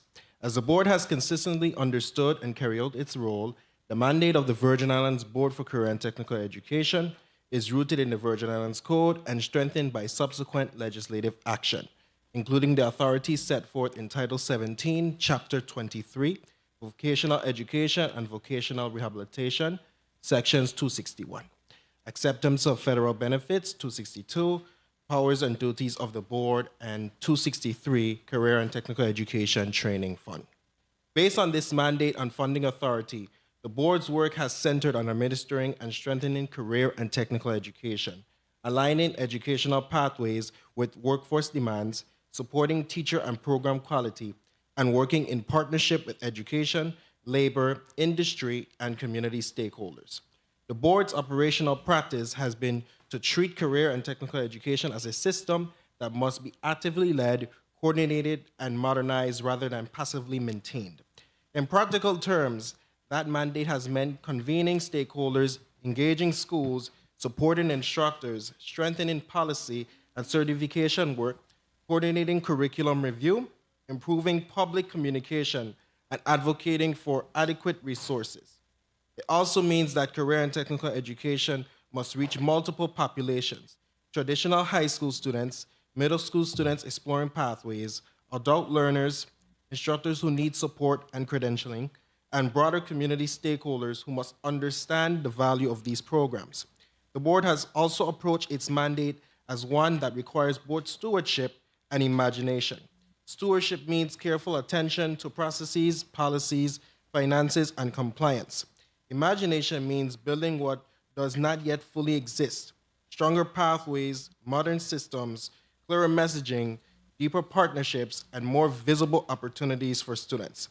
Guest presentations and board discussions emphasize industry partnerships, professional development, career advising, community awareness, articulation agreements, and stackable credentials, and board members tied those ideas to ongoing efforts with the proposed VI Technical College and the University of the Virgin Islands.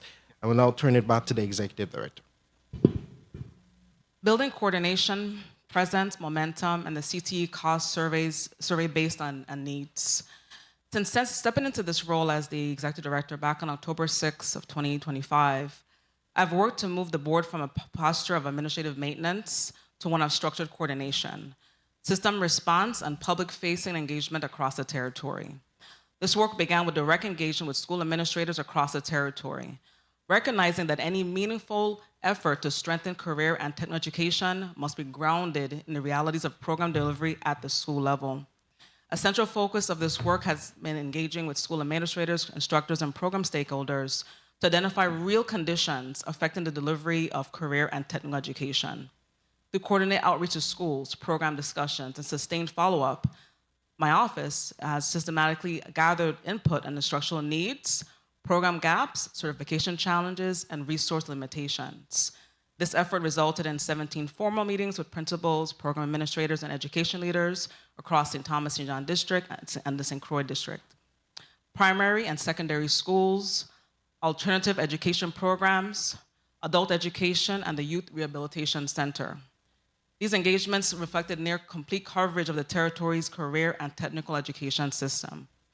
These engagements resulted in direct identification of program-level challenges, documentation of instructional and equipment needs, validation of certification and staffing gaps, alignment of program offerings with workforce expectations. Beyond the school-level engagement, our office has conducted more than 95 meetings, events, and engagements across education, workforce, government, and community sectors from October up to even this month. This includes coordination, as I've shared, with the Department of Education, the Board of Education, the Workforce Board, the Department of Labor, the Apprenticeship Council, the Bureau of Economic Research, industry partners and infrastructure development teams, the advisory boards, and the CTSOs, as I referenced earlier. This includes also our engagement with the Bureau of Economic Research on data systems integration, workforce tracking, and the coordination of education and economic data systems. And you will see the chart as I've provided all those engagements. Student leadership, advisory alignment, and program support. The board continues to support career and technical student organizations, academies, and advisory boards as essential components of student leadership development, workforce readiness, and program alignment.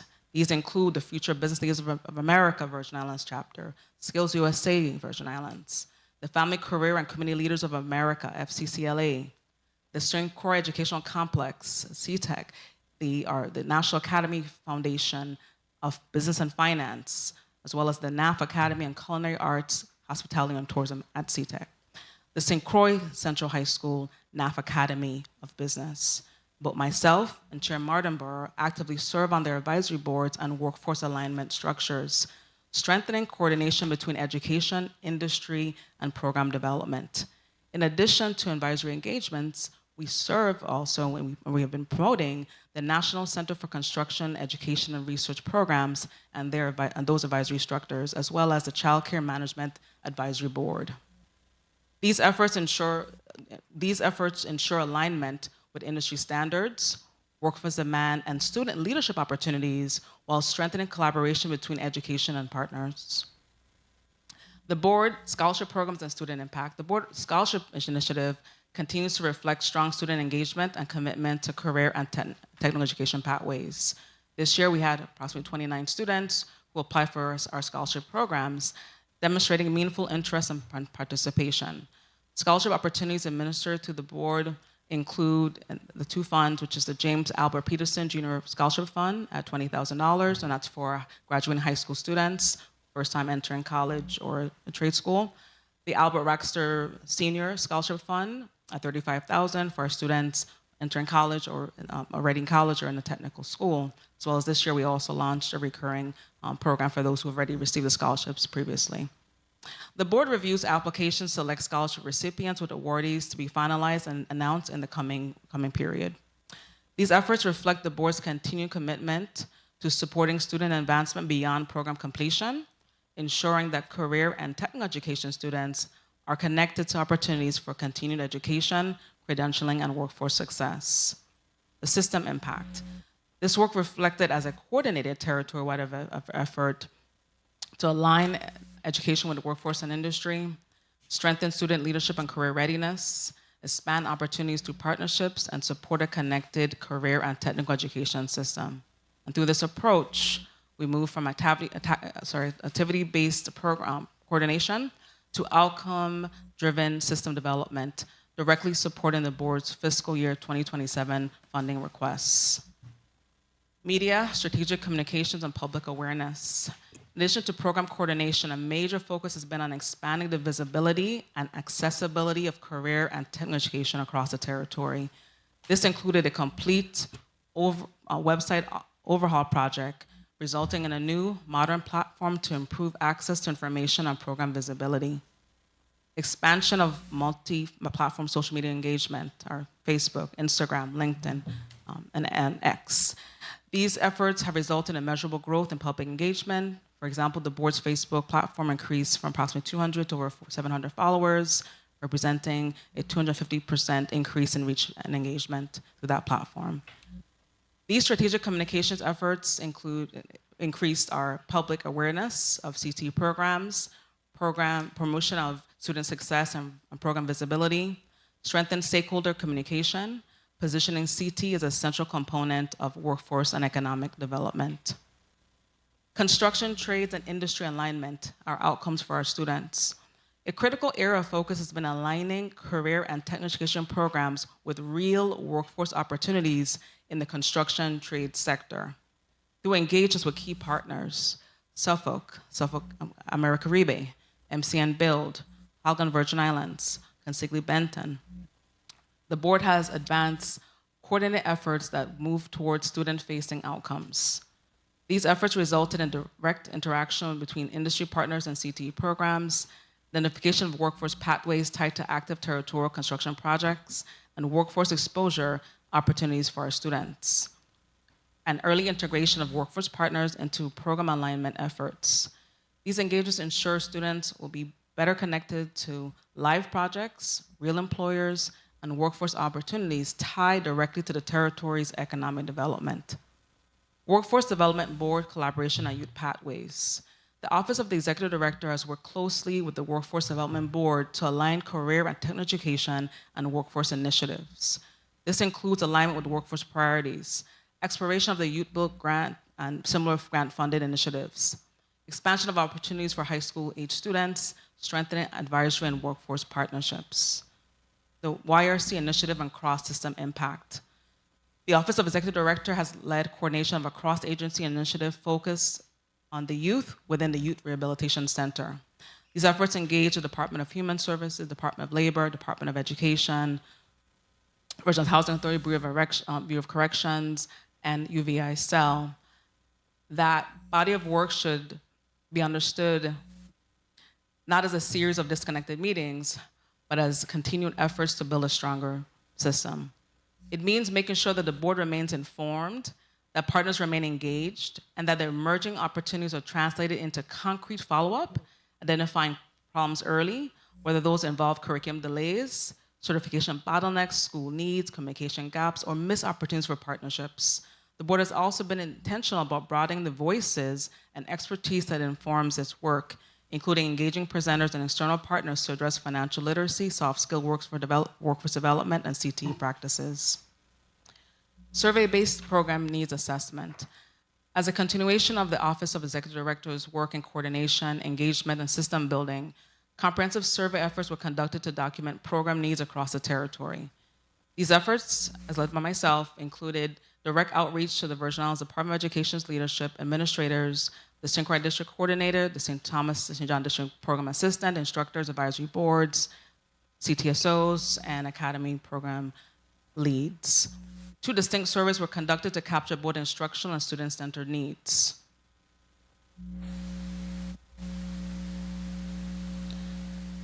The survey identified critical programmatic and operational needs across the district that include district-wide textbooks, that's in the St. Croix District at $300,000, cosmetology annual program cost of $30,000, electronic tools and components at $50,090, information technology, engineering, and the National Center for Construction Education and Research tool packages at $100,538.97, building and mechanical trades equipment and supply needs at $176,000 and $596.36. Academy of Health program costs at $6,813.50. School reported career and technical education program needs at $334,000. Computer engineering annual costs at $95,000 to $115,000. National Center for Construction Education and Research Core annual cost of $55,000. Virtual transfer expansion at $250,000. A second survey focused on the career and technical student organizations, advisory board engagement, and academy-based programming needs, identifying requirements related to student participation in local and national competitions, travel conference support, program materials and operational needs, advisory board engagement and workforce alignment, academy program support across schools. These figures represent a cross-section of career and technical education programs and are not the full scope of all programs across the territory. Strategic significance. This survey efforts ensure that the board's support for program planning and funding requests is grounding in direct input from educators, administrators, and program leaders, reflecting actual classroom, program, and student needs rather than assumptions. As part of the executive director's continued coordination and engagement efforts, the board began documenting student outcomes across career and technical programs using available graduation and certification data. At this time, we confirm our various numbers, 189 high school students at CTEC across the St. Croix Educational Complex, and include both those students who also, from Central High School, who also attended the school, and as well our evening school students, as well as the Charlotte Miley High School and Evaluator Ken High School. 150 graduates of the Raphael O. Wheatley Skills Center representing our adult and post-secondary certification programs. In the St. Thomas and St. John districts, high schools, and the St. Croix adult education and career technical education programs, we have barbering, nail technology, natural hair care, National Academy of Finance, Academy of Business, Academy of Hospitality and Tourism, Office Administrative Systems, Culinary Arts, Cosmetology, Carpentry, Automotive and Mechanic Repair, Auto Body and Fender, Electricity and Plumbing. We have Child Care Development Associate, Clothing and Construction and Design, Commercial Baking and Cake baking, Electrical Vehicle Technician, Nail Technology, Post-Secondary, Nail Hair Care, Post-Secondary, NCCR Core, NCCR Electrical 1, 2, and 4. We'll have also the Raphael O. Wheatley Skills Center programs, as we align in the testimony, in health sciences, phlebotomy, medical administrative assistant, practical nurse, clinical medical assistant, emergency medical technician, certified nursing assistant, patient care technician, under human services, cosmetology, aesthetics, nail technology, barbering, hair braiding, hospitality and tourism, culinary arts, information technology, computer applications, transportation, auto mechanic, auto body, architecture and construction and plumbing, carpentry, heating, ventilation, air conditioner, refrigeration that we know as HVAC. The board and the staff extend congratulations to all of our 2026 graduates, certificates recipients, as well as the student promotees at every level, primary, recognizing their achievement, discipline, and commitment to their respective career pathways. While administrator engagement and program validation have been supported confirmation of these outcomes, a comprehensive system-wide count will continue to be refined upon the resumption of the board's school tours and receipt of complete data currently requested from the Commissioner of Education. Staff management and organizational capacity. The work of the Virgin Islands Board for Career and Technical Education is supported by a dedicated administrative team across both districts whose professionalism and commitment are essential to the execution of the board's mandate. Our organizational capacity.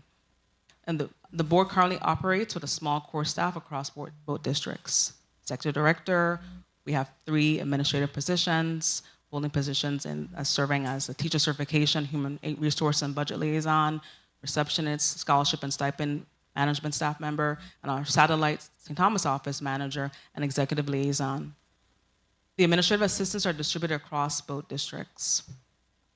In addition, the board is supported by 2 Department of Labor summer work experience program interns. In our St. Thomas office, 1 intern serving as in a capacity as our media and communications, even a pre-legal capacity, who's an aspiring attorney entering their 2nd year of college, and that is Ms. Abigail Javon, who's joined us here today during today's hearing. And our other intern in our St. Croix office, who is serving an information technology role, assisting with our digital operations, Mr. Asa Richardson. These internship placements provide valuable workforce experience while also contributing to operational capacity. Led by myself and in response to the expanding scope of the board's work across program implementation, stakeholder engagement, communication, executive coordination, the board has actively recruited for a position in the St. Thomas district that has remained vacant for a few years. Interviews for this role are scheduled to take place next week. The position is the Programs Outreach and Media Executive Project Coordinator. This position is intended to strengthen coordination of programs, outreach initiatives, communications, and executive level priorities, ensuring more effective execution of the board's work across both districts. And I will turn it back over to Chair Mardenborough to report on the board's work. Thank you, Executive Director Whitaker. The work of the Virgin Islands Board for Career and Technical Education reflects a coordinated and deliberate effort to advance curriculum development, strengthen workforce pathways, and align education systems with the territory's economic and workforce priorities. These efforts are not isolated initiatives, but part of a broader strategy to ensure that career and technical education programs remain relevant, rigorous, and responsive to both student needs and workforce demand.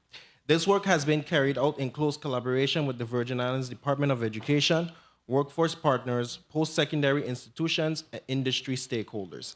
It reflects the board's role in supporting program approval, curriculum alignment, pathway development, and system integration across multiple sectors. Agriculture curriculum development and approval.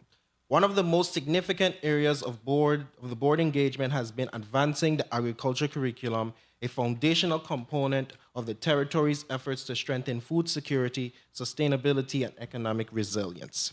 The board acknowledges the leadership and partnership of Dr. Renee Charleswell, Deputy Commissioner of State of Curriculum and Instruction, and Sydney Meadows, Territorial Director of Sustainability and Agricultural Education, along with the entire Virgin Islands Department of Education Division of Curriculum and Instruction team, whose work spans pre-K through 12th grade, career and technical education, and continuing education.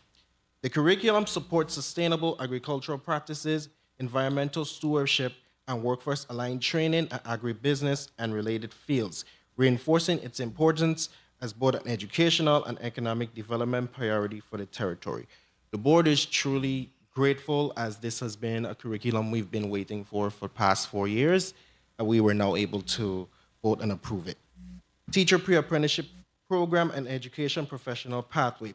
Another meaningful development reflected in the board's work is the strengthening of the education profession pathway for younger learners through the teacher pre-apprenticeship program, formerly developed as the teacher apprenticeship exploration program, a 7th and 8th grade career and technical education elective designed to introduce students to the teaching profession through structured real-world learning experiences. This initiative has been advanced in collaboration with the Virgin Islands Department of Education under the leadership of Dr. Deanne Wells-Hedrington, Commissioner of Education, with continued support from the department's curriculum leadership team and policy coordination through Sana Joseph-Smith, Policy Advisor, reflecting a shared commitment to building a sustainable educator pipeline through early exposure, curriculum alignment, and system-level planning. As reflected in the finalized Teacher Apprenticeship Exploration Program, is designed as a 2-semester, full academic year elective that introduces middle school students to the field of education through leadership, service, peer mentoring, and classroom-based experiences.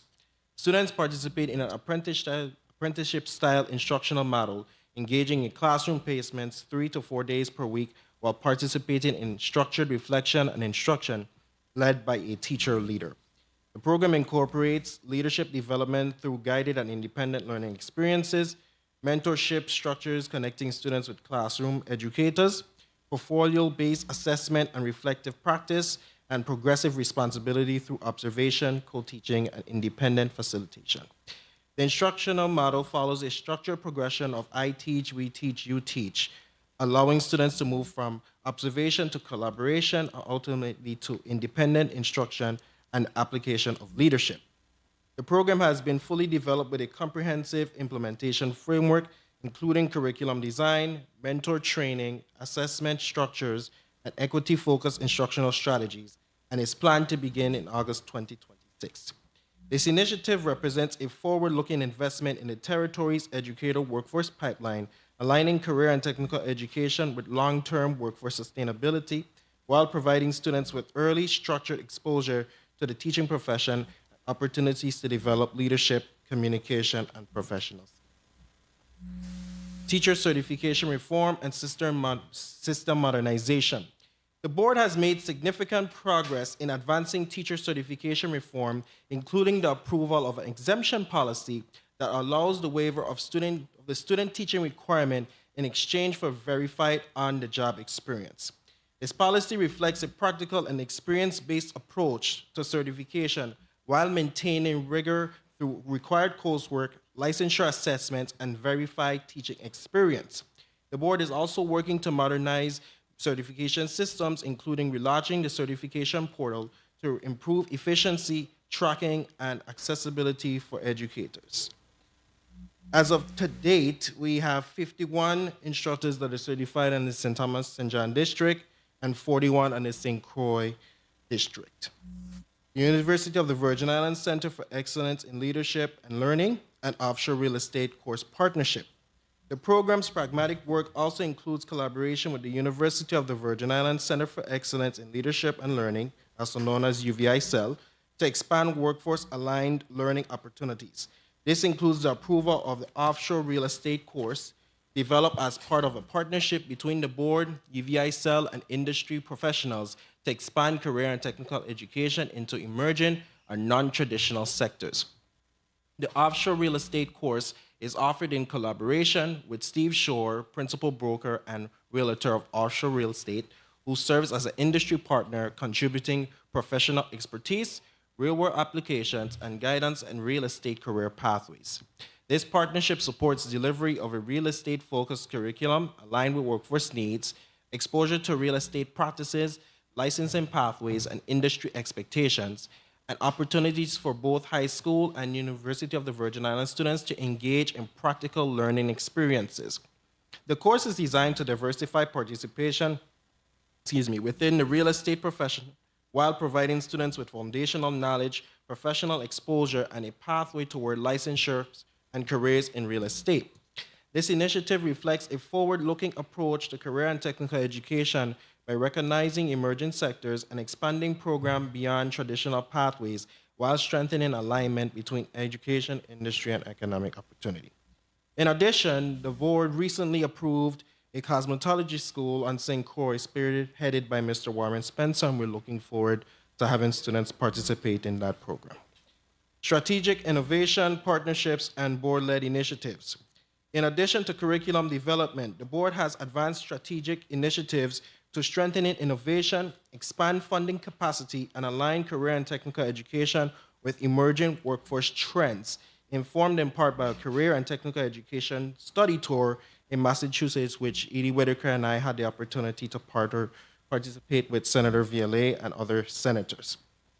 And during this delegation, we visited Worcester Technical High School and Essex North Shore Agricultural and Technical School.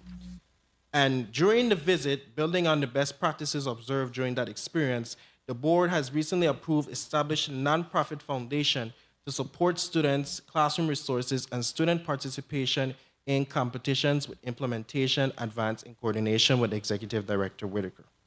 In addition, the board, through the Office of the Executive Director, has taken active and ongoing steps to strengthen oversight, transparency, and to regain access to the Carl D. Perkins Career and Technical Education Funds. This has included direct engagement with federal partners, coordination with the U.S. Department of Education, and continued efforts to clarify the current administration, utilization, and reporting of Perkins resources. This work reflects the board's statutory responsibility to ensure that federal funds are effectively aligned with documented program needs and supports broader efforts to position the territory to fully leverage available Perkins funding in support of career and technical education. As of to date, the board has not received any updates on the current remaining balance of the Perkins funds and where and what it has been spent on. The board is also advancing an artificial intelligence initiative in partnership with the University of the Virgin Islands, building on the leadership of our former chairman, Dr. Michael Francois, and collaboration with Secretary Dr. Susan McGrath in her capacity as Director of the University of the Virgin Islands, UVI-CEL, expanding access to future-focused, technology-driven pathways, student readiness, financial literacy, and workforce skills development. Led by Executive Director Whitaker, another important aspect of the board's work has been the intentional effort to connect students not only to technical knowledge, but also to leadership, employability, communication, financial literacy, and career awareness. This work includes engagement with curriculum-based resources and instructional tools designed to support both technical and non-technical skill development, including Money Moves, developed by Synchro native Ray Paris, a gamified financial literacy and entrepreneurship curriculum featuring scenario-based learning, a mobile application, and applied decision-making activities. Career Tree, a structured career pathway exploration curriculum that supports long-term planning and workforce alignment. Back on February 6, 2026, board members and staff participated in a workforce development key stakeholder session hosted by Commissioner Gary Malloy and the Virgin Islands Department of Labor. The session featured Mark C. Perna, founder and CEO of TFS Results and the creator of Career Tree Framework, who shared insights on strengthening education to career pathways and workforce development strategies. And we also had the opportunity to meet with him when we attended Vision 2025 in Nashville, Tennessee. And we will continue moving forward with the collaboration of the Department of Labor through Commissioner Dr. Malloy for the Career Tree licenses to support our CTE programs. Imago, a soft skills curriculum focused on communication, emotional intelligence, leadership, and workplace readiness. NCCR, including the Hammer Math curriculum, which supports foundational math skills within construction trades instruction. Student, a digital curriculum platform providing real-world coursework in business, marketing, and entrepreneurship. These resources have been shared with the Virgin Islands Department of Education leadership, curriculum teams, and instructors with ongoing engagement to align them with existing programs and identify opportunities for pilot implementation. This work reflects a broader understanding that career and technical education is both instructional and developmental, requiring a curriculum that supports not only technical competence, but also financial literacy, communication, problem solving, and real-world decision-making. I'll turn it back to Executive Director Whitaker. Budget context and why more support is needed. Our budget ceiling of the $689,681 against our total programmatic need of $2,654,000 and our funding gap at $1,964,000. Priority investments, our instructional materials and textbooks, our certification systems and platforms, workforce simulation and immersive technology, CTSO programs and student leadership. The financial case for stronger investment in career and technical education is directly tied to the documented needs identified by the surveys, as I've shared, and engagement efforts, which captured through program equipment and student support requirements across districts, programs, and schools. These figures represent a cross-section of programmatic and operational needs, not the full scope of career and technical education across the territory. Strong career and technical education programming carries real and necessary costs. These include instructional materials, consumable supplies, industry-specific tools, modern technology, access to certification, and infrastructure required to deliver meaningful workforce-aligned training. And as you see in the testimony, I've provided a chart, again outlining all those costs. The board's budget reflects both necessity and opportunity. In the case of necessity, the documented needs to sustain and to really improve funding it's insufficient at this time to sustain program delivery at the level required for students to succeed. And in the case of opportunity, strategic investment allows the board and its partners to strengthen program quality, expand student access, and build a more coordinated and effective career and technical education system. This request also reflects organizational capacity needs, including filling a critical position in the St. Thomas office to support program coordination, outreach, communication, and executive operations. And as you'll see in Appendix B, the post-audit statement, Statement 1, and executive summary, a detailed breakdown of current expenditures is provided, which reflects the board's operational spending and financial activity under its existing allocation of the approximately, again, $689,681.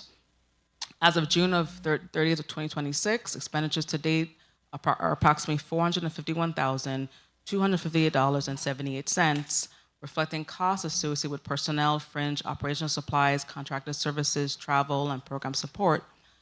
These expenditures profile demonstrates that the board's current funding is largely allocated to core operational and administrative functions, limiting the resources available to fully provide program expansion, student engagement activities, and other broader instructional and workforce development needs identified in the survey findings. And I'll hold it over to Chair Monitor as we close out. The Virgin Islands Board for Career and Technical Education is working to build something larger than a budget line and larger than a set of disconnected programs. It is working to build alignment between education and work, between policy and practice, between schools and industry, and between instructional need and public awareness, and between student potential and real opportunity. We extend sincere appreciation to our staff across both districts for their professionalism, consistency, and dedication to daily operations.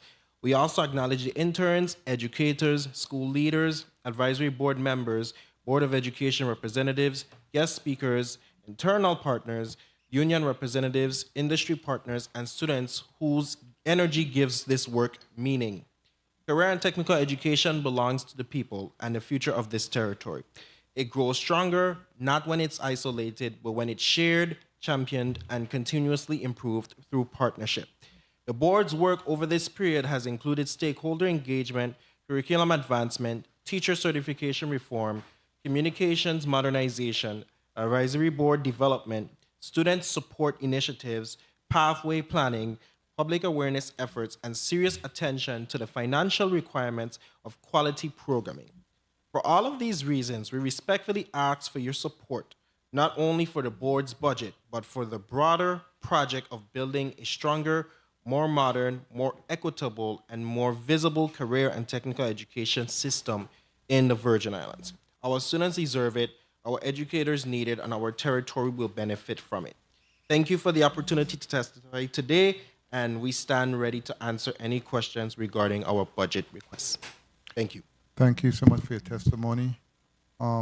Before I go to our 5 minutes round with my colleagues, let me first get some housekeeping out of the way. I'm going to ask both agencies in respect to your actuals when it comes to your personnel services, fringe benefits, supplies, other services and charge, utilities, capital outlay. Okay, so we're going to start with the Board of Education, your actuals to date, and give me the recent numbers to what date these numbers represent. So the numbers that we provide in the testimony is of today. Okay, very well. So those are accurate. Okay, very well. CTEC? The same here, up to just last week, in fact, communicating with post-audit. Oh, wow, that's good. Okay, let me ask you, Board of Education, do you have any outstanding vendor payments? What that amount? It's the amount is 14,000. Ms. Parsons, go ahead. Verdell Parsons. Outstanding vendor payments as of today, July 7th, 2026. The total outstanding is $26,112.80. Of that, the current amount owed is $17,287.06. 30 to 60 days is $3,775.25. 60 to 90 days is $4,600.49. And 90 and over category is $450. Okay, very well. CTEC? Senator, in our particular case, we don't have any outstanding vendors. We have two of our main vendors who, in one case, is waiting the issuance of a check, and the other case, it's a matter of them engaging with the Department of Property and Procurement to address their vendor issue within the system. Okay, very well. Well, we're going to go to a 5-minute round. Starting with Senator Angel Bolquez. Senator Bolquez, you're recognized for your 5 minutes. Thank you, Mr. Chair. Good afternoon, Mr. Chair. Good afternoon, colleagues. Good afternoon to the listening and viewing audience. Good afternoon to Central staff and my staff and the testifying panel before us here today. From the Board of Education and the Board of Career Technical Education, I wanted to start off with the Maritime Scholarship Program. The testimony indicated that many qualified students were unable to receive the Maritime Scholarship funding because no appropriation was provided. Act number 8817, formerly 35-0133, which was proposed by myself and supported by the members of the 35th Legislature, was to create or establish a scholarship program to support individuals interested in pursuing a career in the maritime industry of the Virgin Islands. And we talk a lot about the blue economy, majorly untapped, and the representation of Virgin Islanders in that industry is minimally low. And seeing that gap and understanding that we wanted to fill those positions with qualified Virgin Islanders, this piece of legislation came forward. It also, in Section 2A, appropriated the sum of $100,000 to be appropriated for those scholarships. And the testimony breaks down by the chairman of the Board of Education in a way that we can see that the demand is there. In 2024, 10 students applied for the Maritime Scholarship, but because of no appropriation funding, and I think that this will stem back to OMB, the board had to use territorial scholarship funds to award 2 qualified students. And I want to thank all of the board members for that proactivity and trying to at least fill the demand. And in fiscal year 2025, we had 16 qualified applicants who were unable to receive maritime scholarship awards because no funding was appropriated again. Instead, those students had to receive a $3,000 loan/grant award. And now in 2026, we have 8 students who submitted applications for this maritime scholarship. And again, no funding was appropriated. So no maritime scholarships were awarded. And we want to talk about how serious it is to support this blue economy and the potential. Do you know a port manager? Matter of fact, I spoke to former Senator O'Reilly's husband, who happens to be one, and expressed his concerns that he's not seeing enough Virgin Islanders in that specific position, which he's going to be retiring from very, very soon, and him wanting to give back and wanting to train, wanting to help these young people. And he told me, I was out there by Cheese and Bread on the south side, and he told me that starting salary for this position is $200,000. Okay? I am very disgruntled today this afternoon. And that has nothing to do with the chairman of the board and its members, but here we are as legislators passing legislation that will exponentially propel and support our people.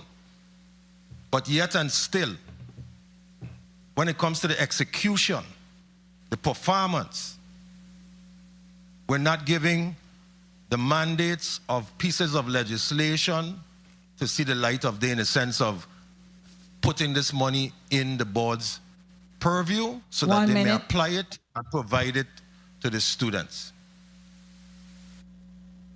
Now, further on, the chairman of the board states that in his testimony that applications have increased from 659 to 758 applicants this year.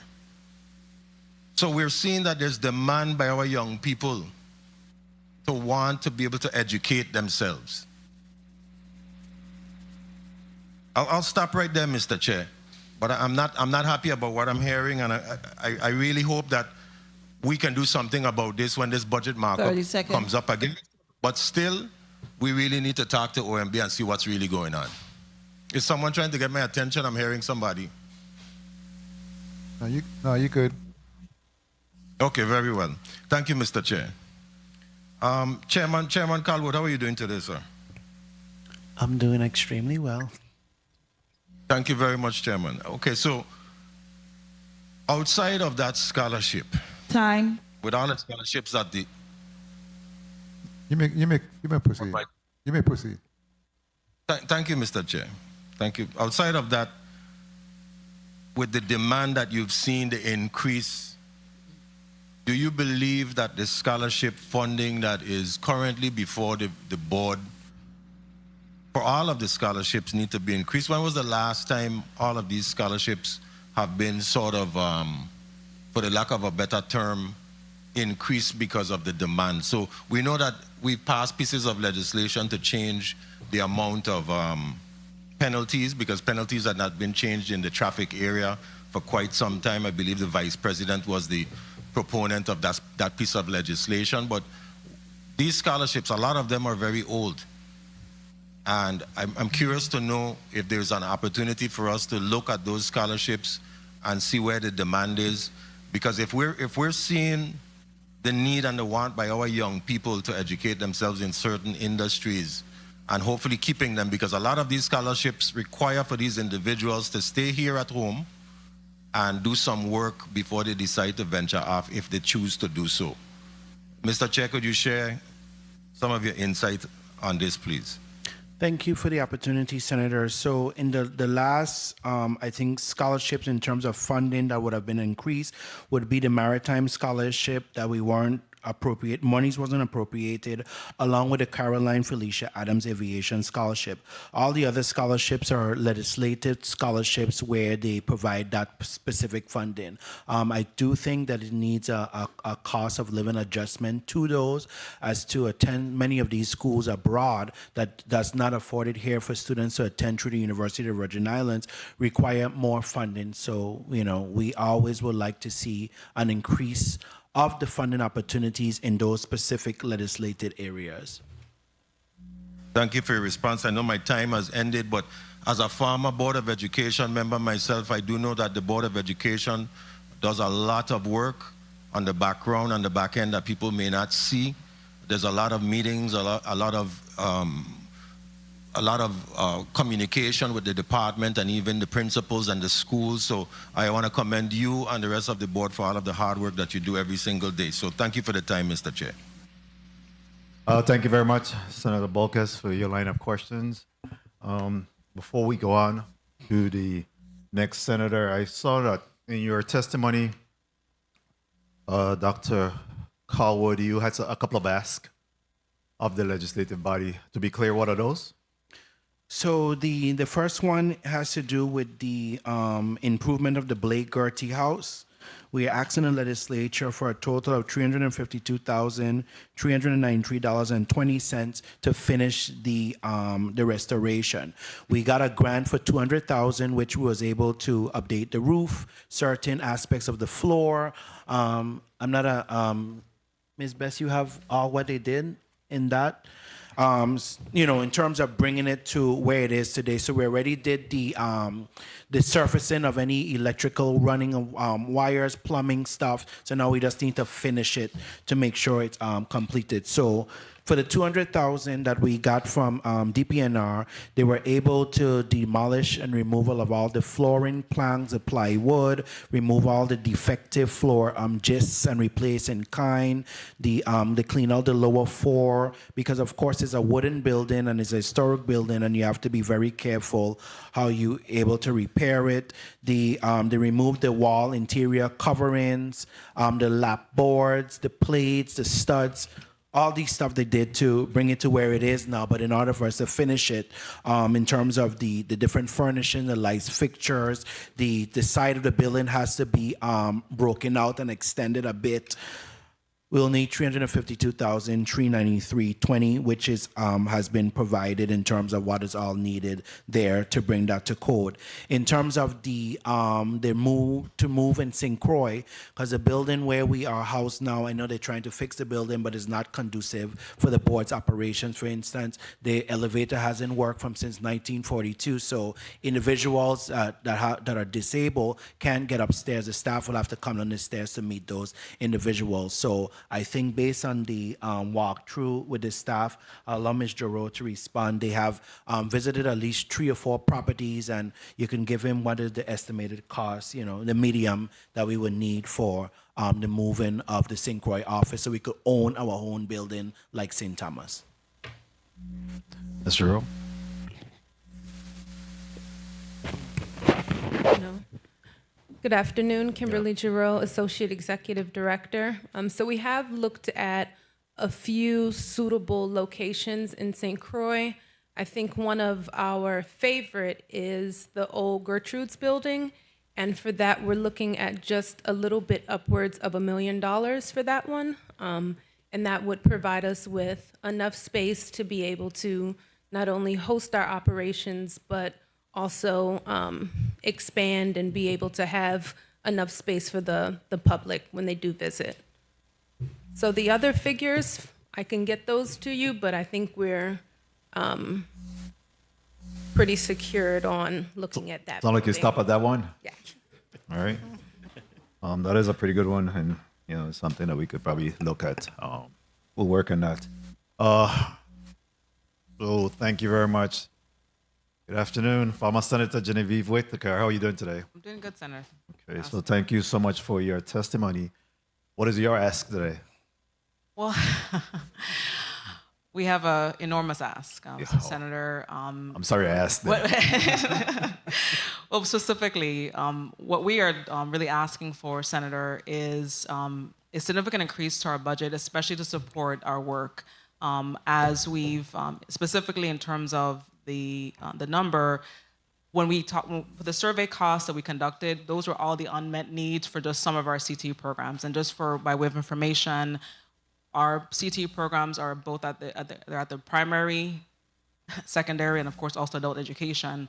And so if we were to really support even some of the programs, that number will really need to be increased. So we did submit our supplemental. So we're really asking for, and as we've asked for past 4 years now, over 4 years we asked for additional $600,000, but specifically this fiscal year we're asking for that in addition to resolving some of our needs. So that is a tune of the $1,964,487 is what the funding gap represents.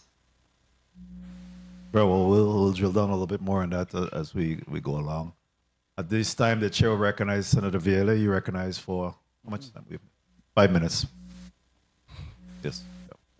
Thank you, Mr. Chair. Generous amount of time. Ms. Whitaker, in reference to, I haven't heard you justify the 1.9 million. Yeah, I know I just heard your response, but I'm not hearing it in dollars. What you said, programs. Most of your programs are funded through Department of Education. Mm-hmm. So what specifically is the $1.9 million increase for? Senator, on page 10 of the test, between page 10, what I outlined was a survey that I conducted. And so, as an example, we have our textbooks. So at $300,000. Okay, so stop there. Yeah, so correct. Yeah. So I saw that. Yeah. But so you're saying that what was once the responsibility of the department, you want that particular responsibility to be transferred over to CTEC, because I see you have building and mechanical trade equipment, Academy of Health Science program, computer engineering annual cost. So your proposal is that these areas that were funded by the Department of Education now be transferred to CTEC? These are areas that are unfunded. So no matter how many years have passed with textbooks, right? For years and years, you have instructors asking for textbooks. The Department of Education doesn't fund it. Yeah, but so really, those we're outlining the gaps, and perhaps if the funding comes to our board, as we work with these instructors and support the students, we can properly get CTE funding. In other words, instead of the department, you taking CTE funding and using it for something else, or not having it available for CTE. Hold up. You don't go full speed. I ask you a question, and you're going straight down the road speeding, and I'm still there. When the stop sign waiting for you to answer the question. This doesn't add up to 1.9, what you have on page 10. So you had, I mean, you plan to bring on additional staff. Along, you're saying that you want the CTEC program funded and you want some new programs to be funded, correct? That's correct. So it's a It's a mixture. And for example, the virtual reality glasses, those are currently under our board. So we administer that. We have a very limited amount of goggles across the whole territory. 6 goggles when there's a humongous need. Yeah, but a lot of these programs require teachers, require personnel that are, do you have a bank of personnel that even if this was funded, that you could start the Academy of Information Technology and Construction, is 100,000 there, or virtual reality expansion, 250,000? These wouldn't be starts. These are needs right now. So our information technology instructor right now needs these funds, and CCR needs these funds right now, and so on. You know, that's a big ask. That's like a 300%, 600,000. You triple it. So, no, quadruple, because you add the 1.9 plus the 6, which is 2.5. Now, to the board, what's your outstanding balance for student loans? I saw your collection of some 500,000. But what is your outstanding balance? I can give you that. 1 second. And then while you're looking for that, your nursing loan, there are a number of your loans that have a provision that states that the person must work in the Virgin Islands. I know your nursing loan states that they have to give back to the Virgin Islands for X amount of years. Are you making sure that individuals who receive those loans and have to work back in the Virgin Islands, or they have to pay back the loan, are you making sure that that is done? So right now we're doing a review of some of those individuals. I think the one concern that we have had, which is a separate board, is the Maurice Castro, where those individuals, when they get the scholarship, they don't work here in the Virgin Islands. So I think that's the only concern that we have. I'm not sure we had any with the nursing, because the staff do stay up on that in terms of the nursing. You're making sure that after they receive the degree that they're working in the Virgin Islands and contributing back that X amount of years. Yes. You're doing that? Because they have, I think it's like two or 3 years that they're supposed to be able to come back. But in terms of the outstanding delinquency, it's $1,280,613.91. How are you planning to recapture those monies? Well, the staff and the board, we have become creative. The only other resort we have is to put the names in the newspaper of all the individuals that either we can't get, they either block your calls, and I know we are very sensitive and empathetic in putting people's name in the newspaper. Sensitive? Sensitive to what? Somebody owe you? In terms of embarrassing the families of the individuals that got the opportunity and don't want to pay back the money. That's what I'm saying. 1 minute. 2 of you guys going full speed. You just joined. I must say this a wait. 1 minute. I will forget my question now. You have a person, you have $1.2 million, right? You're collecting $500,000 a year of individuals that's paying the loan. Mm-hmm. You give my child a loan. Mm-hmm. She's able to go to college, blah, blah. It's now the responsibility of the parent of the child to pay back the loan. So how is it an embarrassment for me to pay back the loan on a regular basis and somebody to not pay back nothing at all, but it's an embarrassment to put their name in the newspaper? So the person I'm paying, it's right to be an embarrassment, because when you get that money back, you can expand your loan portfolio. Correct. So you got to do whatever possible to make sure that you recoup that $1.2 million. Because it's unfair. When you owe Salimi and all them things, they call you every week. You know? Tell me about it. They find you any place where you are, and they send you letters until they can't send no more. So we need to treat the Virgin Islands loan portfolio like Salimi. They'll treat everybody that's on it and get that $1.2 million so that we could expand the number of students that got the loan. My last question, Mr. Chair, your 2024 Ford Transit, you ain't get it fixed yet? That was vandalized? So we had a little snafu with the insurance, because you pay for insurance, and when it's time to get the money, there's always some confusion. So we got through that. We got the money, so now we're just waiting for Metro Motors to include us as part of their maintenance schedule to fix the van. Okay. Thank you so much, Mr. Chair. Thank you very much, Senator VLA. Senator Maurice James, you recognize for your five minutes. Good afternoon, and thank you, Mr. Chair. Good afternoon to the testifiers, my colleagues, and everyone. My focus is on the EDC beneficiary contributions, especially when hearing about small number of people in the Virgin Islands making big money. I have to ask. This is for the chairman of the Board of Education. I want to make sure I went back to the testimony of the Department of Education. Because I was very disheartened to see that there was no money for the student athletes, and I asked how much money they have collected from the EDC beneficiaries, and at the time, and I don't know if we have gotten that information, but the Commissioner of Education said that she would provide that.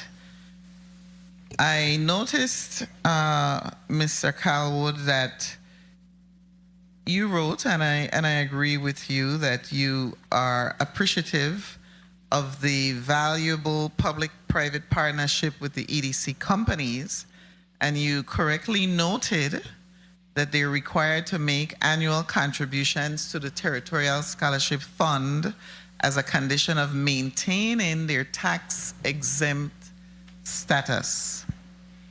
And I know the law says that they are to provide a minimum of $3,000, and I guess that's why I'm seeing $3,000 on your table number 6.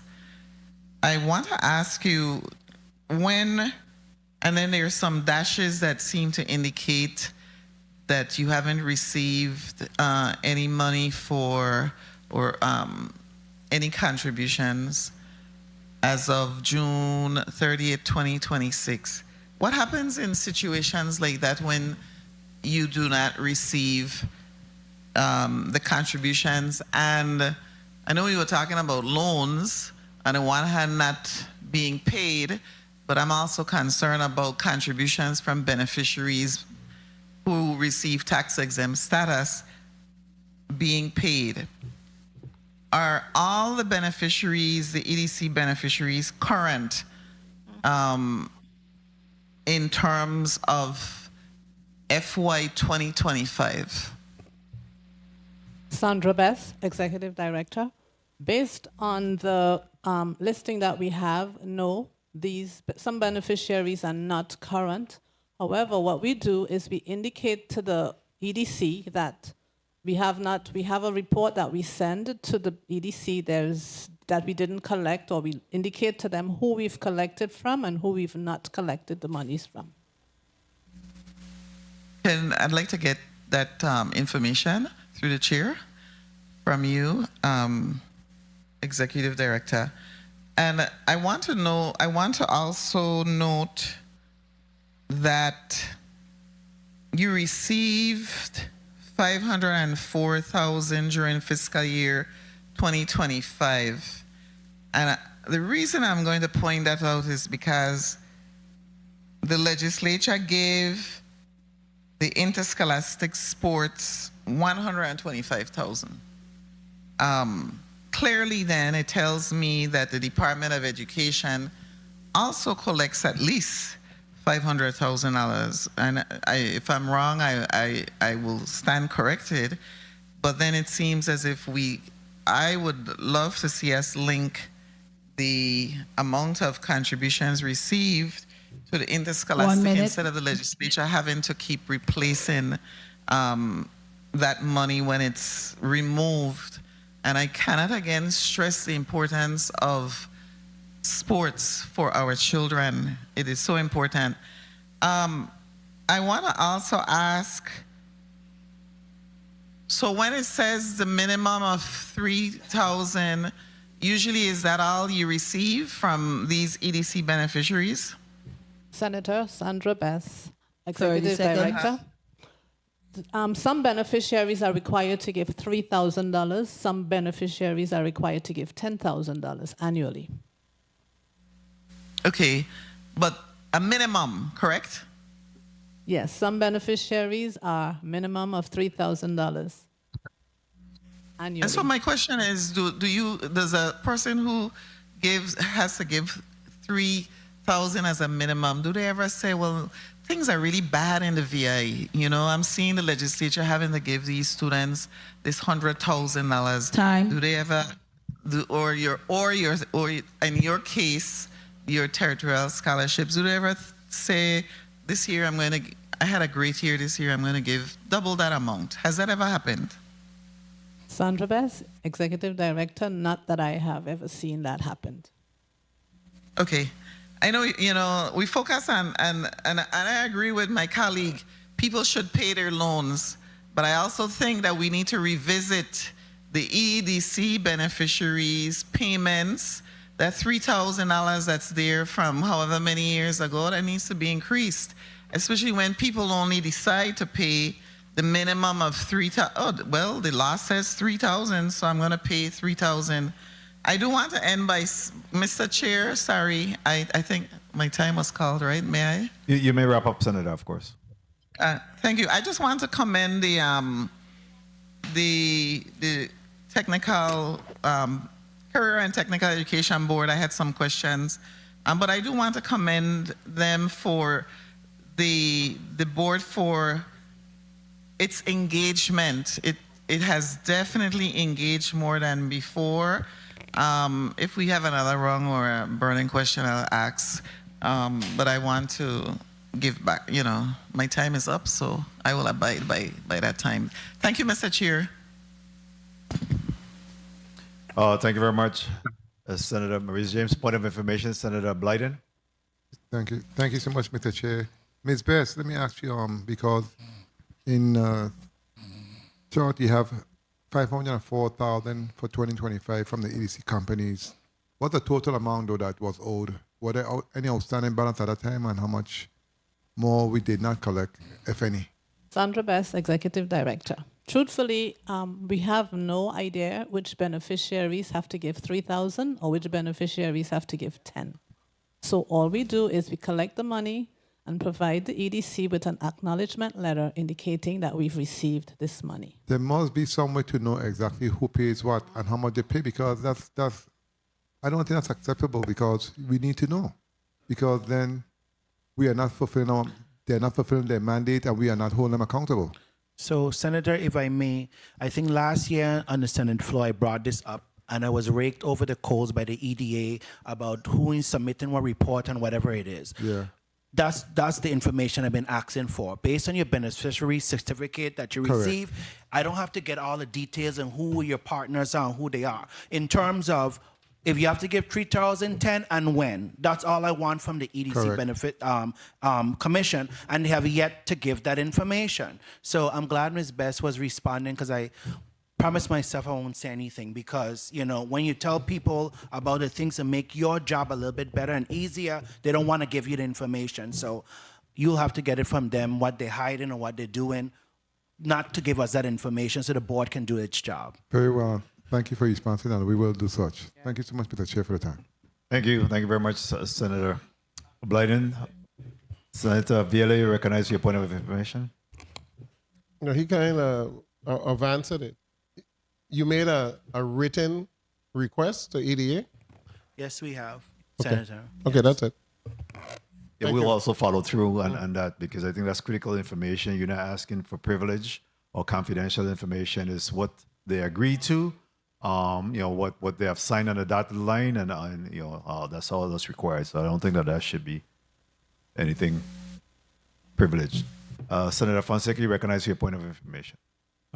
Yes, I think it's Act 8559, and it's a category 4 EDC beneficiaries that is required to contribute the $10,000, and it also requires the department and the Board of Education to submit annual reports to EDC, identifying every EDC beneficiary's contribution and use of those funds.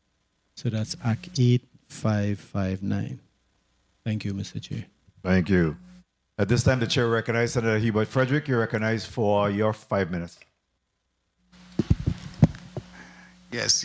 A pleasant good afternoon, colleagues, testifiers, listening and viewing audience, Officer Hubert Frederick and Central staff. Yes, I am excited about this line of questioning. Dr. Callwood, good afternoon, sir. Good afternoon, Senator. I wanted to get an update on the lawsuit in reference to the mandate that we begin to implement teaching Virgin Islands history in the schools. What's the board position currently on implementing that? So the board has worked with the department to implement a plan. They recently sent us another update that they made to the social studies curriculum framework. We were supposed to have a meeting yesterday, but they canceled for whatever reason. So we had to reschedule that meeting to go over the implementation update that they made. However, prior to that last school year, they were supposed to implement the VI history, Caribbean history, along with civics into their framework, and I think they had some issues with that. So I'm not sure the department will have to be the one to give you that information. I know certification might have been an issue for the various grade levels. Is there a plan in place? Are we assisting them in getting the certification for the teachers to do their job? So the board certified teachers to ensure, because I just want to correct, the code requires that all teaching professional in the education system must be certified through the Board of Education. However, since some of the teaching personnel, after they work a long day, it's hard to come to the board, we are going to them. The staff is right now deploying a plan to go to each school, especially those schools that doesn't meet the certification threshold, or their teaching professional feel that they don't need to be certified because you're not going to send them home. We're going to the schools directly to them to make sure that they get certified. So no longer that they have to come after work. We also have the option that they could upload information online, but the staff has been going directly to them, meeting them where they are to get their documents so we could get them certified. So that's the strategy we're working on. And we have been making some strides to get all the teaching professionals within those respective schools updated. And that's excellent. I'm glad that you guys are going above and beyond your role to actually try to get them certified, because I think that's admirable. That's more than most people would do. So thank you for that. Are you utilizing technology to assist too with this process? Yes, through our online portal platform. I know we was having some issues with that, but we're getting that back on board, where you can be able to upload all your documents and apply for certification. All right, great. In reference to your other services on the post-audit report, I saw $90,000 in the last 2 fiscal years. Is that part of their renovation for the Blakely House that we're talking about? So that monies was for the move of the office, where we were supposed to move to another location in St. Croix. That has fell through. Nothing has happened with that. However, the $90,000 that is placed under capital outlay, we're going to be utilizing that money within the next month to update the board's computer software equipment, copy machines, so the staff can have those tools to function effectively. So we're getting ready to utilize those funds that's right now earmarked of the $90,000 to make those upgrades. So we've got a couple of months or so left. We've got enough time to use all of it? Yes, we have a plan in place to make sure by September 30th, all those funds have been expended. Okay, excellent. Let's see, my favorite Director Whitaker, how you doing? Good afternoon. Good afternoon, Senator. Former Senator, how you doing? Doing well. Thank you for asking. I How are you? appreciate the work you're doing. I know it's not easy, but we've got the right woman on the job. Can you help us out with your ask? You're asking to add a lot of funds to your budget. Was there a plan that was put in place for us to review prior to 30 your seconds. testimony? So, Senator, one of the things that I conducted because of the great needs of not only from various vantage points. So first off, it was information received through the survey, and that was I confirmed all the programs that we have at the middle and middle, high school, and adult education Time. levels, and that resulted in collecting information about those costs. We also have, for example, students who are part of these what's known as career and technical student organizations, where we have in both districts. Eventually, we'll have, if we restore it, competitions of students prepare in the construction trades, hospitality, other areas. And essentially that's not funded. So right now we're at a stalemate with students being able to travel to conferences, do competitions, prepare, and then for example, in the construction trades, if we don't properly fund CTE, we continue to have basically lower and lower graduation rates of students being certified enough to be able to participate in our construction projects, which we are very much engaged with all the contractors are willing to support our efforts, but they will need trained students, both at the students in school at appropriate age, and then certainly the adult students that can participate in construction projects. Mr. Chair, if I could just follow up with one more question. You may wrap up, Senator. Thank you very much. One final question in reference to the trade. We're talking about construction trade. When I had my economic development summit the other day, most of the major construction companies indicated they would be willing to assist and actually finance the training of some of the skills that they're looking for. Have they approached you about actually funding some of this? Senator, I've met with everyone, the presidents, vice presidents of all those companies, and my engagement started actually from, and thank you very much for your day. It also added to that. I met the rest of them, especially on that day. And so we've had meetings and we're working actually on an initiative that we're gonna have in the fall where we actually have an actual industry day focused on our students and instructors so they can sign up, as well as now that Chair Martin Burr Jr. and Secretary Dr. Susan McGrath are on the apprenticeship councils. These companies can participate as registered apprentice programs so that they too can get the support and benefit of also being an apprentice program. And we've also been working directly with Commissioner Dr. Gary Malloy in order to facilitate that as well, along with the council and our board. Thank you very much for your response. Thank you very much for the additional time, Mr. Chair. Thank you very much, Senator Frederick. Executive Director Whitaker, in regards to the stalemate that we were having in being able to attract individuals to do the teaching and the certification complexities involved in that, have we been able to reconcile the ability to do this on a part-time basis or any waiver? I know that there was a number of individuals that were willing, professional individuals that were willing to come and provide instructions even on a part-time basis, but was having some difficulty in being able to be certified. What have you done in that stead in being able to bridge that void? So, Senator, the matter of our instructors being able to provide the opportunity to work part-time is at a bigger level. And that's why also among our meetings has been engaging with the unions. We really have to re-examine the AFT union contract from that angle, and then also provide that pathway for that to take place.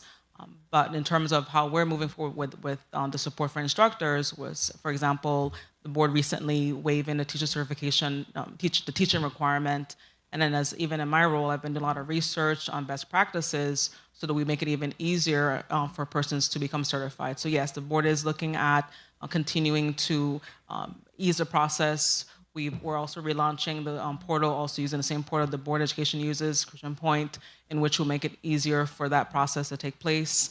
And we did hold 2 town halls recently as well in both districts. And we will continue to push forward and encourage folks to sign up and become instructors. Very well. Thank you. Senator Dwayne DeGraff, you're recognized for your 5 minutes.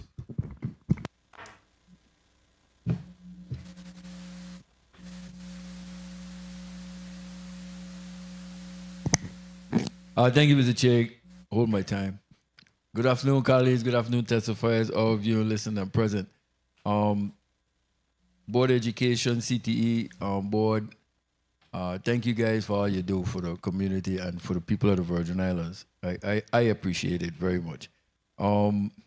Personnel first. Vibe, how many personnel do you have? 18 positions. 18 positions. How many vacancies? Sandra Best, Executive Director, 3. 3 vacant vacancies. Okay. CTE, how many personnel do you have? The total, we have 4 with 1 vacancy. 4, 1. Okay. Have anyone received any wage increases? Vibe? Or- Yes. All the staff has get the 2025 increase, and then of course in this budget we already include for the 2027 increase. All your staff are GS employees? Yes, GS Okay, good. non-union. GS. Oh, okay. Except the executive director, associate executive, executive assistant. All the other staff are. Okay, so have the executive director and all those you just mentioned, have you received wage increases also? I think when we did the budget for the GS non-union, we already proportioned it already for the exempt staff, so they don't have an increase coming up right now. Okay. Is any retro owed to any employees? No. Executive director, any wage increases received? We expect to, as a governor personnel put out the new pay chart, we expect for the staff to have increases. All your 4 are GS employees also? Yes, they are. Okay. Okay, so you're in 27 budget, you have wage increases. In the current as presented to date, no, we still have to work out those numbers as we recently received the pay chart a few weeks back, and we will make those adjustments. So I do anticipate an increase in our... So for the record, your GS employees increases are not in your 27 budget? No, the pay scale was just read a couple weeks ago. Okay. Also, insurance, anticipation of any insurance increases. Vibe, any increases in your insurance in the fringe regarding any possible increases? Yes, that's all been included in the FY 2027 budget. At what percent? I'll have to get that percentage for you. Okay, sure. CTE? No increase in our insurance. No increase. Okay, cool. Now for Vibe, for the house, now I think you also mentioned a vehicle. You had an issue where you needed funding for a new vehicle or something also? No. So we have a total of 5 vehicles. Okay. One of the vehicles we're going to upgrade, which our current budget can sustain, and then the other vehicle that they damaged in the in St. Croix in the government parking lot, we're waiting for Metro Motors to fix it. Okay, and in regard to the scholarships are 1,555,566. What's the increase you need for the scholarships? So the increase that we were talking about, I think Senator Bolkes had a question in terms of when last have we updated the funding opportunities available for the special legislative grants? Excuse me. Yeah. So we'll just go with the increases that the 2 that were mentioned. So in addition to that one. So the one in Maritime, we haven't got the 100,000 for the last 3 fiscal years, and then for the Caroline Felicia Adams, we have to ensure that the funding opportunity is like 24,000 that we need to have for each of the fiscal years. So in case any students applied, we already have the funding. Senator Francis was able to help us with 1 fiscal year, but we need the monies for the other fiscal years to continue that program for the aviation. Okay, so you would need it in 27 budget. Correct. So for Funded at the full amount. 100,000. No, that one is 24. I think it was like 24. No. Okay, so 24 additional to the 16,000 that they awarded us. 24,000 in addition to the 16. Correct. So we have Okay. 16 right now. Okay, so we have that. Yes. Okay, good. I'm just seeing those are things that I could see we could make. For CTE, how many students does CTE provide services to? In terms of scholarship, this means students in general, the No, number. in general, because I want to know how many students versus how many students are placed when they complete school and everything, put into the workforce and everything. So, Senator, that is a challenge that we have. Despite direct requests from the Department of Education, that's the challenge we have. So even as I provided in my testimony, we had the graduation numbers, which we collected directly through our understanding of the graduates of those programs. But in terms of the full number, we still those numbers still have to be put together, because also too we have to really zone in also on the primary education programs. So that is the work that's being done currently as we work on our data. Okay, because to me, for accurate numbers in terms of the amount of students, Department of Education covering that end. But when you talk about CTE programs, we're talking about getting into the workforce moving forward. And if you are pushing on that end, then I could see where the 30 increase seconds. comes in terms of some of the surveys that you did in moving forward for our students. Meaning, I learned auto mechanics in high school. When I got out of high school, I went into an auto mechanic field. I started working as a mechanic. And then, so that's showing the progress of and the power of the CTE program. But to just educate them in school, and then when they leave school, you don't know whether they get a job or they don't. Time. That's what I think should be the function of the CTE program going forward in terms of seeking funding, more funding to come to us for more funding to move forward with the program. So in closing, if I may, Mr. Chair, okay, so then, okay, we have Vibe, and then, so for Executive Director Whitaker, you will just get those numbers to us as soon as possible, because I need Yes, to I see will. you're working on something going forward for us. Yes, I am. Yes, I A will. little more accurate numbers than the estimations that you gave, if you Yes, can. sir. Thank you. Thank you for the time, Mr. Chair. You're welcome. Dr. Coward? So you were asking about the increase for the insurance is about 9%. Those vacancies you have, Dr. Coward, you have PRFs for hiring of those? I think maybe one of them we may not have was the Director of Business and Finance, because Ms. Best just transitioned, so that would be only one. The other ones we do. You do have PRFs? Yes, So you intend to hire them in this fiscal year? Yes. So we already have persons apply for executive assistant. We don't have a PRF for the Director of Business, however, we have people that applied for it as well.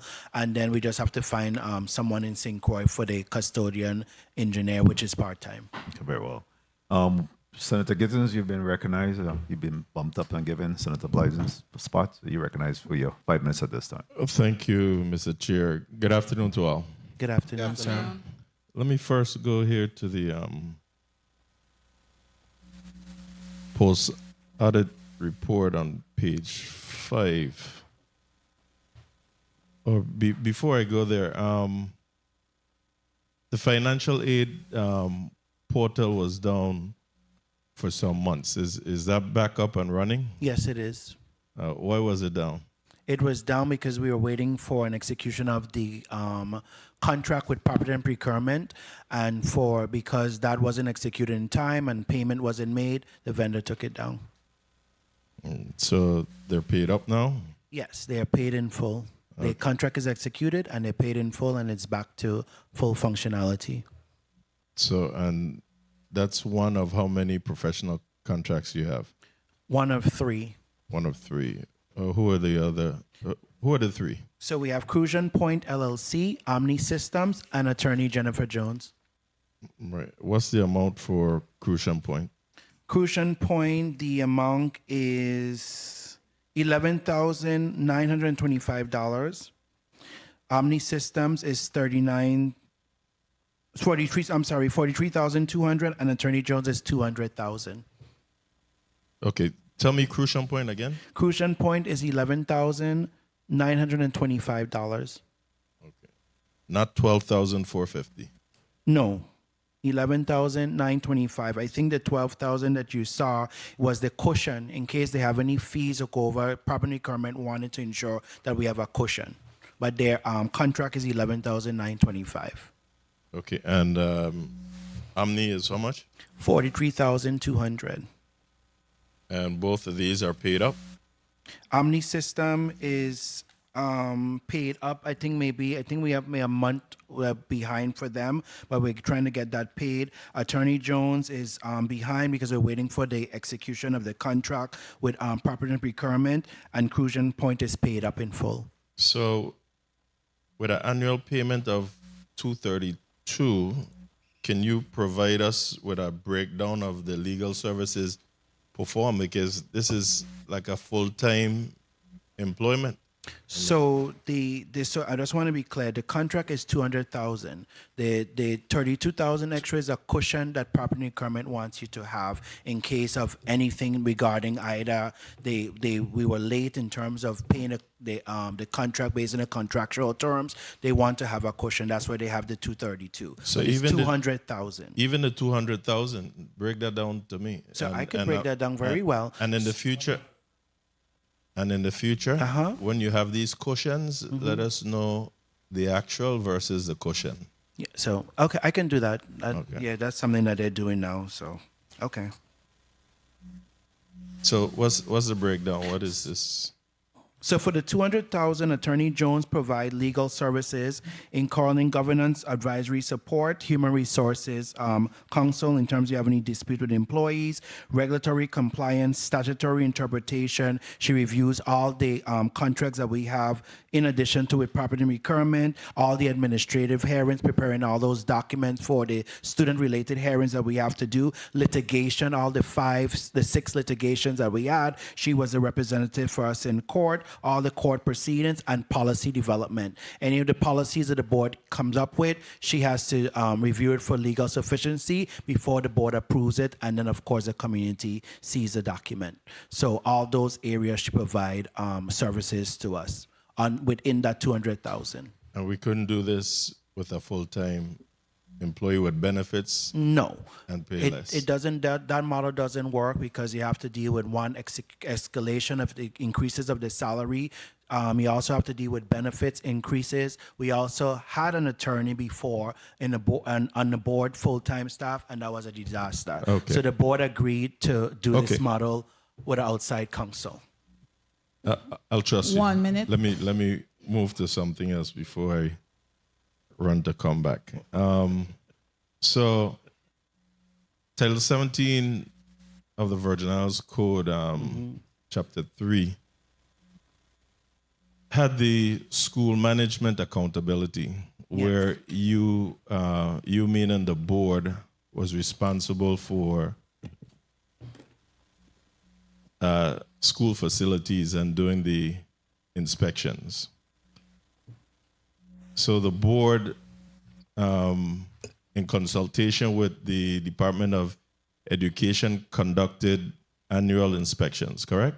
So the 30 seconds. Yes, So yes, no. I can't answer yes or no because Act 8717 changed all of that. But we so, ain't gone to that yet. That's Okay, what I but- keep telling y'all, you're going far ahead of me. No, Just but- listen to the question. I can't provide. I'd say yes or no for that question. Title 17, Virgin Islands Code, Chapter 3, under the School Management Accountability. Right. You had the authority to go and conduct inspections of the schools, correct? The answer is yes. The answer is yes. So now, Act 8717, which you want to go to, yes, takes that authority away. May I, Mr. Chair? Takes that authority away. However, I believe that the board has still diligently done its due diligence in ensuring that the facilities are in some form or shape ready for our students and faculty, correct? Yes, sir. Okay. So thank you for continuing to do that. Now, I wanted to ask you, has the current structure under 8717 with the which created the Bureau of School Construction and Maintenance, has the current structure achieved the improvements in maintenance, repairs, and project delivery that we intended it to have done, in your opinion? Honestly, no, Senator. The same. Thank you. Hold right there. Okay, I want you to Thank explain. you. Okay. I know you want to explain, and I would want you to as well. Now, has separating the facilities operations from the Department of Education improved coordination and accountability, or has it made resolving inspections findings more difficult, in your opinion? It has improved a bit since the separation. And based on the board's inspections, what you've been doing, will every public school be ready to safely welcome students on the first day of school? Well, we're getting ready to do that on the 24th, so I can't tell you yes or no. And lastly, many of the schools serve as hurricane shelters. So based on the board's inspections previously, since you haven't done any for this year yet. No, coming up for the new school year, no. So this will be based on prior. Many of the schools serves as hurricane shelters. So based on the board's inspection previously and coordination with fire and emergency medical services and all the other agencies, were those facilities fully prepared to serve the public as a hurricane shelter, in your opinion? No, Senator, no. Okay. Thank you. Because I'm basically justifying my reasons for dismantling this bureau and putting the operations back under the Department of Education. Thank you. Thank you very much, Senator Gittins.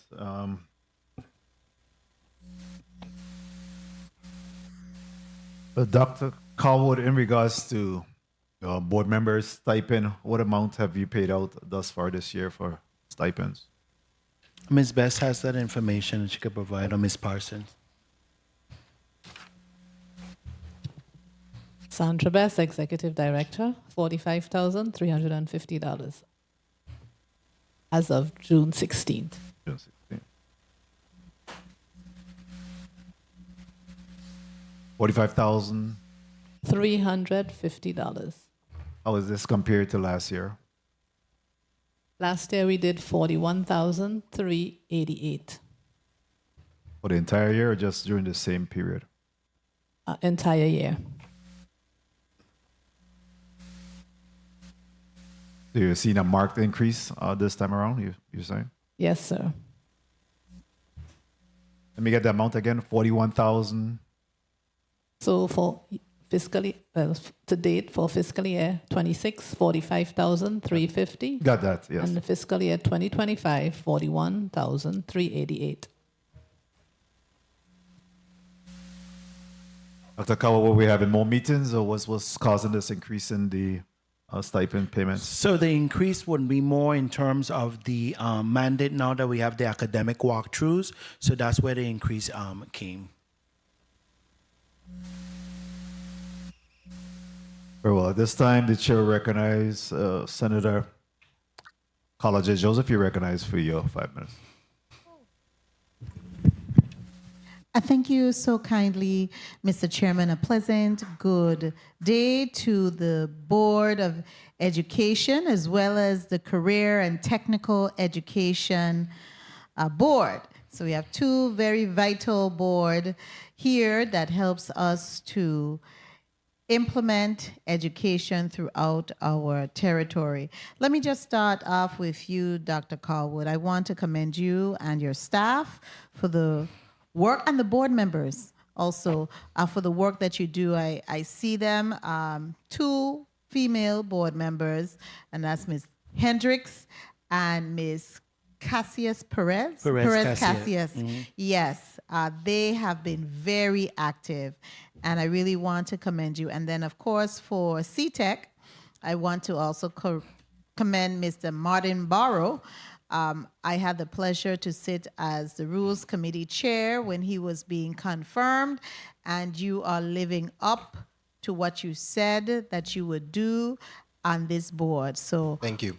kudos to you, and of course, my former colleague and also my certified public manager colleague, the Honorable Genevieve Whitaker. So you guys, I know you're small, but you're mighty. I want to first go to you, Dr. Carwood. Do you see that the budget that we are considering is sufficient for your operation? I don't know if that was asked before because I was in and out. It's sufficient for operations based on the monies that we have. We did indicate that we need some additional funds, one-time additional funds to finish the Blake Gertie House, and then also for a move on purchasing our own building in St. Croix. Okay, and you have a cost? Yes, What you're looking it's roughly 1.3 million. You need an additional. Can you do it in phases? So the Blake Gertie House, we will need that 300,000 to finish it because we at that phase to finish So it. that's more immediate. That's more immediate, and then for the move, we will need the $1 million, roughly $1 million, to move to our own building where we will own, similar to like how we own St. Thomas building. Okay, so we could always look at things in phases if the money is there. Now, I wanted to ask you, I was looking at Title 17, subsection 21, the powers and the duties of the board. Mm-hmm. And I wanted to know if you, what jumped out at me was A4, which says the board, the Virgin Islands Board of Education has the authority and jurisdiction to provide for the proper administration of funds which may be appropriated by Congress. So I'm thinking that's the federal funds. Yes. And a portion to the Virgin Islands for any and all educational purposes. Do you see that the board is doing this? The board hasn't done that for quite some time because we don't have the financial staff and support to be able to run that. So for years, the board hasn't done that. That's what I was wondering. For would have many years. been one of your asks, because you want to be able to do that. We are having a little bit of a challenge just with operations, and you're aware of it. With the Operation and Department of Education, with some of those same funds appropriated by Congress and spending it down where the needs are in our community. So I'm just asking kindly that you look into that. I am very serious about it, because it has to happen that we're no longer sending back any money. That's hard-earned money that we need to go towards our young people and adult learners. So we are educated and they don't come to you in your other capacity that you serve. I want to then switch to CTEC. I want to tell you, Director Whitaker, I am very impressed that you included Youth Build as one of those go-to items to look for funding to support career and technical.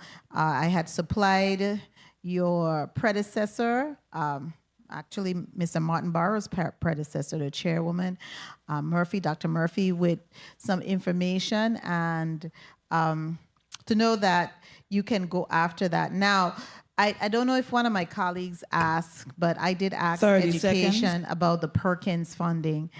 How are you having conversation with the Department of Education regarding giving you, as you're entitled to based on the Perkins, the Carl Perkins, the full ability to manage and utilize and have access to that source of funds? Thank you, Senator Joseph, for the question. So we have been in ongoing discussion with the department.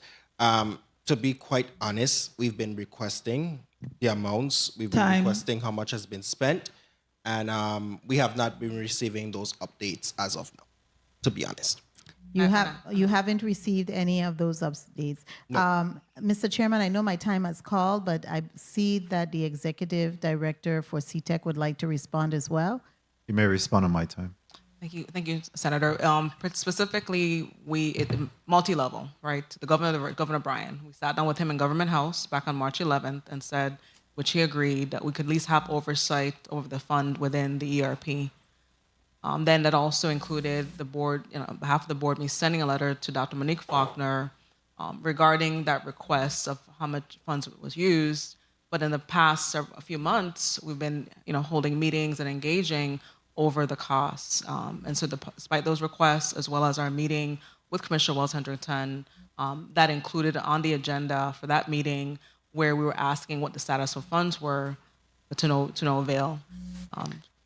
And this is not good. I know the Committee on Education and Workforce Development has a meeting next week. I hope we are going to be able, the legislature has to do its fiduciary responsibility to assure that based on this funding source, that the CTEC has the money. They don't have all the money that the big education has. They are less than $1 million in funding and asking. So I'm hoping that we could interface and get this issue addressed. Thank you, Mr. Chairman, for the time. Thank you very much, Senator Carla J. Joseph.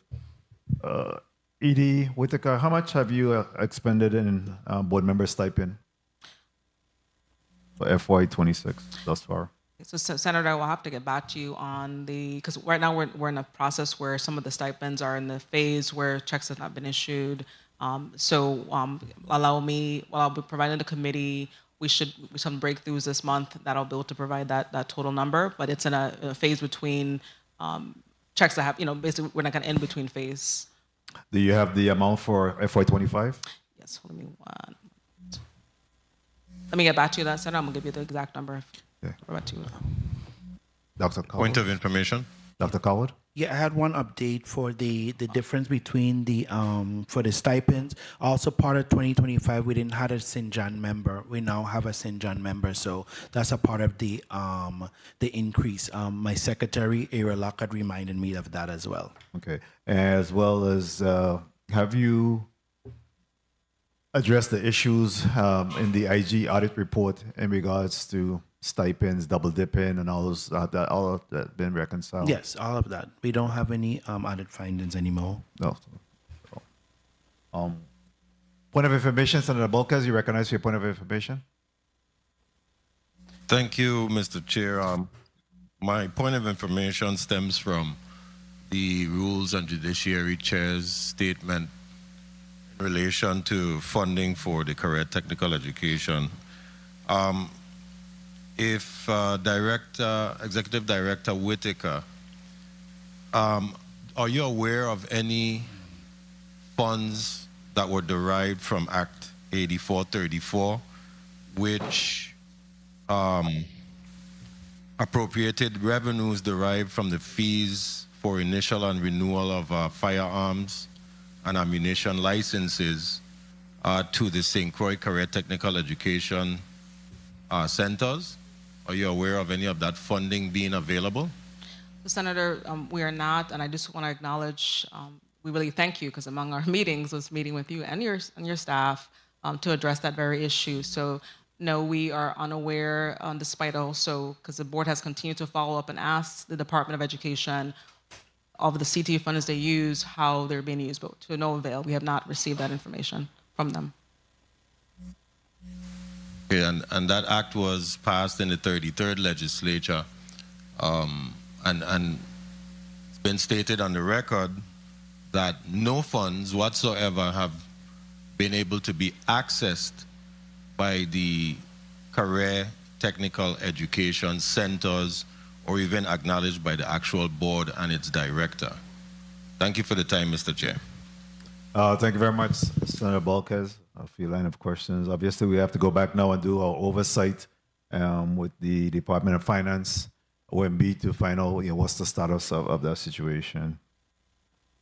You had a point to make, Executive Director? Yes, so just to acknowledge, there's within our other services and membership dues, we have a few where the fund actually has been kind of mixed up. But we have approximately, in terms of the actual revised, we're looking at about $13,000 we have. And then, of course, like I said, it's in a phase where we're waiting for issuance of actual stipend payments. Hope to resolve before the end of the fiscal year. Understood. Thanks. Dr. Kawa, are you able to collect any revenues, any way, shape, or form outside of just the loan repayments? And the collection for certification. That's it. So how those much two. revenues, how much revenues were collected as far as fiscal year? I could provide that information to you.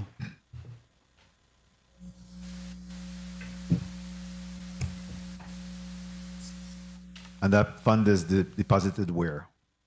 In the general fund? Into the general fund, yes.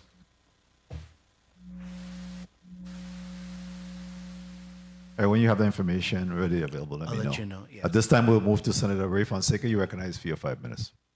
Yes, thank you, and good afternoon to the Board of Education, the staff, Executive Director, and also the Chairman of the Board of Education, Dr. Calwood, and also Mr. Martin Barrow.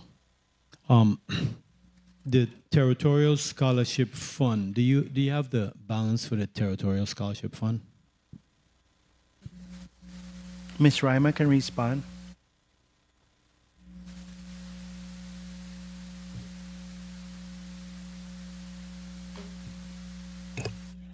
Give us a chance to get that to you, Senator. Okay, so let me go quickly over to the career and technical education.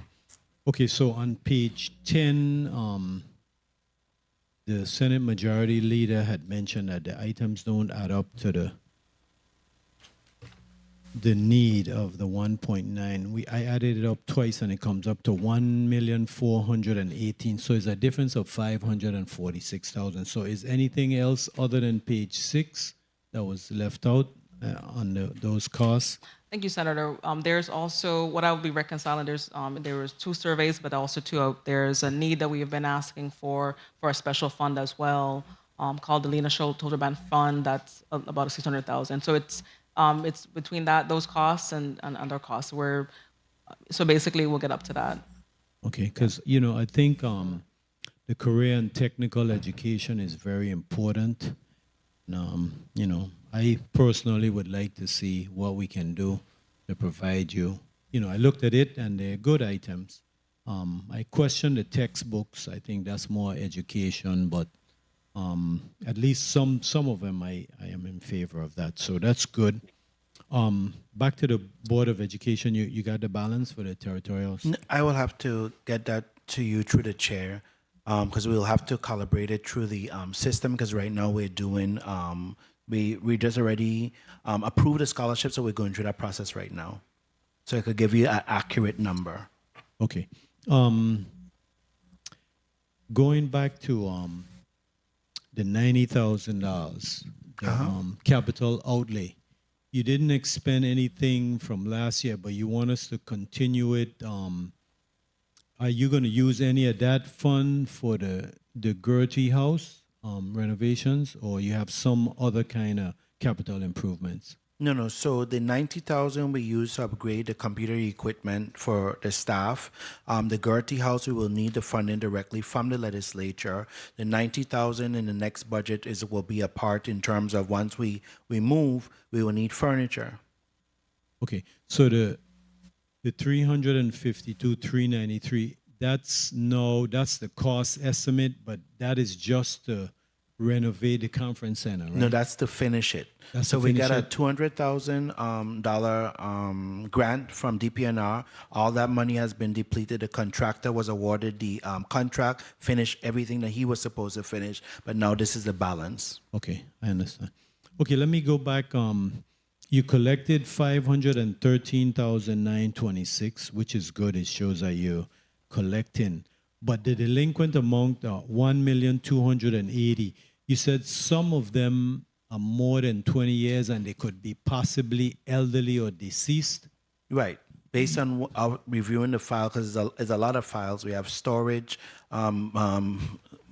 cabinets of files that the staff go through. So it's about 20 years based on the review that we have conducted thus far. Okay, so More than 20 years. That's a long time. What would you say? Do you think you have some like more than 30 years? We can. I think we may have maybe the oldest one we may have maybe about 35 years. 35 years. You know, I think when my brother had gotten a grant, but he's since passed away. I hope he's not on that list. I don't know, because he went away to school in California. 1 minute. Okay, so does the board have any CD cash investment mutual funds? No. None? Okay, so the credit rating agencies, credit reporting agencies, you said that there was a consideration. Give me the board's thoughts why you haven't gone that route. So what we needed to do is have a policy in place going forward in terms of once we have individuals that we borrow money to and the repayment terms, we had to come up with a mechanism to have that in place. So we had the policy in place. The next phase is to, 30 what seconds. the staff is doing is going through the file. So when we do go to the credit agency, they have accurate information as they start to behave like Sally Mae and harass people to get the money back. Okay, good. Mr. Chair, if I could just finish up. You may wrap up, Senator. Okay, the law requires the Board of Education Time. to submit. Oh, my time wasn't called, Mr. Chair. Okay, good. The law requires the Board of Education to submit annual reports to the EDC identifying the beneficiaries' contribution and the use of those funds.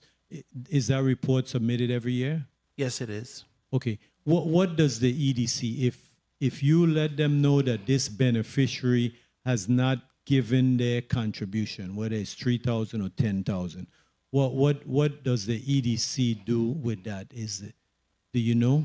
Nothing. Nothing. Okay. That's interesting that the EDC That we are aware of. Okay. So yeah, we turn in the report. We don't hear anything back from them. So if they do something, they'll have to tell you. But directly. the beneficiaries don't make say if they were supposed to give 10,000 this year and they didn't, in the next year they'll just give 10 or they'll give 20. What's the experience? You have sometimes they will make up for if they missed 1 year, they will ensure that by the next year they give us. So like you'll see on one of them where they give us like 20,000 is because they missed a year. So they do make good on their payment. Yes. Okay. Thank you, Mr. Chair, for the time. Thank you very much. And of course, there is a compliance oversight unit that also kind of track that and penalize them if need be if they don't make the payment in a timely fashion. Senator Clifford Joseph, I don't see her. Any burning questions from my colleagues? Senator College Joseph, you have a burning question? You recognize for you. 2 minutes. Thank you so much, Mr. Chairman. I do. I just want to ask CTEC, what are you looking for as far as your goals monetarily so that we could place CTEC where it needs to be? Because we have a lot of construction work going on. I saw and I read a lot of your budget as far as the training that we need to build up our population. What would be your ask in your budget so you can be able to accomplish this? The Senator, for the past approximately 4 years, we've asked for an additional $600,000, which is the Lena Shelter. Say it slowly. Lena Shelter Brandt Fund at a tune of for a journeyman program, which would address among the items construction trades in terms of these resources for certifications.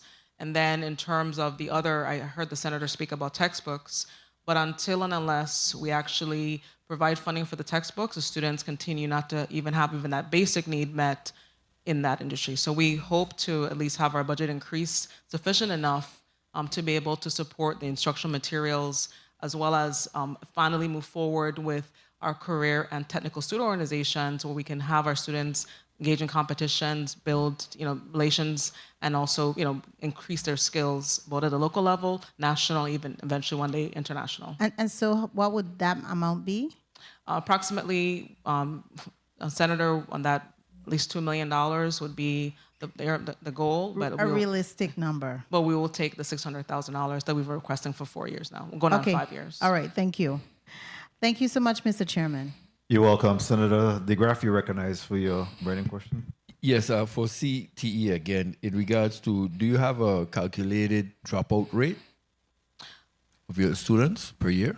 No, we don't, Senator, and that's our plan. One of the initiatives we're working on is to get back into the schools, get those reports and information for ourselves in coordination with the Department of Education. We continue to request of, coordinate, and try to get information through the Department of Education so we can move forward in that regard and get data and information. Okay, that'd be great, because even if they drop out of school and they could further into technical career. And finally, you mentioned in your testimony about a strategic investment. In terms of, could you just elaborate on that one more time so you could have that on the record again? I think when we speak about a strategic investment, it really be, as we look at career and technical education overall, which really should start actually from preschool and all, if we as a community would begin the process of properly funding and looking at CT in a much different viewpoint, that we're providing enough funds so that every student leaves school and graduate with a skill, we're talking about a lot more money. But for right now, for our need to rebuild our territory, we will need to increase the funds in order to rebuild the territory, especially within those fields needed to rebuild our community. Okay, and there's more federal assistance if we go down that road of the strategic investment. Would there be more federal assistance for this whole program overall? Senator, the answer is no. In terms of availability of federal funds, even as it pertain to digital literacy, the board went after funding that was cut by this, the federal, the Trump administration. And then furthermore, in terms of our access to Perkins has been shut out for the past 15 years. So we certainly, when it comes to federal funds, have had little to no access. Thank you. Thank you, Mr. Chair. Thank you very much, Senator DeGraff. Senator Fonseca, point of information. Yes, thank you, Mr. Chair. Just a follow-up question, Director Kaiser Coward. The Gertie renovations, what is the total ask to finish that? Is the 300 and, hold on. 352,393.20. Okay, that's page 12. Yes. You know, I met Mr. Gertie. Just finished college. He used to live wrong where the Dutch Reformed Church. Real nice guy. He was real schooled in the history of the Virgin Islands. I'd like to see that building done to honor him. Real nice man. And I've been inside there when Miss Leardam, Barry's mom, was the executive director. I've been in there. Sometimes I used to go in there for advice. So yes, thank you, Mr. Chair, for the time. Thank you very much, Senator Fonseca. I'm coming to you. Yeah, because I have a response for you. Just real quickly, Executive Director Whitaker, in regards to what we continue to hear of this notion of requiring 5,000 individuals to come in to assist us and support us in our disaster recovery. What is your discussion with the current entities? You talk about meeting with some of the builders and contractors throughout the Virgin Islands, especially those that have been awarded the big bundles and those type of things. What do you see as the interaction or the commitment to ensure that we're hiring up every single person that wants a job here in the Virgin Islands, before even talking about going outside of the territory? What is that conversation that's being had in respect to that? I can definitely state that those conversations have been very fruitful, whereby we're moving even strategically together. So it was the initial meeting with each one of them. I've had also individual informal conversations with all of them. That's all the contractors largely involved, definitely all the school contracts and the other areas. And so what it is that unfortunately on the front end, our government didn't really necessarily require from them to become registered apprentice. And so even to that point, we're working now on the back end because they should be, registered apprentice or be, working also in collaboration with the Department of Labor. And we're now asking them to have build the awareness among our students and instructors so that they not just know about the projects, but know how they can begin the process of being part of that school rebuilding. And as up to last week, we had a number of our school scholarship recipients. We did interviews with them, and a number of them who want to come back home, going off to school, and they have indicated their interests. So ultimately, we hope through the event we're going to hold in September, whereby we build that awareness and move through a structured program. Now that Chair Martin Bohr and Secretary McGrath on the Apprenticeship Council, we can get that motivation and movement so we can then have more of those companies be registered and begin the process of processing those students. And then specifically when it comes to training, whereby we can increase the number of hours students continue to not have sufficient hours, definitely not enough during the school day, to be able to meet those certification requirements as they graduate. Very well, thank you for that. I'm hoping that we could really create that pipeline and have oversight, because I think for far too long, every time we find ourselves in this peril of a crisis, that we continue to just import individuals, and then our local individuals are not taken care of or have a seat at the table. It's critical. We saw it under Martin Marietta even when you talk about sugarcane cutting back in the days. I think it's so important that we're able to ensure that our individuals have a seat here. They're be given a job, and of course we know that everyone don't want a job, but those that's interested in having a job and wanting a job should be hired up before we talk about, or along with bringing in additional individuals to be coming into our territory to be able to get work. Chairman, So I had a response in terms of the certification deposits. To date, we collected $4,645. I don't have the one for 2025, but I think it's around the same thing.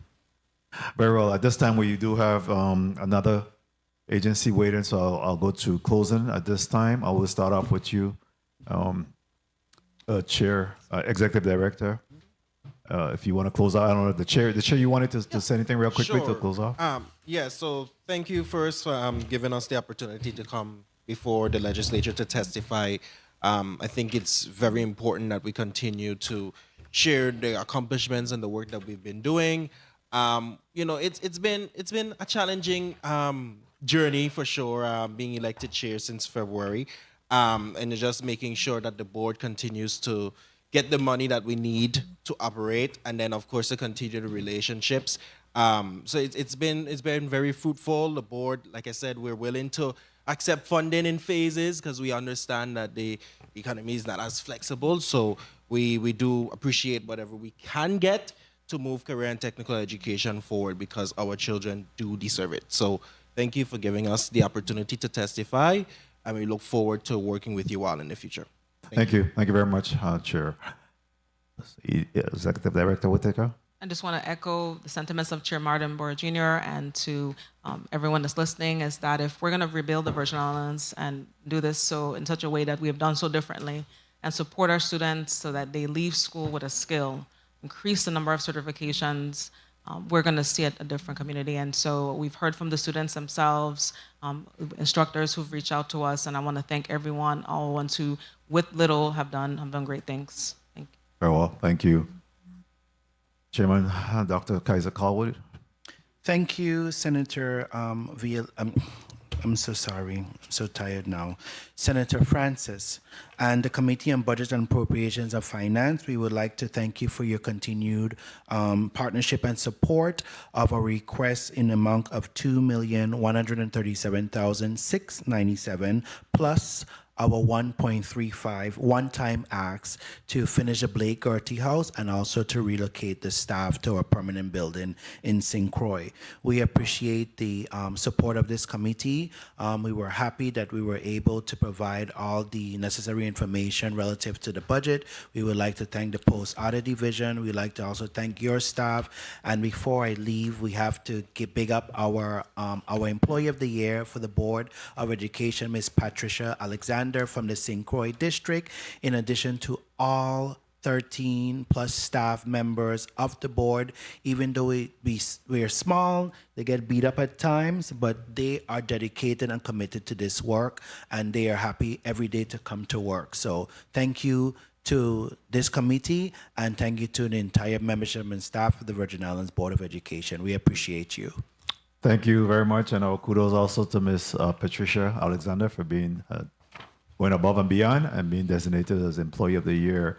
Just a reminder in terms of the territorial scholarship balance, we still need you to send through that, and of course you'll get a notice in regards to providing that information for us. Yes, we'll send it by tomorrow.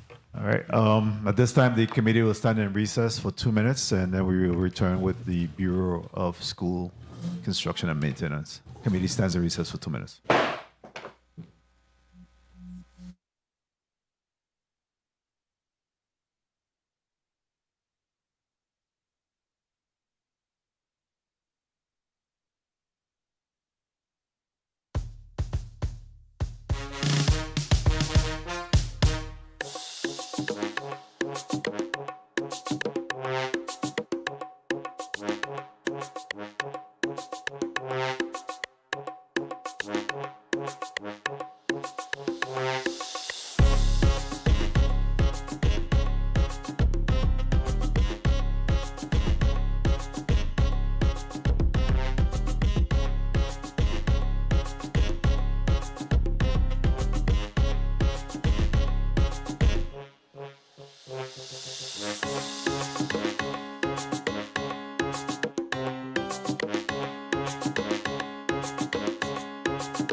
Good afternoon or good evening. The Committee of Budget, Appropriations and Finance is back on record and out of recess. At this time, Madam Clerk, please call up the third and final items on today's agenda. Block 3, Bureau of School Construction and Maintenance. Invited testifier, Mr. Craig F. Benjamin, Executive Director. This concludes the reading of Block 3 and the agenda, Mr. Chair. Thank you very much. We do have Executive Director Craig Benjamin seated at the testifiers table along with the staff. We'll go to you to do an introduction and the rest of your staff before we take your testimony. Okay. Ready? Yeah, good afternoon. On my right, I have... Just yourself. Just introduce yourself and the staff will introduce. Good afternoon again. Craig Benjamin, Executive Director, Bureau of School Construction and Maintenance. Assistant. Good afternoon, Assistant Director of Maintenance, Paul Harrigan. Good afternoon, Assistant Manager, School Facilities, Antoine McGrath. CFO. Good afternoon, Dr. Charmaine Myers, CFO. Good afternoon, Cynthia Allen, Assistant Director of Construction. Jason. Good afternoon, Jason Parija, Deputy Director, St. Croix. All right. Good afternoon to everyone. You may proceed with your testimony. We do have someone, we have individuals on St. Croix. Garcia. Hi, good afternoon. Kwame Garcia, Project Manager, St. Croix. Very well. This time you may proceed with your testimony. Okay. Good afternoon, Honorable Novell E. Francis, Jr., Chairman of the Committee on Budget, Appropriations and Finance. Honorable Marvin Blyden, Vice Chairman of the Committee on Budget and Appropriation and Finance. Esteemed members of the committee, distinguished members of the 36th Legislature, and the viewing and listening audience.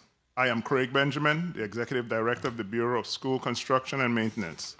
I am honored to appear before you today to present the Bureau's Fiscal Year 2027 budget testimony, including an overview of our operations, accomplishments, challenges, and strategic priorities.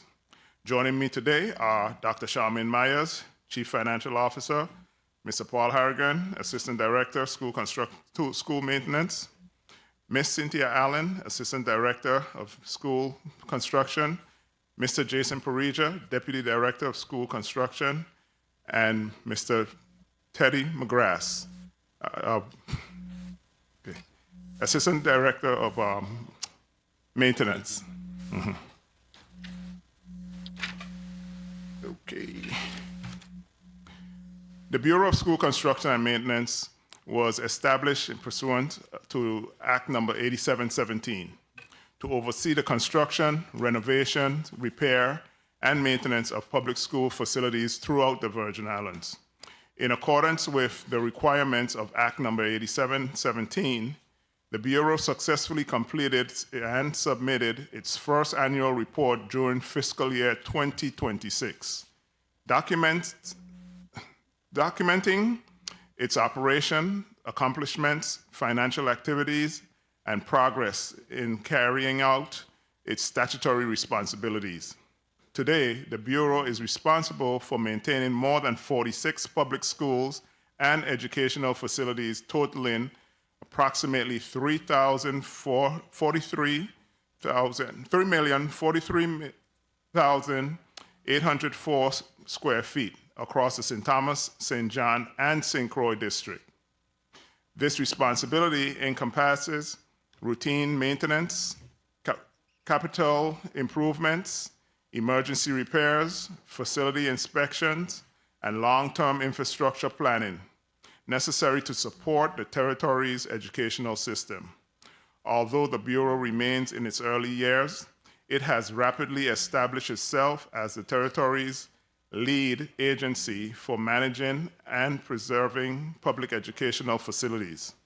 During its first 2 years of operation, the Bureau has managed more than $40 million in school infrastructure investments, including over $20 million in capital improvement projects, approximately $13.7 million in ARPA-funded projects, more than $6.7 million in maintenance and mandatory services during fiscal year 2026, and over $2.1 million in summer maintenance and school readiness projects. Fiscal year 2025 focused on establishing the Bureau's organizational and operational foundation. During fiscal year 2026, the Bureau expanded maintenance operations, accelerated capital improvements, strengthened project oversight, and improved in responsiveness to school infrastructure needs throughout the territory. During fiscal year 2026, BSCM invested $6,755,629.93 in maintenance and facility improvements across both districts.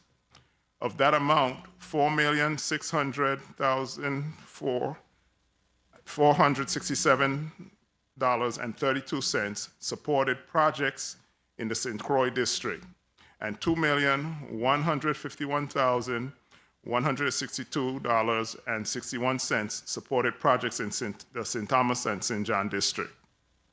These investments address deferred maintenance, improved building systems, enhanced campus safety, and preserved critical educational infrastructure. Major accomplishments include electrical upgrade, AC installation and repair, roof rehabilitation, plumbing improvement, environmental remediation, security enhancement, and playground improvements, and general facility modernization. Projects benefited schools throughout the territory, including Charlotte Marley High School, Ivana Idora High School, Border Cedar Shelter Middle School, Lockhart K-8 School, Earle B. Lawson Pre-K through 8 School, Educational Complex High School, John H. Woodson Junior High School, and many others. The Bureau also successfully administered approximately $13.7 million in ARPA-funded projects, expended the vast majority of those funds before the March 31st, 2026 deadline. This accomplishment reflects the Bureau's commitment to sound fiscal stewardship, accountability, and timely delivery of critical infrastructure improvements. Collectively, these accomplishments demonstrate BSCM's commitment to protecting the government's investment in public educational infrastructure while providing students, teachers, and staff with safe, healthy, modern, and functional learning environments. Maintenance operations remain one of the Bureau's highest priorities throughout fiscal year 2026. BSCM continues to provide preventative, corrective, and emergency maintenance services across public schools and educational facilities to address aging infrastructure, deferred maintenance, and critical facility needs. Since the beginning of fiscal year 2026, the Bureau has spent $6,755,629.93 on mandatory services and maintenance throughout the territory. Of this amount, $762,397.02 supported mandatory services, including landscaping, pest control, trash collection, and janitorial services, while $5,993,232.91 was invested in maintenance projects to preserve facilities, improve building systems, and address deferred maintenance. The St. Croix district accounted for $4,604,467.32, or approximately 68% of total expenditures, while the St. Thomas St. John district accounted for $2,151,162.61, or approximately 32%. Funding was directed towards roof repairs, AC and electrical improvements, mold remediation, security enhancements, plumbing upgrades, playground improvements, and other infrastructure repairs identified through the facility assessments. While the Bureau has made measurable progress in stabilizing and improving school facilities throughout the territory, funding constraints continue to present significant operational challenges. Pursuant to Act number 8717, the Bureau is to receive no less than $5 million annually to support school maintenance and operational activities. However, during fiscal year 2026, the Bureau received $3 million, resulting in a $2 million shortfall from statutory funding levels. This funding shortfall significantly limited the Bureau's ability to address preventative and routine maintenance needs, requiring available resources to be prioritized towards the most critical health, safety, and operational issues across school campuses. As a result, many planned maintenance activities were deferred, increasing the likelihood of costly repairs and infrastructure failures in the future. Compounding this challenge, approximately 85% of the Bureau's maintenance funding was expended on emergency repairs and urgent infrastructure issues, leaving limited resources available for preventative maintenance and long-term facility preservation. Continued investment in preventative maintenance is essential to extending the useful life of school facilities, protecting the government's investment in public infrastructure, and reducing the long-term costs associated with deferred maintenance.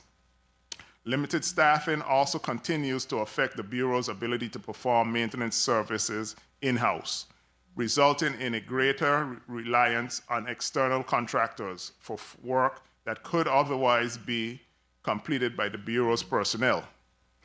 As funding permits, expanding the Bureau's maintenance workforce will improve response time, strengthening accountability, reduce long-term contracting costs where practical, and increasing the Bureau's capacity to perform preventative maintenance and routine repairs using in-house staff.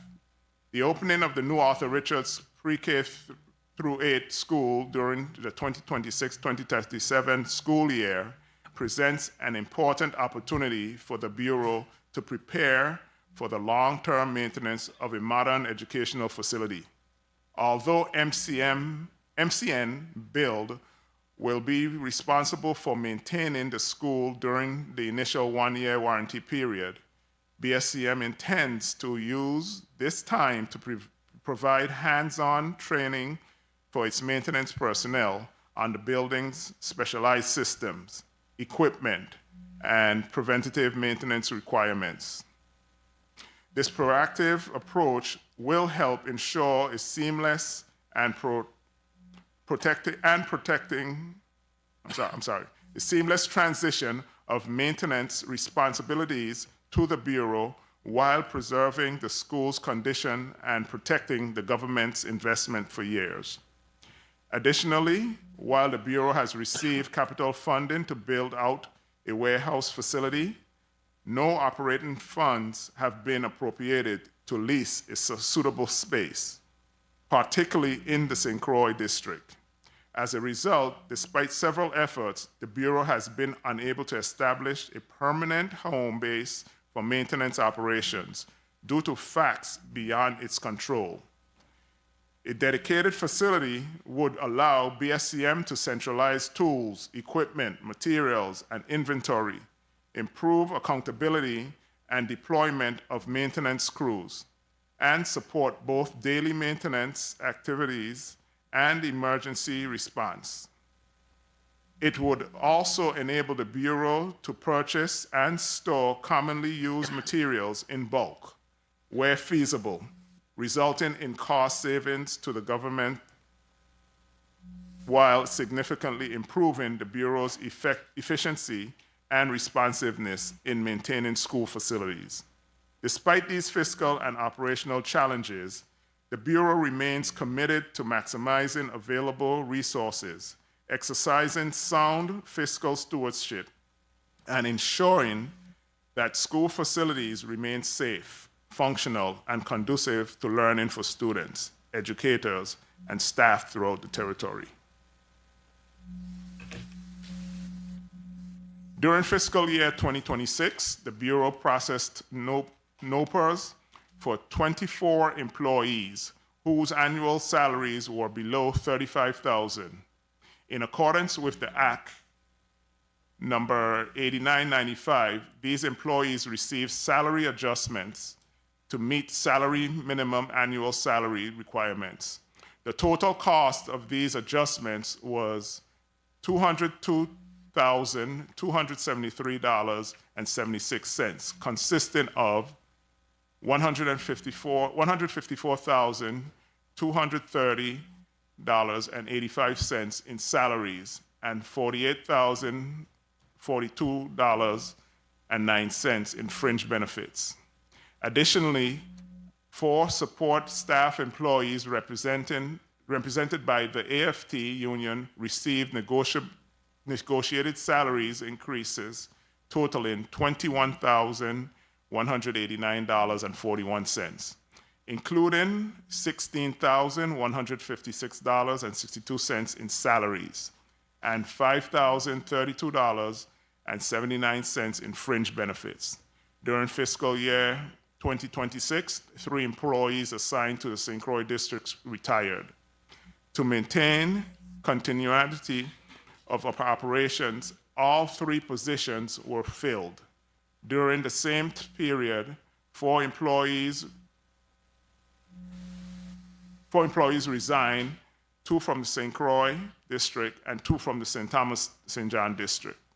Following a review of operational priorities, 2 vacant administrative positions were deleted and reclassified as general maintenance workers positions to better support field operations. The Bureau also promoted experienced maintenance personnel into coordinator positions, strengthening the operational leadership while creating meaningful opportunities for career advancement within the organization. To further enhance maintenance operation, BSCM established 6 general maintenance workers positions to address ongoing campus maintenance needs, particularly the collection and disposal of trash and other routine maintenance activities. These positions will improve the Bureau's ability to provide timely, consistent, and responsive maintenance services across the territory. As funding becomes available, BSCM will continue to strengthen and expand its workforce to increase its capacity to perform maintenance, construction, and support services in-house. Expanding the Bureau's workforce will reduce reliance on external contractors where practical, improve response times, enhance operational efficiency, and ensure that more public resources are invested directly into maintaining the territory's educational facilities. While specialized contractors will continue to be utilized when necessary, the Bureau remains committed to building a skilled workforce capable of delivering high-quality, cost-effective service to students, educators, and communities we serve. Preparing for school for the start of the academic year remains the Bureau's highest operational priorities. The fiscal year 2026 summer maintenance program was developed to address critical facility needs, improve campus safety, and ensure that schools are ready to welcome students, teachers, and staff. The Bureau experienced a later than anticipated start to several summer projects due to funding availability. Previously available funding sources had been fully utilized, and access to the remaining settlement funds was not authorized until enactment of Act number 9100 on June 9, 2026. An additional challenge was the implementation of the government's GVI by procurement system, as the Bureau account had not yet been fully established, which delayed the processing of procurement actions and the issuance of purchase orders for certain projects. Once funding became available, the Bureau immediately advanced the procurement and implementation of critical maintenance and capital improvement projects. While awaiting access to these funds, BSCM maintenance personnel continued to support school readiness efforts with assistance from participants in the Virgin Islands Department of Education School Lunch Program and the Virgin Islands Department of Labor Summer Youth Employment Program. These teams completed projects that could be performed in-house, including interior and exterior painting, lighting repairs, power washing, ground maintenance, debris and trash removal, and other general maintenance activities. At the same time, the Bureau continued to assess facility conditions, prioritizing health and safety concerns, prepare procurement packages, and position larger projects for immediate implementation once funding became available. These efforts allowed the Bureau to maximize available resources while maintaining momentum towards preparing schools for the upcoming academic year. The Bureau remains committed to ensuring that every school is safe, functional, and prepared to support student learning on the first day of school. For fiscal year 2026, the Bureau of School Construction and Maintenance is undertaking more than $2.1 million in summer maintenance, renovation, and health and safety improvements across the St. Thomas, St. John, and St. Croix district. These projects are designed to address deferred maintenance, improve building conditions, enhance campus safety, and ensure schools are prepared for the upcoming academic year. In the St. Thomas, St. John district, the Bureau has allocated $1 million for summer projects throughout the St. Thomas, St. John district. Major initiatives include roof repairs, modular classroom renovations, AC improvements, and deep cleaning services to improve indoor air quality and address deferred maintenance. Significant work includes roof repairs at Ulla Muller School, flooring renovations in modular classrooms at Julius Sprouse School, Lockhart K-8 School, and Bertha Sieber Shelter Middle School, as well as continued deep cleaning services at the Bertha Sieber Shelter Middle School, while permanent ventilation and building envelope improvements are completed. In the St. Croix district, the Bureau has allocated approximately $1 million for summer maintenance and capital improvement throughout the St. Croix district. Planned projects include restroom renovations, roof repairs, music room improvements, playground and campus safety enhancements, AC upgrades, and deep cleaning services. Major projects include restroom refurbishment at the Pearl B. Lawson K-8 School, Alfredo Andrews Elementary School, and the Lou Muckle Elementary School, cafeteria renovations at Claudio Marco School, roof repairs at the Adult Educational Facility, Ricardo Richards Elementary School, and Eulalie Rivera School, and safety improvements at the Juanita Gardine School, including the replacement of industrial ceiling fans, demolition of an unsafe walkway, and removal of aging playground equipment. Improvements to the music room at Central High School will also provide students with safer and more functional instructional space. Collectively, these projects represent a significant investment in the territory's educational infrastructure and reflects the Bureau's commitment to providing safe, healthy, and well-maintained schools. Completing this work during the summer recess minimizes disruption to classroom instructions, addresses critical facility needs before students return, and protect the government's investment in public school facilities. A detailed listing of the fiscal year 2026 summer maintenance and capital improvement project is included in the appendices for the committee to review. The Bureau's work order management system continues to strengthen maintenance operation by improving accountability, tracking maintenance requests, and providing better oversight of work performed throughout the territory. The system enables the Bureau to prioritize repairs, monitor response time, allocate resources more effectively, and improve communication between schools and maintenance personnel.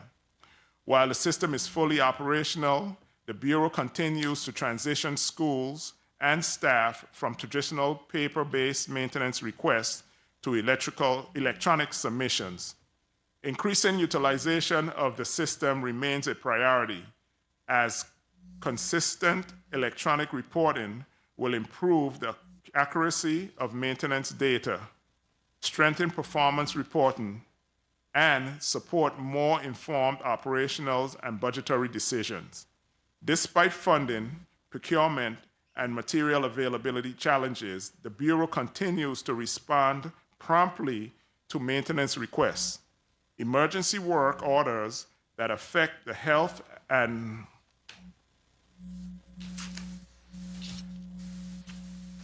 safety of students and staff or threaten school operations are addressed immediately, while routine work orders are completed as resources and materials become available. During fiscal year 2026, 1,175 work orders were entered into the system for the St. Thomas St. John District, of which 725 have been completed, representing its 63% completion rate. In the St. Croix District, 223 work orders have been entered into the system since implementation in March 2026, with 165 completed, representing a 72% completion rate. As the work order management system continues to mature, the Bureau expects improvements in reporting, resource allocation, response time, and overall operational efficiency. The Bureau remains committed to expanding system utilization across both districts to ensure that every maintenance request is properly tracked, prioritized, and completed in a timely, accountable manner. For fiscal year 2026, the Bureau of School Construction and Maintenance has prioritized establishment of the supply contracts across the St. Thomas St. John and St. Croix districts to ensure the uninterrupted delivery of essential services and resources required for effective operation and maintenance of public school facilities. Within the St. Thomas St. John district, supply contracts have been established to support the operational and instructional and administrative needs of schools and facilities throughout the district. These contracts ensure the consistent availability of essential materials and resources required to maintain safe, functional, and effective learning environments. The supply contracts include landscaping services, janitorial services, pest control services, dumpster rental and trash removal services, and septic sludge removal and disposal services. The combined value of the fiscal year 2026 supply contract for the St. Thomas St. John District is $1,372,657.28. These investments support the procurement of necessary goods and services that enable schools and facilities to carry out daily operations and maintain continuity of services. In the St. Croix District, supply contracts have also been established to support the operational needs of educational and administrative facilities across the district. These contracts include landscaping services, dumpster rental and trash removal services, and pest control, and including and extermination services. An invitation for bid for landscaping services covering 10 schools and educational facility is currently in progress. The combined value of the fiscal year 2026 supply contract for the St. Croix district is $406,633, not including the IFB out for bid. These procurements are essential to maintaining effective operations, supporting staff and students, and ensuring compliance with health, safety, and environmental standards while advancing the Bureaus of School Construction and Maintenance commitment to providing safe, well-maintained educational environments throughout St. Croix. I will now present the Bureau's fiscal year 2027 budget overview, which outlines the funding necessary to support our operations, maintain public school facilities, and advance our mission of providing safe, functional, and well-maintained learning environments throughout the Virgin Islands. For fiscal year 2027, the Office of Management and Budget has recommended an operating budget of $5,986,415 from the general fund for the Bureau of School Construction and Maintenance. Of this amount, $4,051,202 is allocated for personnel costs and $1,935,213 is allocated for fringe benefits. As recommended, the Bureau's general fund operation supports personnel salaries and fringe benefits exclusively and does not provide funding for maintenance operations, supplies, equipment, contractual services, or other operational expenses. The Bureau's workforce is its greatest asset and is essential to carrying out daily maintenance activities, construction oversight, project management, facility inspections, procurement, contract administration, and other support services necessary to maintain educational facilities throughout the territory. Investing in a skilled workforce allows the Bureau to respond more quickly to maintenance needs, strengthening project oversight, improve accountability, reduce reliance on external contractors where practical, and provide more cost-effective service to territory's public schools.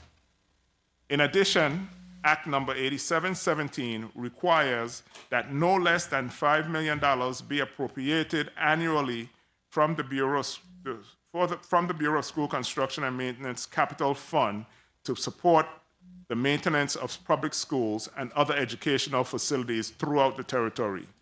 These funds are critical to support preventative maintenance, emergency repairs, building systems repairs, environmental remediation, landscaping, pest control, janitorial services, waste management, and other essential maintenance activities. As of June 2026, the Bureau expended approximately $6.76 million on mandatory services and maintenance throughout the territory, exceeding the statutory minimum appropriation. These expenditures demonstrate the significant maintenance needs of the territory's aging educational facilities and reinforce the importance of sustained investment to preserve public assets, reduce deferred maintenance, and provide safe and functional learning environment. Once the statutory capital fund appropriation is combined with the recommended general fund operating budget, the Bureau's total fiscal year 2027 budget will be approximately $10,986,415. This funding will enable the Bureau to continue maintaining school facilities, expanding preventative maintenance efforts, strengthening its workforce, and protecting the government's investment in public educational infrastructure. The Bureau recognizes that many public school facilities throughout the territory are decades old and continue to experience aging infrastructure, deferred maintenance, and significant building system deficiencies. While considerable progress has been made, maintaining these facilities required sustained investment and long-term planning to preserve the government's assets and provide safe, functional, and learning environments for future generations. In pursuant to Act 8717, the Bureau developed a 20-year facility maintenance plan to establish a long-term strategy for preserving and maintaining the territory's educational facilities. The plan has been submitted to the Capital Plan Review Committee and is currently awaiting approval. Although long-range planning is essential, the success of the plan ultimately depends on the availability of a sustainable funding source. Without consistent annual investment, deferred maintenance will continue to accumulate, resulting in higher repair costs, shortening facility life cycles, and an increased need for emergency repairs. To assist with long-term budgeting, the Bureau utilizes an industrial benchmark of $3.20 per square foot as the baseline estimate for preventative and routine maintenance of public school facilities. Based on the territory's current educational building inventory, the estimated annual cost to adequately maintain these facilities is approximately $9,740,173.20. It is important to note that this estimate reflects only preventative and routine maintenance costs and does not include personnel salaries, fringe benefits, capital improvement projects, or emergency repairs. As facilities continue to age, additional investment will be necessary to modernize building systems, address deferred maintenance, and improve overall conditions of educational infrastructure throughout the territory. When personnel costs, fringe benefits, capital improvement, emergency repairs, and other operational expenses are considered, the total cost of maintaining the territory's educational facility is estimated to be approximately $10 per square foot. This illustrates that the Bureau's long-term funding needs extend well beyond routine maintenance and require sustained investment to preserve the government's educational infrastructure. Continued investments in preventative maintenance remains one of the most cost-effective strategies for protecting public assets, reducing long-term operational costs, and ensuring that students, educators, and staff have safe, healthy, and reliable educational facilities. As the Bureau looks towards fiscal year 2027, its priorities remain focused on strengthening maintenance operations, preserving existing facilities, advancing critical capital improvements, and improving overall conditions of educational infrastructure throughout the territory. While the Bureau supports the construction and modernization of new schools, many of those projects remain several years from completion. In the interim, students, teachers, and staff will continue to rely on existing facilities that require ongoing maintenance and investment. If additional funding becomes available, the Bureau has identified approximately $8.8 million in priority maintenance and capital improvement needs throughout the territory, including approximately $4.1 million in the St. Thomas St. John district and $4.6 million in the St. Croix district.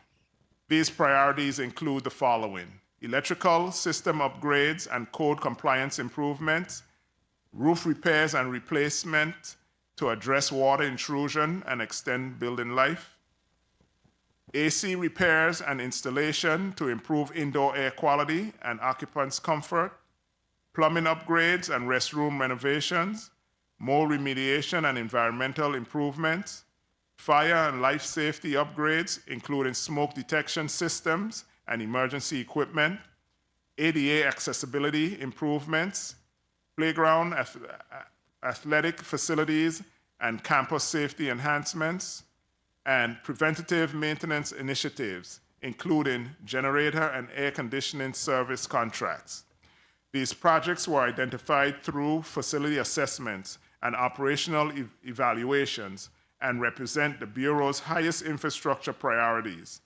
Addressing these needs will improve the reliability of building systems, reduce deferred maintenance, minimize costly emergency repairs, and protect the government's investment in public school facilities.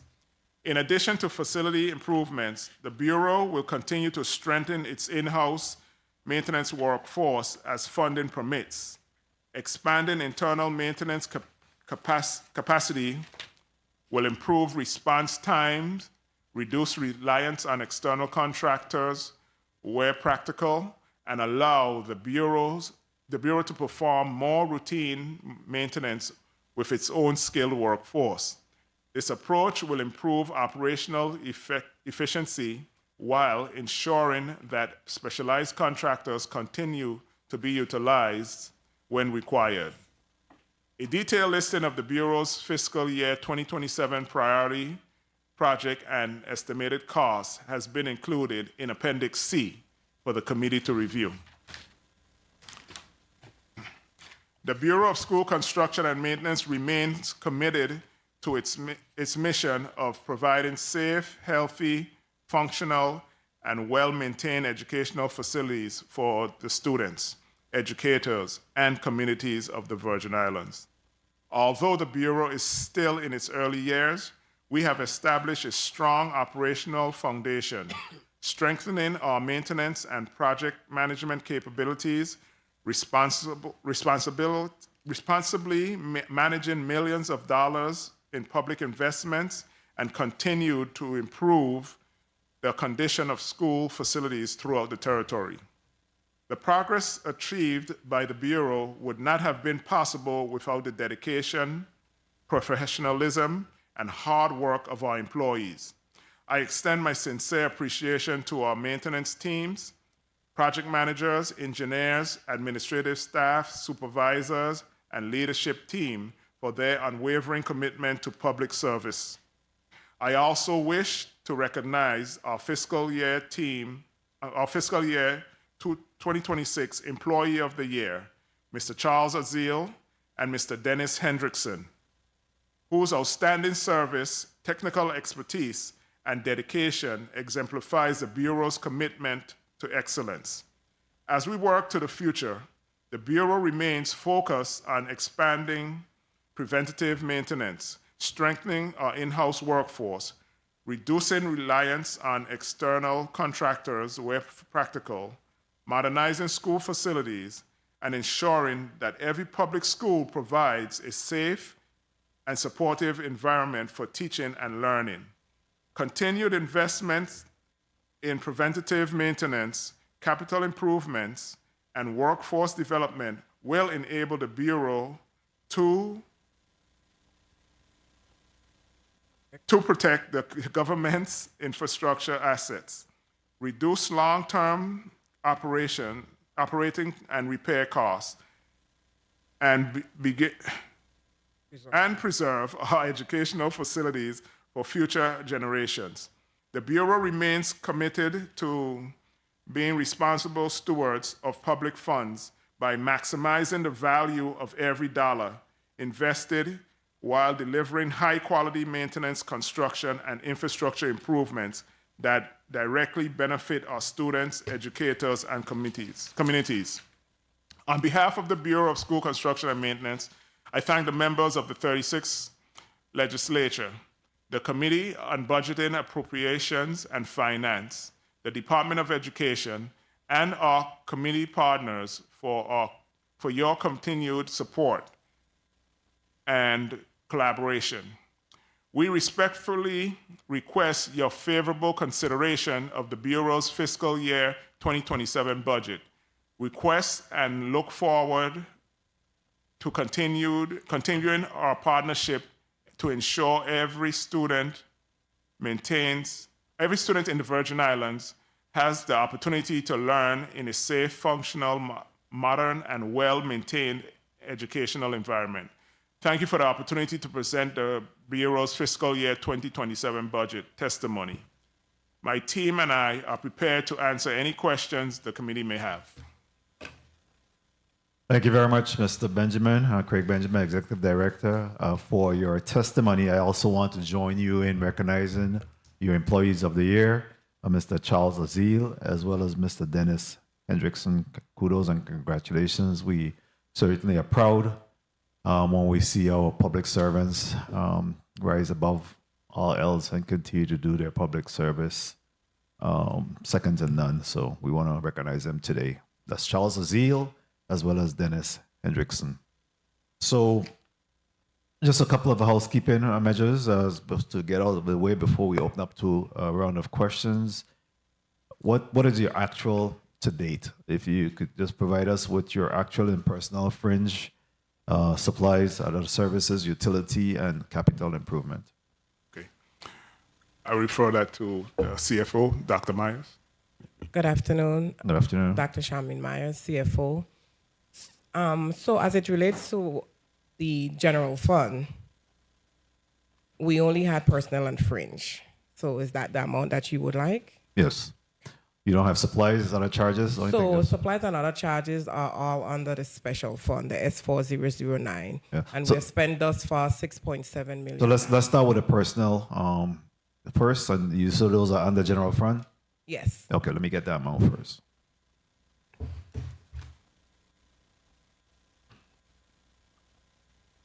So our expenditure to date is 4,156,364.13. And fringe?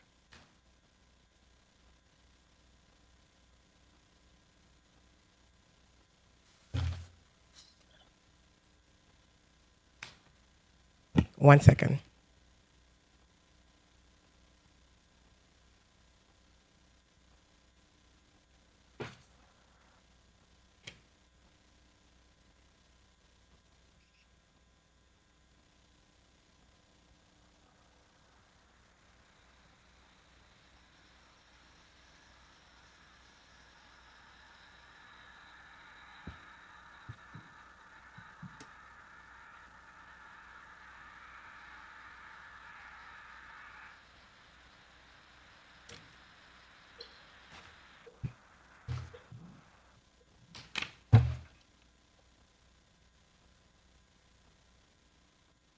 While we wait for that to occupy any dead space, Mr.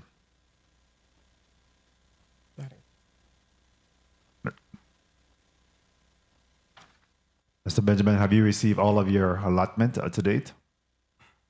Yes, sir. To date? Yes, sir. They're all up to date. Okay. Where? Okay, the fringe. Okay.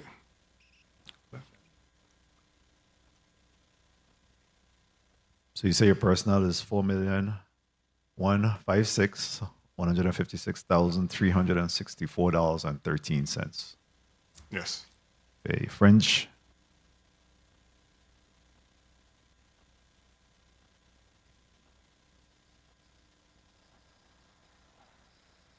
Therefore, you don't have that information?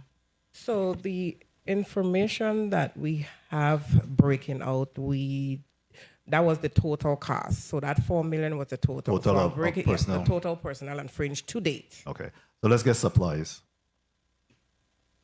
And you say that comes from what funding source? So that funding source, that's the S4009. So Okay. that is the capital fund.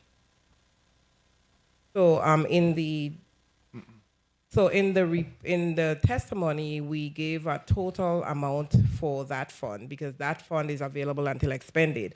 So there are other expenditures included in there in 2024, 2026.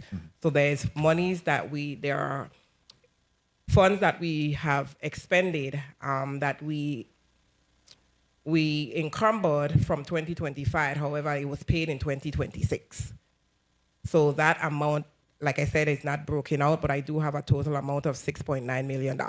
So you don't have a running tab of your annual percentage, the government functions in real time in terms of your budget, and then of course you have prior year expenses, which goes back to FY25. Yes. There. Just give me 1 minute and I'll get that to you. Very well. Have you received any additional funding from ARPA, Department of Interior, any grant funding? No, we haven't. None. Okay. What is your current outstanding vendors payment? Myers?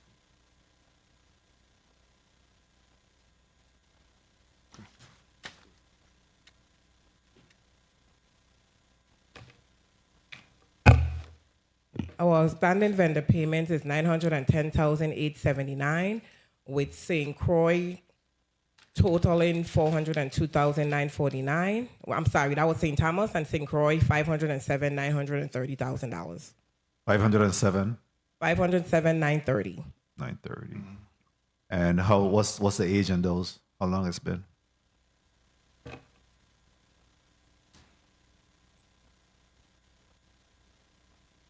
So some of them go back to December of 2025, but majority of them are current.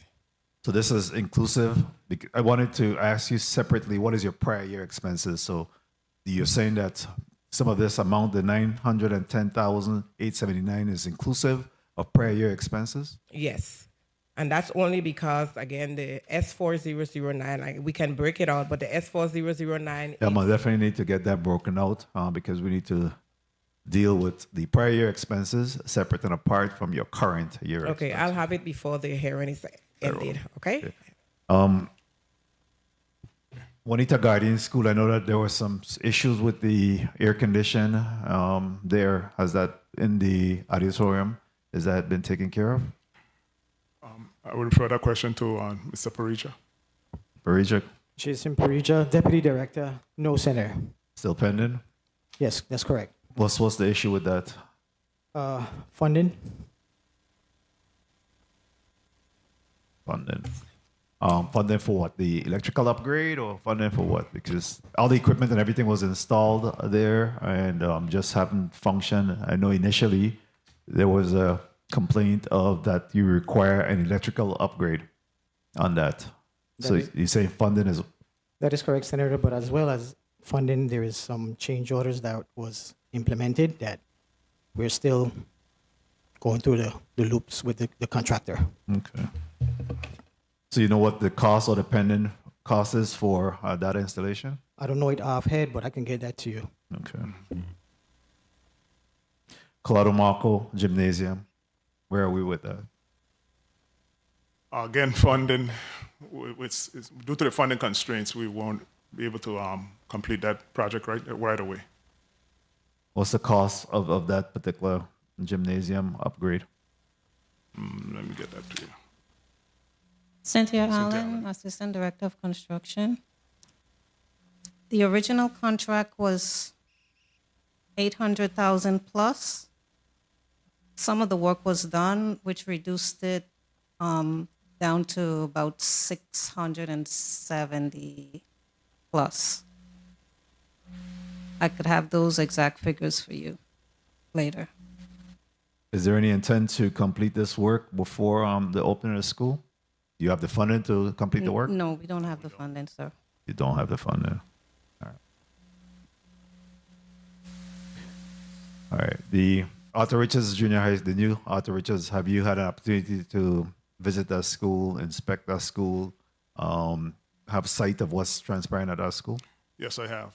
Okay. And what is your involvement? Have you been able to do a particular inspection? Have you been in consultation with the contractor there? What is your interaction on this particular school right now? We meet for the project updates. However, we are currently in the phase of commissioning and getting the school ready to open up.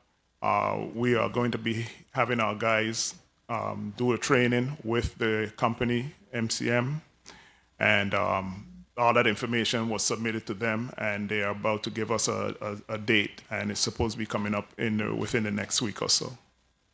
During your FY 2026 budget presentation last year, you spoke about, you identified $1.4 million in priority capital projects.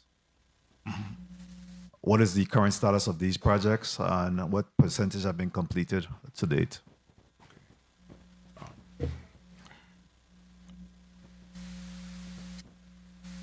Give me 1 second and post. 1.7.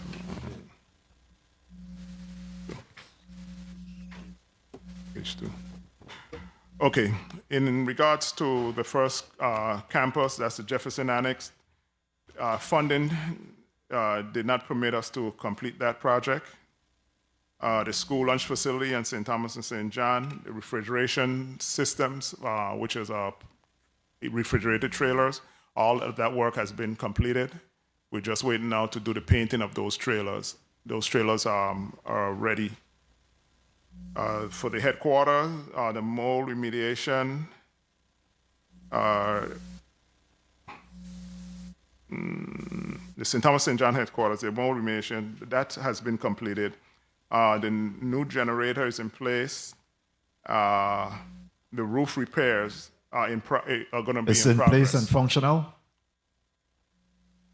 I know the guys were installing it, working on it up to last week. I haven't have a closeout report on that generator as yet, but I know it's in place. Continue.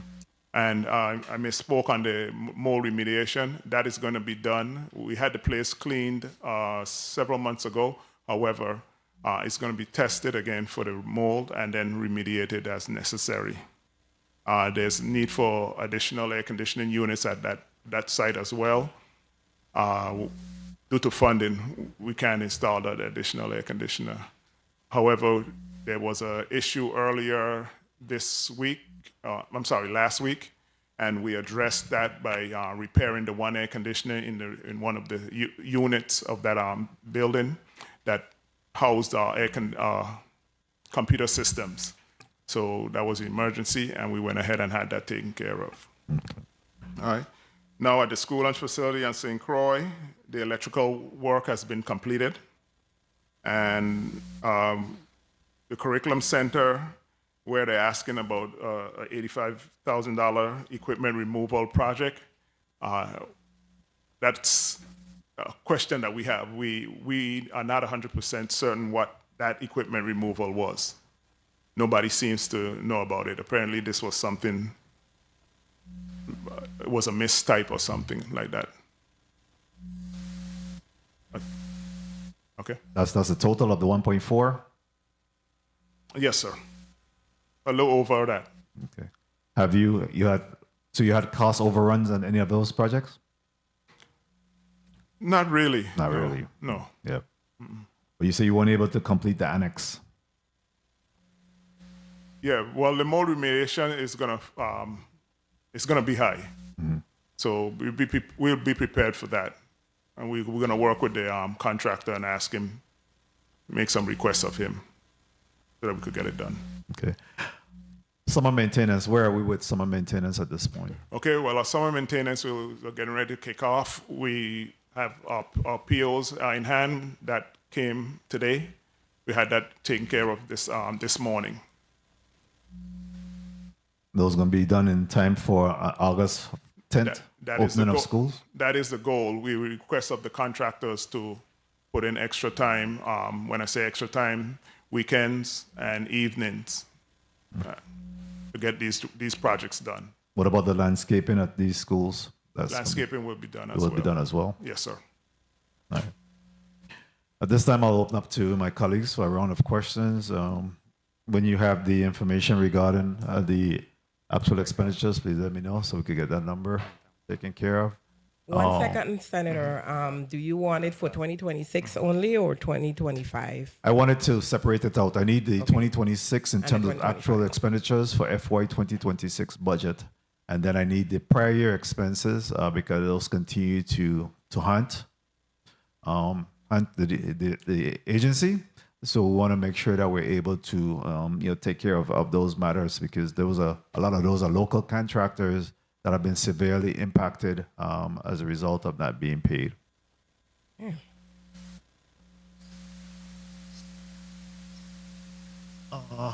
Senator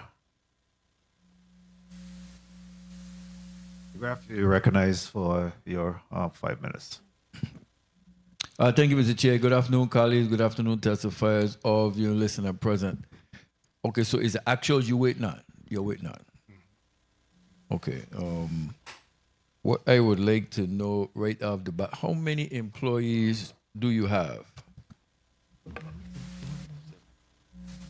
70, sir. Okay, so 70. How many vacancies? 8. 8 vacancies. And you received how much money to go toward bringing up the individuals to 35,000? How much did you receive for that? It's in a post-audit report, but I don't have the page right now.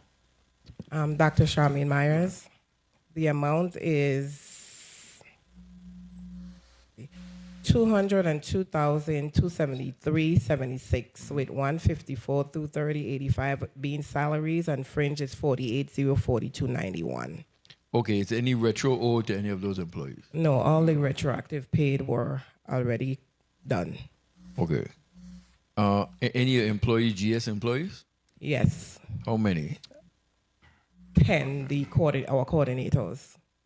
Okay, and the budget reflects for the 10 and 27 for the increase? So no, it doesn't because we didn't get a copy of the amounts in time for the testimony. However, OMB usually makes reservations for those increases. Okay, so do you have how much it would be? Not at this time, Senator, but we can get it to you at a later Okay, date. through the chair, if you could submit that. So Yes. that the increase and fringe. Okay, so you can have that. Does the budget reflect any increases or possible increases for insurance? No, it No, we doesn't. don't. No. Okay.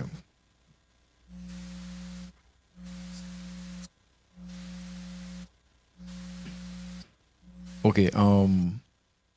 Anyone receive wage increases from 26 budget? Yes, we had 4 support staff for AFT that received increases. For AFT? Yes, they were support staff. They are support staff. They were originally in that union and we couldn't change them when the bureau came online. Okay. Are they owed any retro? No, they're not.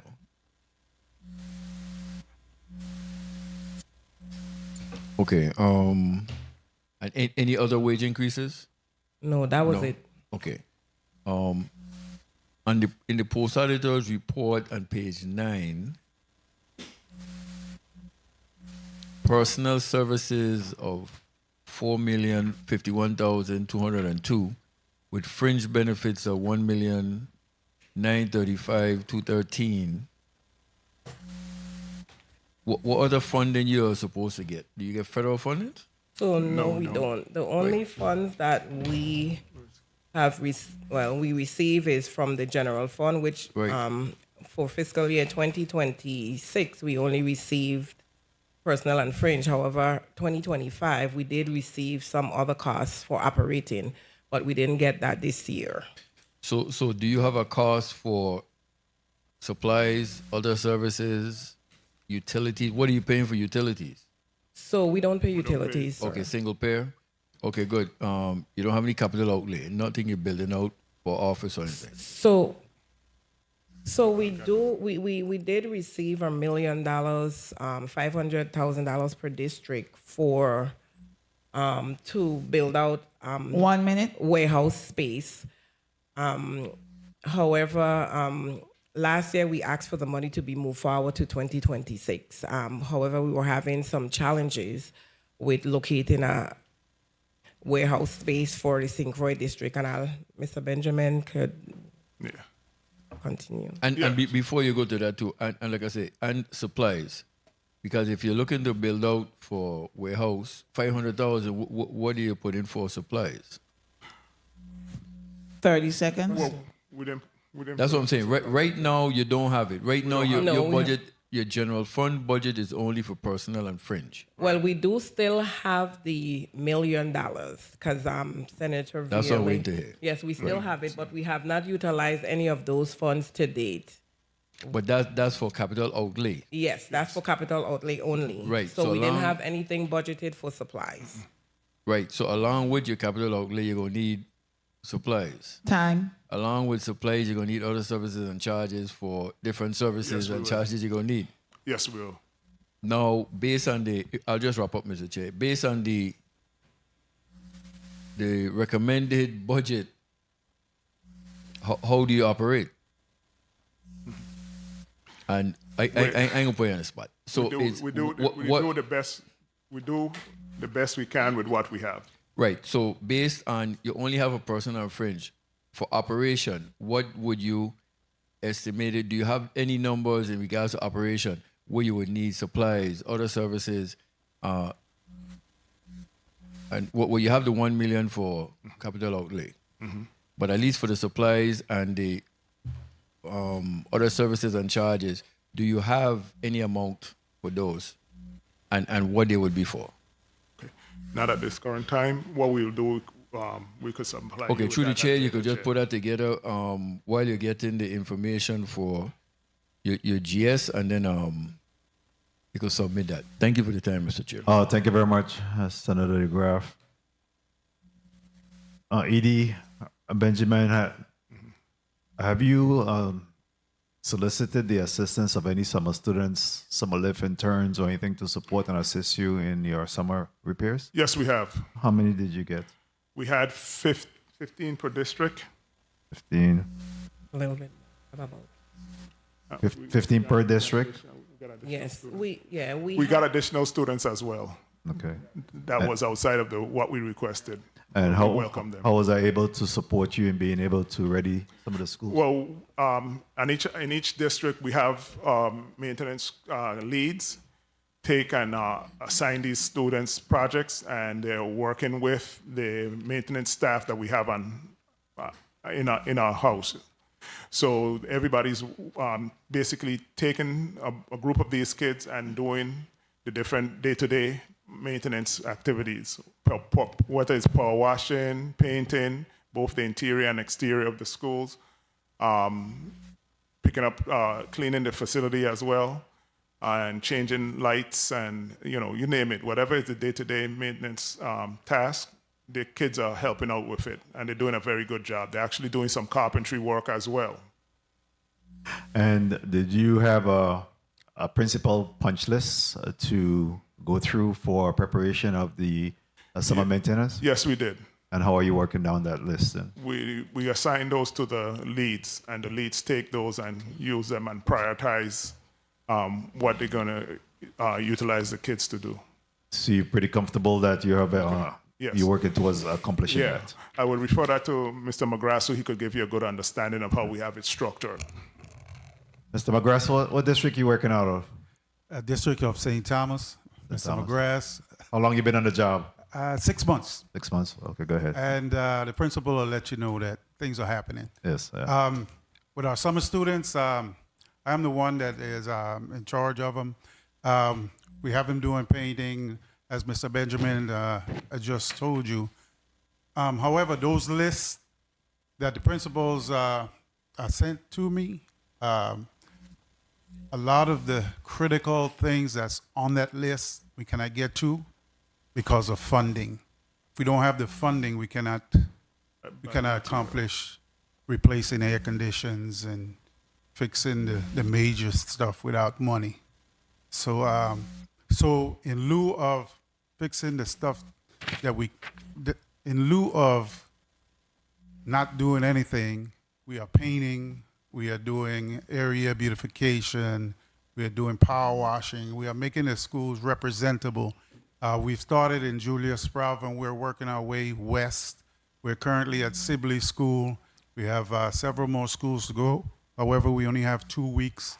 We're under the pressure of getting the schools up to par as much as we can. We are also cleaning all the air conditioning systems to make sure that they are optimum for when school is finished. But we just don't have the funds to correct air conditions and get some of those classrooms more remediated and stuff like that we require funds for. So let's talk a little bit about that fund, because I keep hearing this over and over. In terms of this breakdown of the needs of the school and the funding that's required to do the repairs, what happened once you assess the schools and determine that you need X amount of dollars in order to do the repairs? What happened to that request? And that's one of my major jobs. I go to each school and get all the deficiencies. When we find a deficiency, we try to get an estimate on what the deficiency is.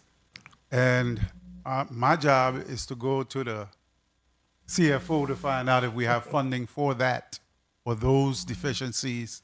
Those we can fix, we fix. Sometimes I fix it out of my own pocket because I'm here for the children. I'm giving back right now. I'm retired. Well, I was retired. I'm back in the I'm back in the business of leading men, and I motivated the guys. We are marshaling, and we are ready to go. And a disappointing thing is when we're ready to go and we don't have the material to complete the job. And my job is to complete the job, so it's very frustrating. And I'm told we don't have the funds, and I can't do nothing about it. And I try to use my own funds, but I'm not rich, so I could only do what I can. You shouldn't have to use your own funds. I don't like hearing that. But at what point then, CFO, once you get that listing and you determine that you need X amount of dollars to do the repair, what happens after that? What's the process that you utilize then to identify the funding requirement? You said CFO. CFO, Yes. Yes. So, like I tell the team for the BSCM, we have to prioritize the priorities. So I work with the Assistant Director of School Maintenance as well as our maintenance managers, and we work together, and they will say, well, okay, let's say, for instance, we have a health and safety issue. That would probably be the amount of the payment that we would move forward and pay. Because right now we're operating on fumes. The $2.1 million that was just reappropriated as per Act 9110, that is solely for our summer work. So we don't have any additional funding to do anything. So I have been moving around monies accordingly so that we are able to meet the needs of the Bureau and, all of the 22 schools and other facilities, which comes up to about 46 facilities that we manage. So what is your cost right now? What is it that your needs in terms of finances to be able to do the work that have been identified and needs to be done? What is that cost? So based on, and if you look in the appendices, to date, we've expended $6.7 million just in 2026. I'm working on the breakdown as it relates to supply and other services. And that is just to date. We have already exceeded the $3 million that was appropriated to us for 2026. So in the real world, based on our assessment, we would need about $9.7 million just for us to, and this is outside of personnel and fringe, just for us to operate. And there's also a breakdown by school of the expenditures that we have spent thus far. So we have it by school, by district. So if you look in appendices So your $9.6 million is for equipment, is for supplies, is for labor? For everything, a combination of everything. Because what we did is we went in per school, we went into the expenditures, and we do have a breakdown by school based on what was spent for this fiscal year. And if you look at appendices, I think it's appendices A. Yes, maintenance expenditures by school. We did do that thorough breakdown, and it gives us an idea. And it's difficult because at the end of the day, a lot of the cost is emergency. So we don't know what emergency is going to occur. So, the cost, it will fluctuate based on what's happening. Okay. So we don't really have an idea of what will happen next week. However, we do have an amount by school that was spent for mostly emergency costs. So you spoke about the $2.1 million that have been made available to you, and that's under 9110. Yes. You have the $1 million that you still have access to. You spoke about $1 million, $500,000 per each district. Okay, so that was for the build out of the schools. Build out of a school. Of the warehouse space. I'm sorry, I apologize. Of the warehouse space. So that was some money that was appropriated for fiscal year 2025. However, we weren't able to, in such a short time, we wasn't able to move forward with those build out. We had to identify spacing. And in 2026, we're still having challenges identifying spacing in the St. Croix district. In the St. Thomas district, we're in the process of building out a space in Island Black. Okay, so let's go back. So you got a 2.1, the $1 million is specific for a build out. What else? What other funding source do you have at this time? We really don't have any. Any other funding source? None whatsoever. And your expenditures thus far this year has been 6 point. Well, our expenditures is 6.7 million to date. To date. So where you get that money from to spend? So just bearing in mind that we had already encumbered funds from our prior year monies, because when the Bureau initially started, we had a startup, we had $7.5 million, and then we had another $5 million. And on top of that, we had the $10 million that was appropriated as per the settlement fund. However, we had only spent $8 million of those funds, and that's where the $2.1 million came in. So we spent 7.5, and when we were in the process of beginning fiscal year 2026, we tried to utilize some of those funds, and the funds weren't available. We weren't able to use them because as per the bill, the funds were not available until expended. So that's where the legislation came in with Act number 19110. And that's how we were able to get access to the remaining funds. Okay, let me go to some of my colleagues. Point of information, Senator DeGraff. Thank you, Mr. Chair. What I'm trying to find out, do you have a revolving fund? No. No, we don't. Okay, so then what you just explained, because you didn't get the fund for what year did you not get those funds what year? Okay, so the funds that I were referring to that as per Act 9110, so the settlement fund under Act 8920, initially we were appropriated $20 million. In 2026, that $20 million was cut to $10 million, 2025, I'm sorry. We were able to spend $7.8 million, $7.89 million of those funds.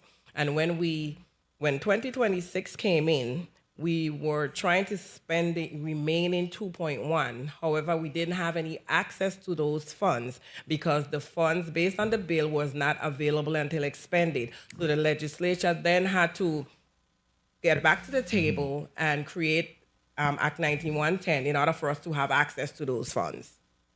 Okay, so we basically, when you mentioned in the beginning, Director, that your department is supposed to have $5 million. Yes. That $5 million went into personnel and fringe. No, it didn't. Okay, well that's what we're trying to get figured out, because if we have almost $6 million for personnel and fringe, why is somebody there? Personnel and fringe is $5 million was for operations. Based on what you said, there's no funding for anything. Correct, right?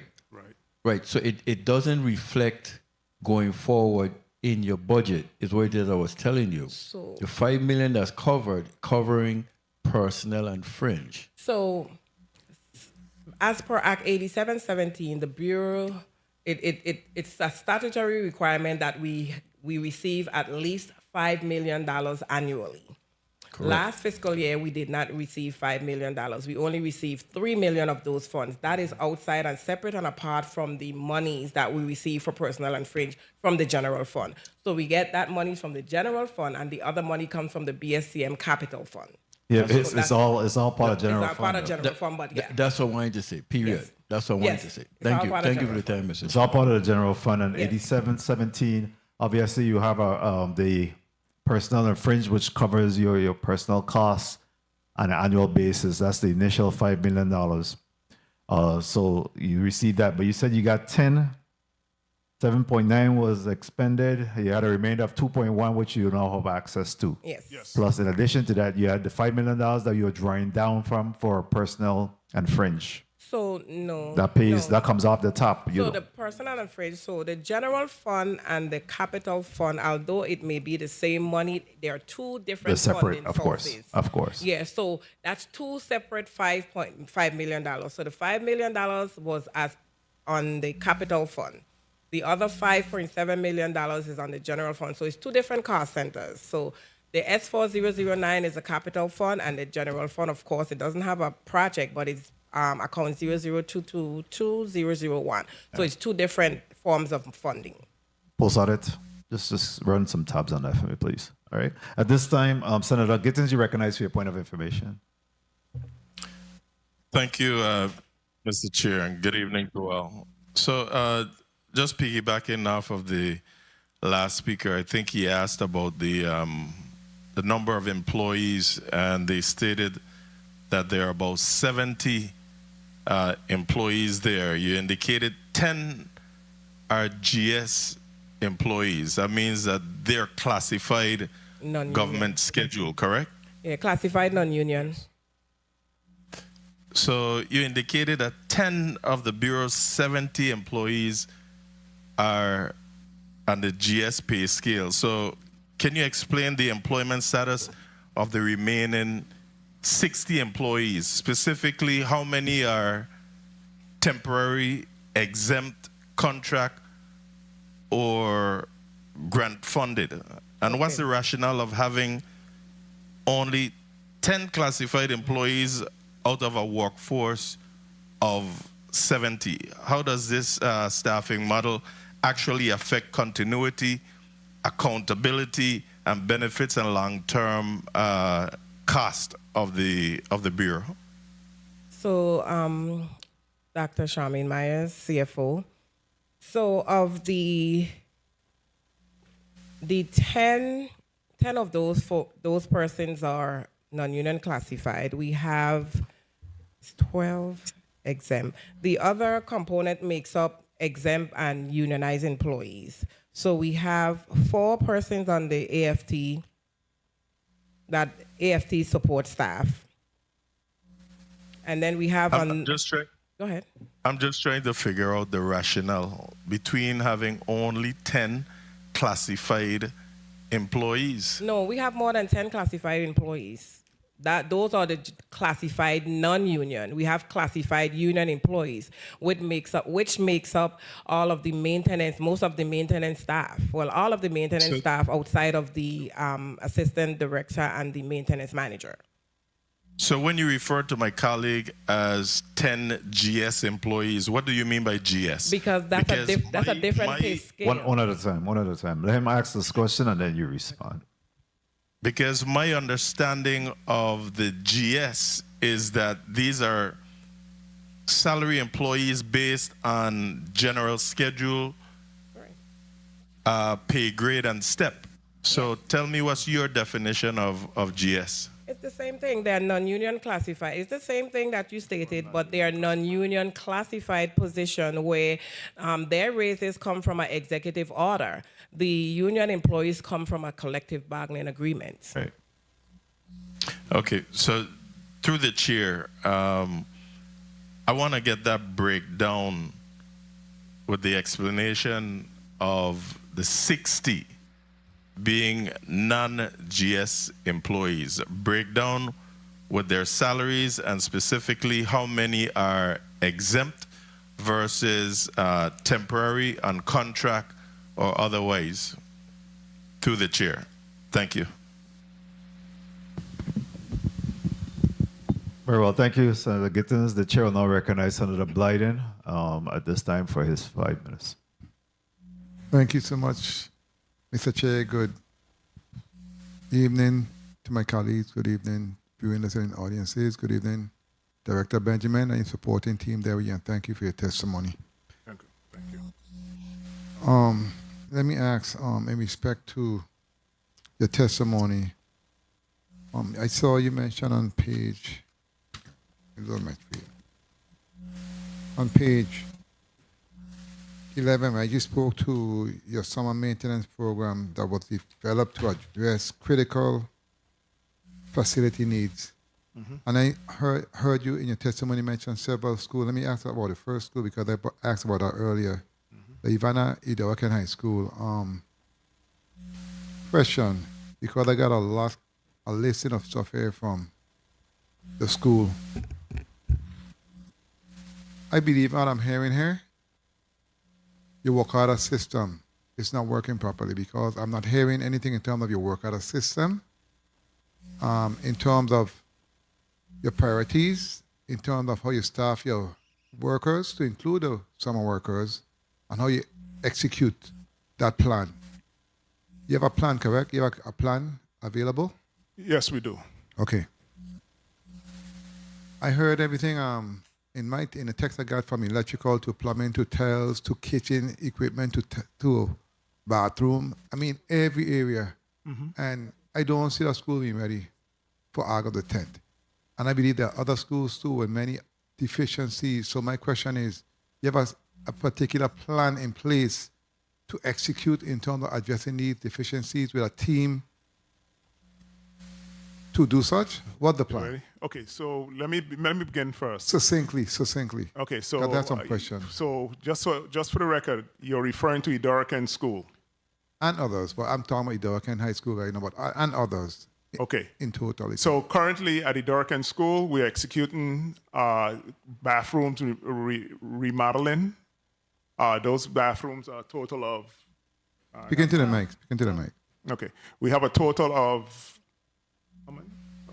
12 bathrooms are currently being remodeled at Idawakan School. In that remodeling comes some electrical work that was being done. I myself visited the school where the guys was working on the restrooms. The electrical work was being done and additional things. As you know, if you want to rate schools, I would say that Idawakan School is one of the worst schools due to the result of the issues from the hurricane. And it's aged. Okay, and it's aged. So you gotta be realistic when you're referring to it. So it's not like we're ignoring anything. We're just doing what we can with what we have, which we are going to do what we can in order to get the school ready for opening day. It may not be everything, but it's going to be ongoing because, as you know, that facility is going to have to be around for quite some time so it can house the students and teachers and staff in a safe environment. So we're going to do whatever it takes. We're not ignoring it, but we have to prioritize. We have to spread our wings amongst all the schools to address issues from each school with that limited budget. And you spoke to deep cleaning at BCB Middle School.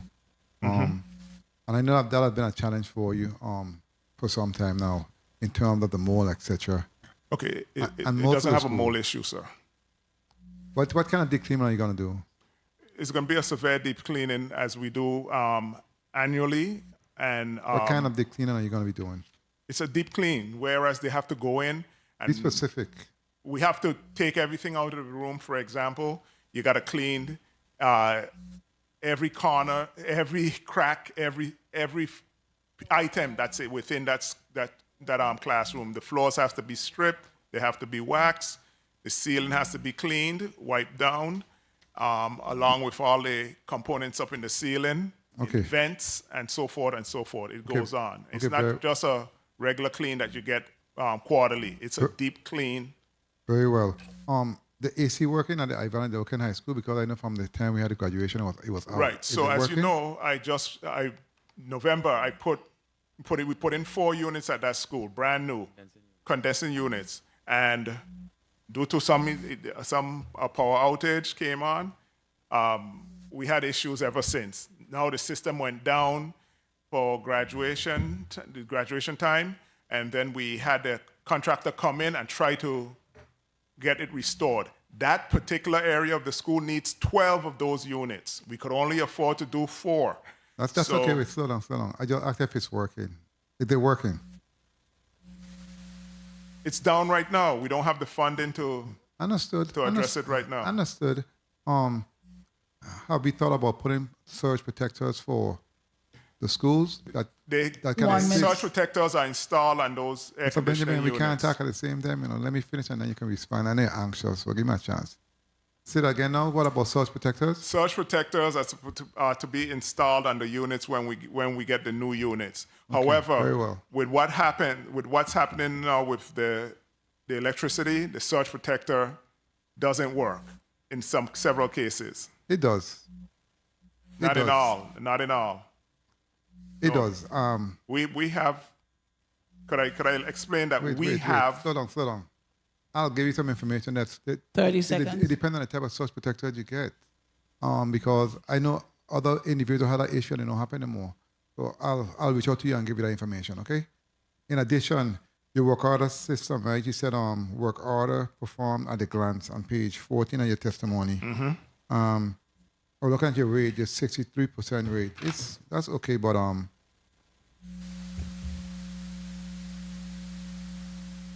in terms of your work order, it's completed 725.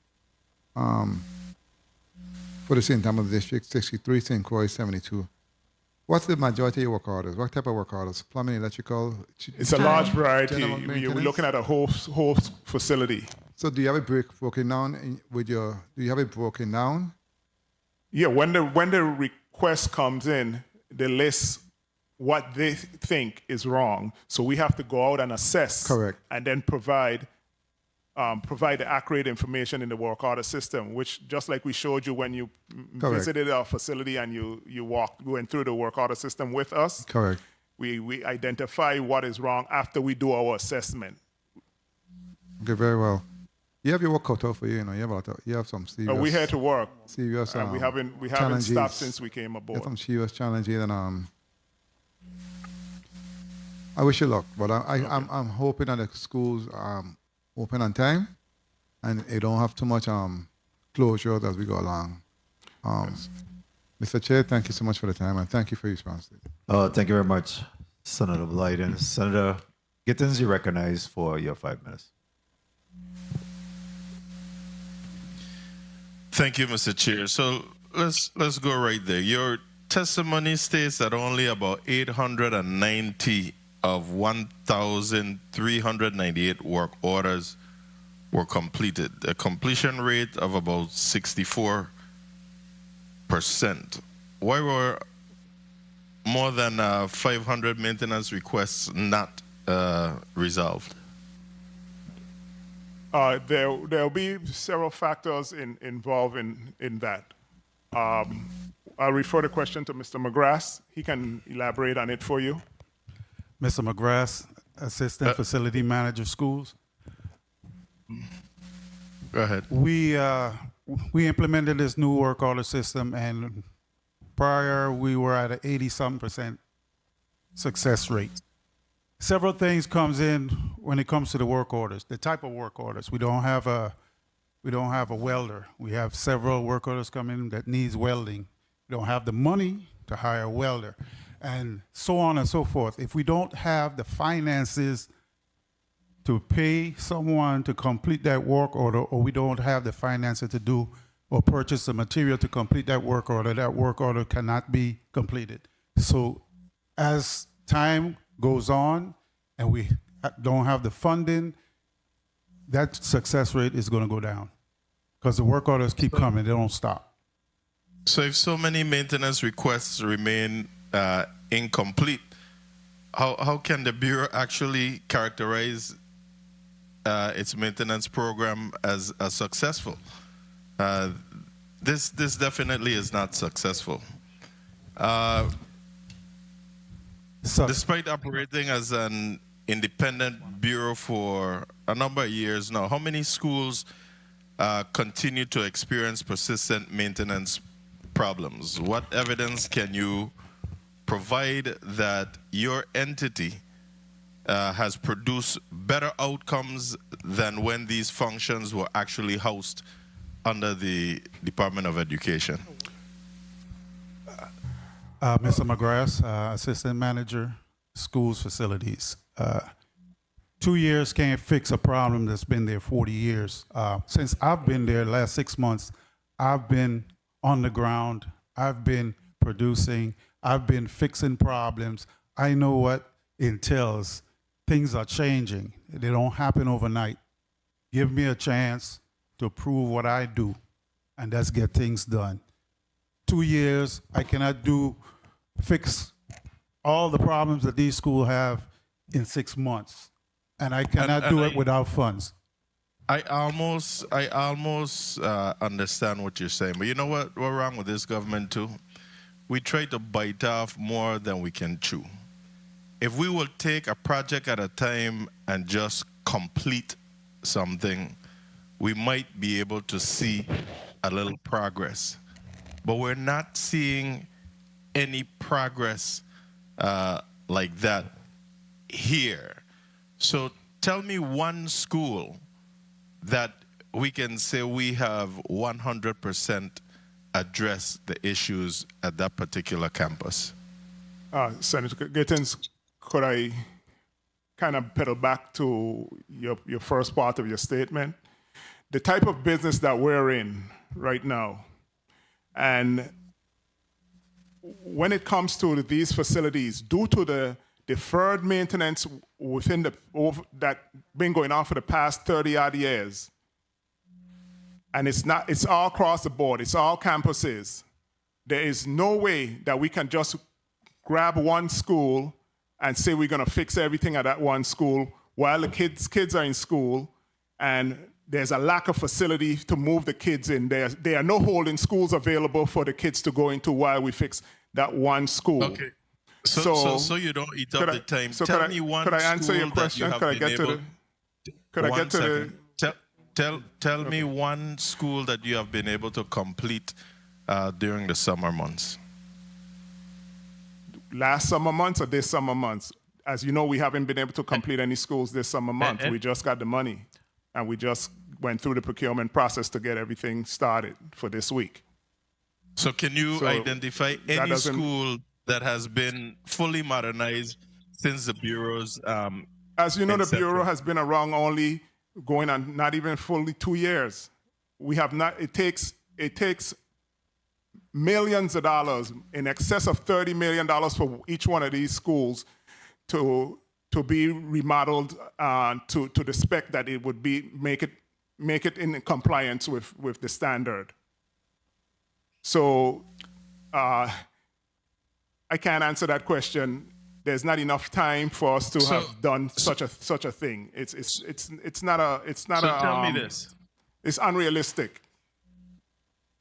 So tell me what percentage of the Bureau's capital projects have been completed thus far, and how many remains unfinished? All our projects that we have in our pipeline are done based on funding. Whatever we had the funding to do, we've completed it. But as you know, each one of these facilities has a long history in order for us to even accomplish that goal. So it's going to be an ongoing Let me ask- situation to have one of these facilities completed to your likings. It's unrealistic. Is there any problems with funding the high-paid salaries of anyone in this Bureau? Well, if you want to refer to the salaries that you're referring to, these are the standard salaries for these type of positions. We all have taken, with exception, we have taken pay cuts to step into this position. No. I'm You answering haven't your answered question. my question now. You have any problems paying the salaries?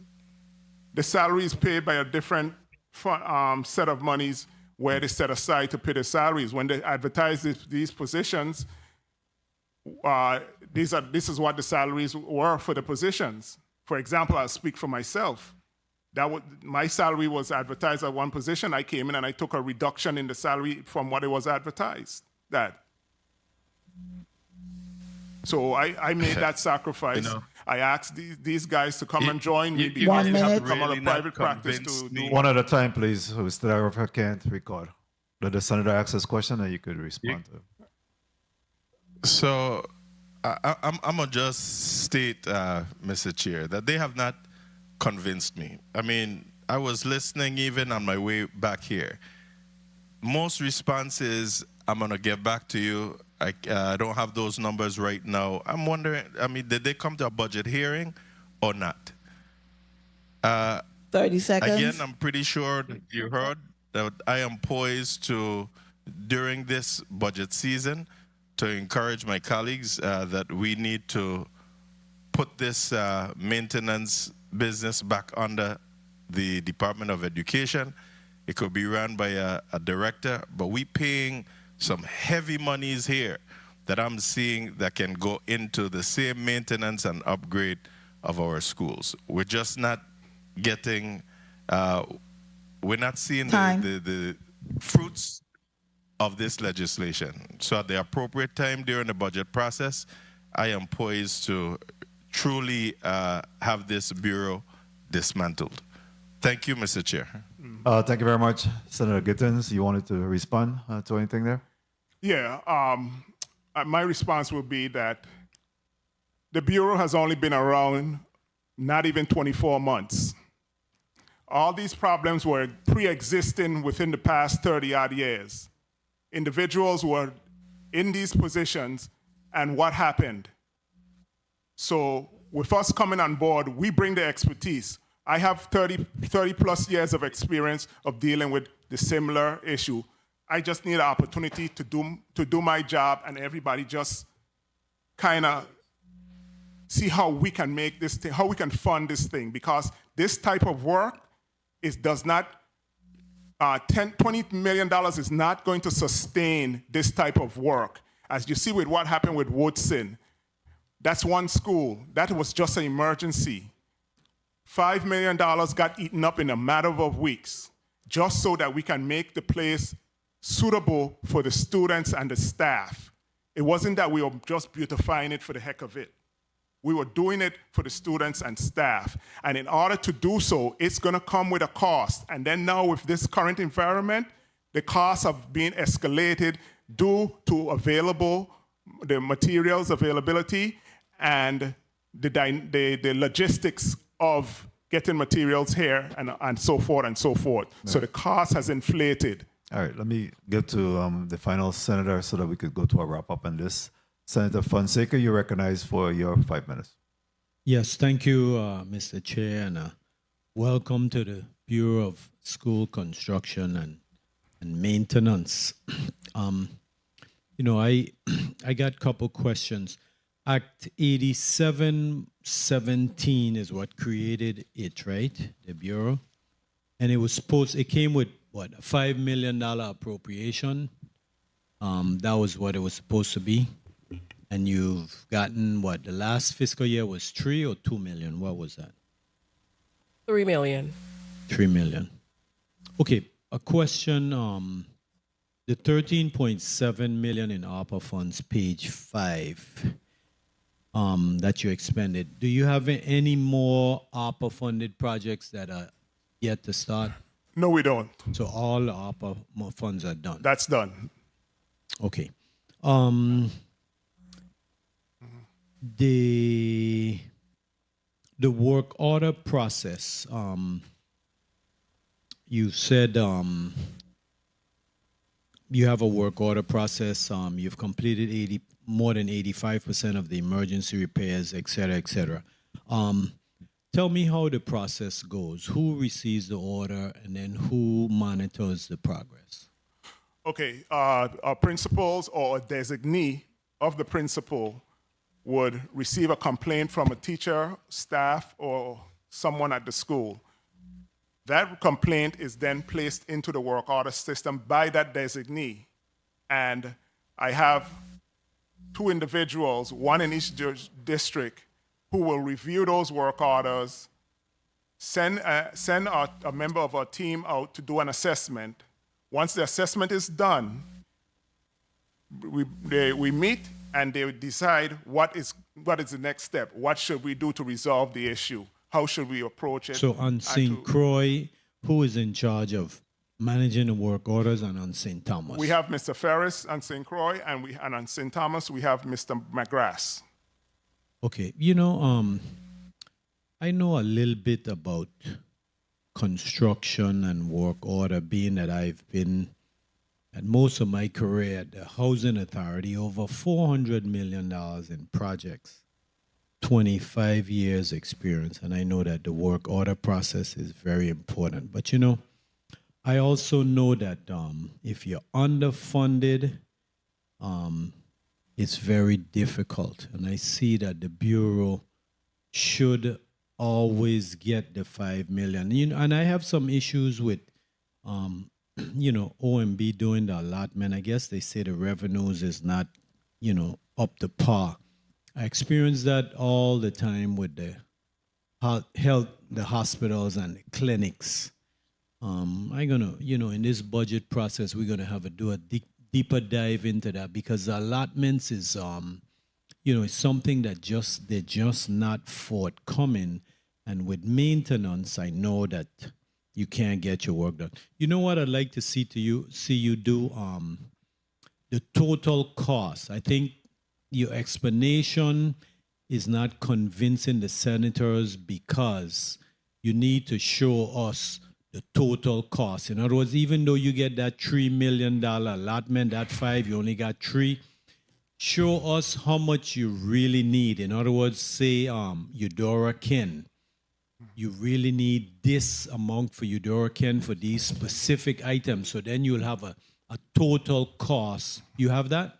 Yes, it's in the appendix. Okay, good. I didn't look in the appendix, I got to be honest, because it's Appendix A. Appendix A, but it's broken down by school. Okay. 1 minute. That is what we need to look at, because we just received testimony from the executive director, the chairman of the Board of Education, and he said that there was some improvement. And I'm going to tell you, right, I've looked at your report, how your report is put together, the details and the numbers.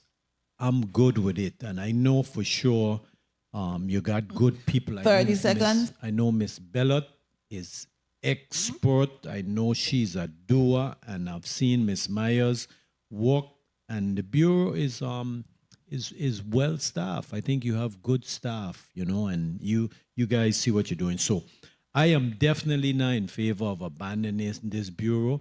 What we need to be in favor of is abandoning WAPA. WAPA is the problem. I wish we had all this energy for the Bureau of School Construction and Maintenance as how we have to get rid of WAPA receiver or something, so that the people could live in St. Thomas under good terms. Right now, there's no water for 2 days for thousands of people. Tomorrow is going to be electricity. WAPA is what we need to put the energy into abandoning. Thank you, Mr. Chair, for the time. Thank you very much.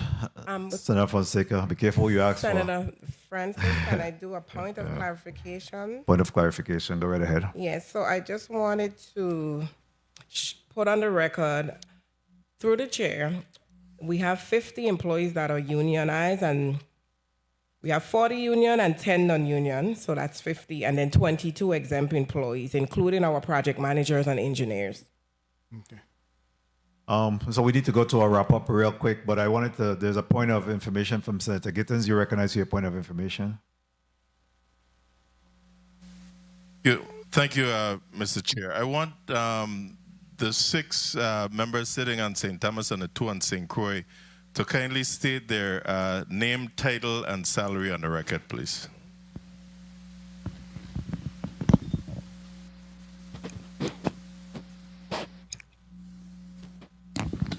Let's start with the director. Director? Yes, good morning. Good afternoon again. Craig Benjamin, Executive Director, Bureau of School Construction and Maintenance. My salary is $135. Assistant? If not. Assistant Director Paul Aragon, salary $115. McGrath? Assistant Manager School Facilities, $70,000. CFO? CFO? Oh, I'm sorry. CFO, $108,000. Assistant Director of Construction, $115. Deputy Director, $100. St. Croix?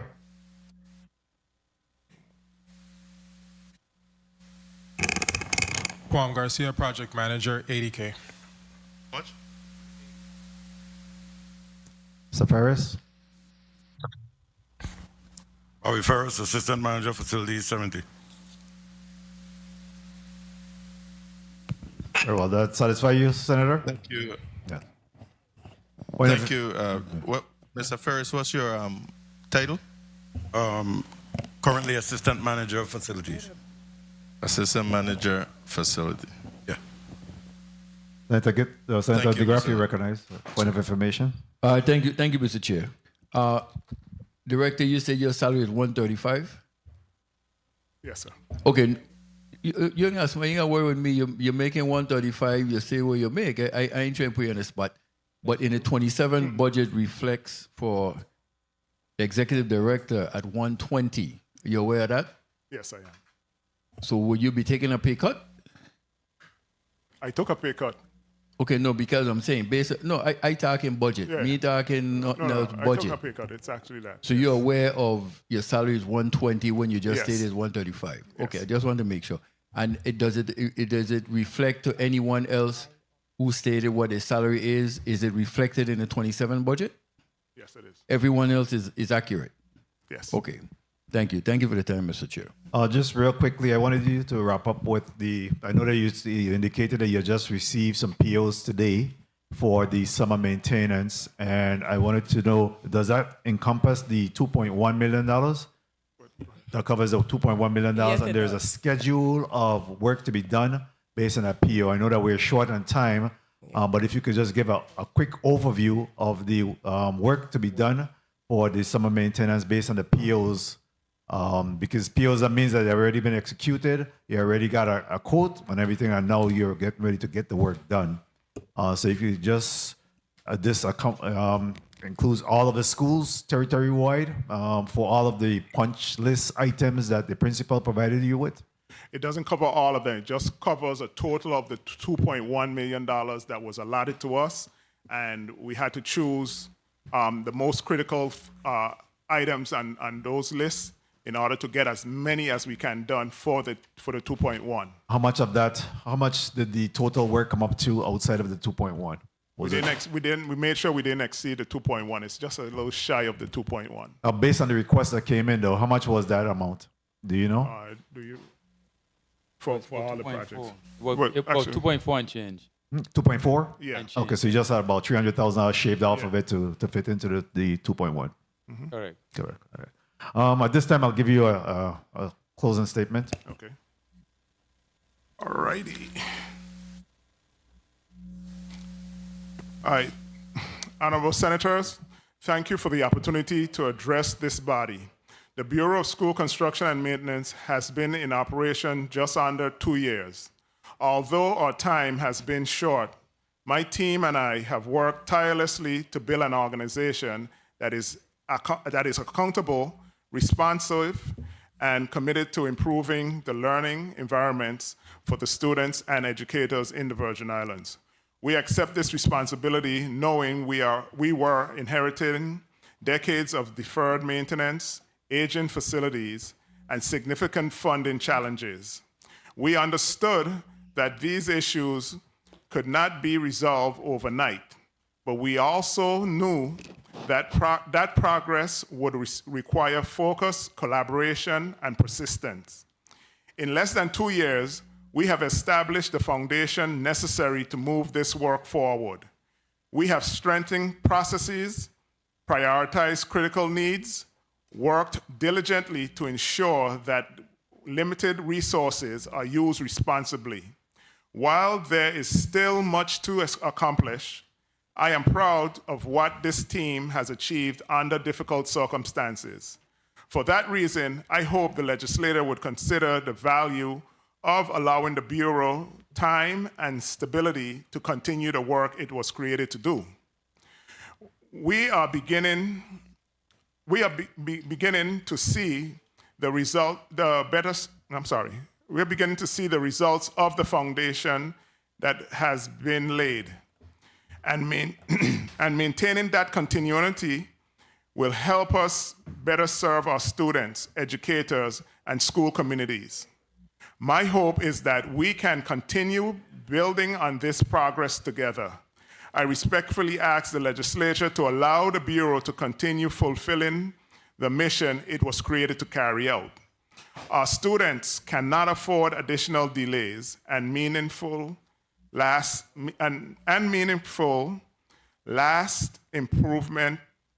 lasting improvements required stability, continuity, and sustained commitment. My team and I remain dedicated to serving the people of the Virgin Islands with integrity, transparency, and determination.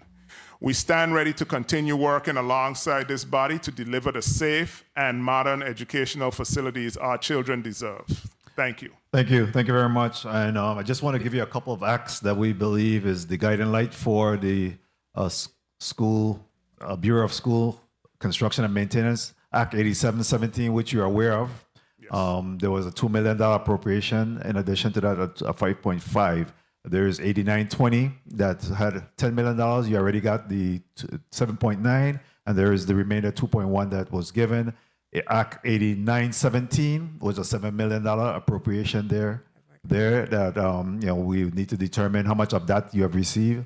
None of that thus far. And then you spoke about Act 9110. That don't really apply. I need to verify that number. No, that one was just the 2.1 million. Yeah, but that's not the correct act for that. I think it might be 91.01, but we'll take a look at that. All right. Let's be mindful when we talk about the $5 million. You talk about $5 million that goes towards salaries and fringe. And then you have another capital outlay that's separate and apart from that. So you are receiving your $5 million because, again, when you look at your expenditures thus far, you talk about $4.1 million. And still that covers your fringe and your personnel costs. Correct? Yes, it does. That's what you gave me. Yes. $4.1 million in terms of actual expenditures to date. Okay. You still have a remainder of our next 2 months to go on that. So you will see a $5 million under that. What we're concerned about is the capital project funding so that you could be able to get the job done on those areas. Senator, a point of clarification. I do have the information as it relates to the actual expenditures by project, by year, if I can put it on the record. Go right ahead, please, real quick. Okay, so to date, expenditure for 2025, the S4009 expended 2025. 2025. That's prior year expenses. You said you wanted 25 and 26. I don't have no outstanding, but that's what you asked for. So you just wanted 26. Or 25 have to be outstanding because that's we don't have any outstanding obligations under the S4009 outside of what was, because I don't know did you ask for outstanding expenditures or just expenditures altogether? Do you have actuals for 26? Yes. Let me get those. Okay. This one breaking now a lot. So for 2026, operating supplies 1874.70, vehicle supplies 3,415.86. Slow down. Yeah. I'm sorry. Repair and maintenance 110,764.57. Small tools and minor equipment 28,836.91.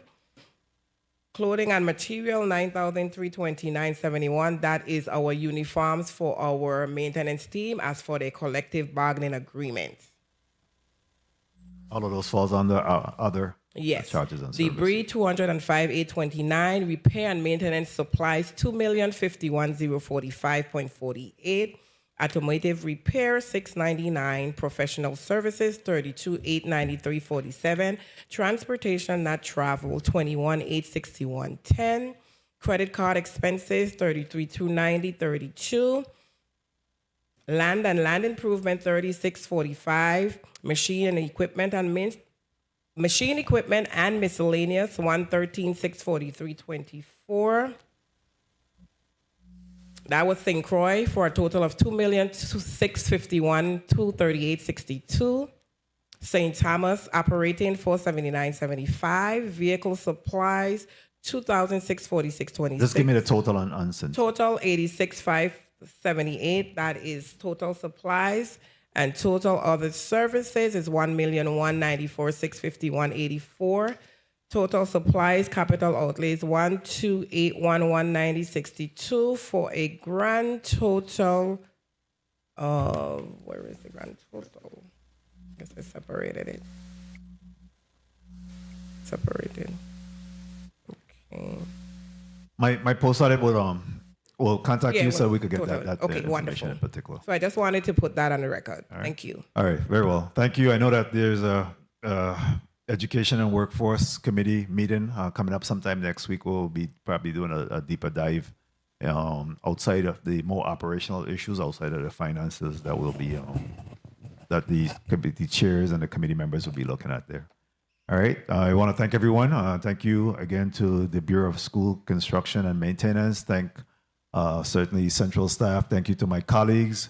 Thank you to everyone. St. Croix.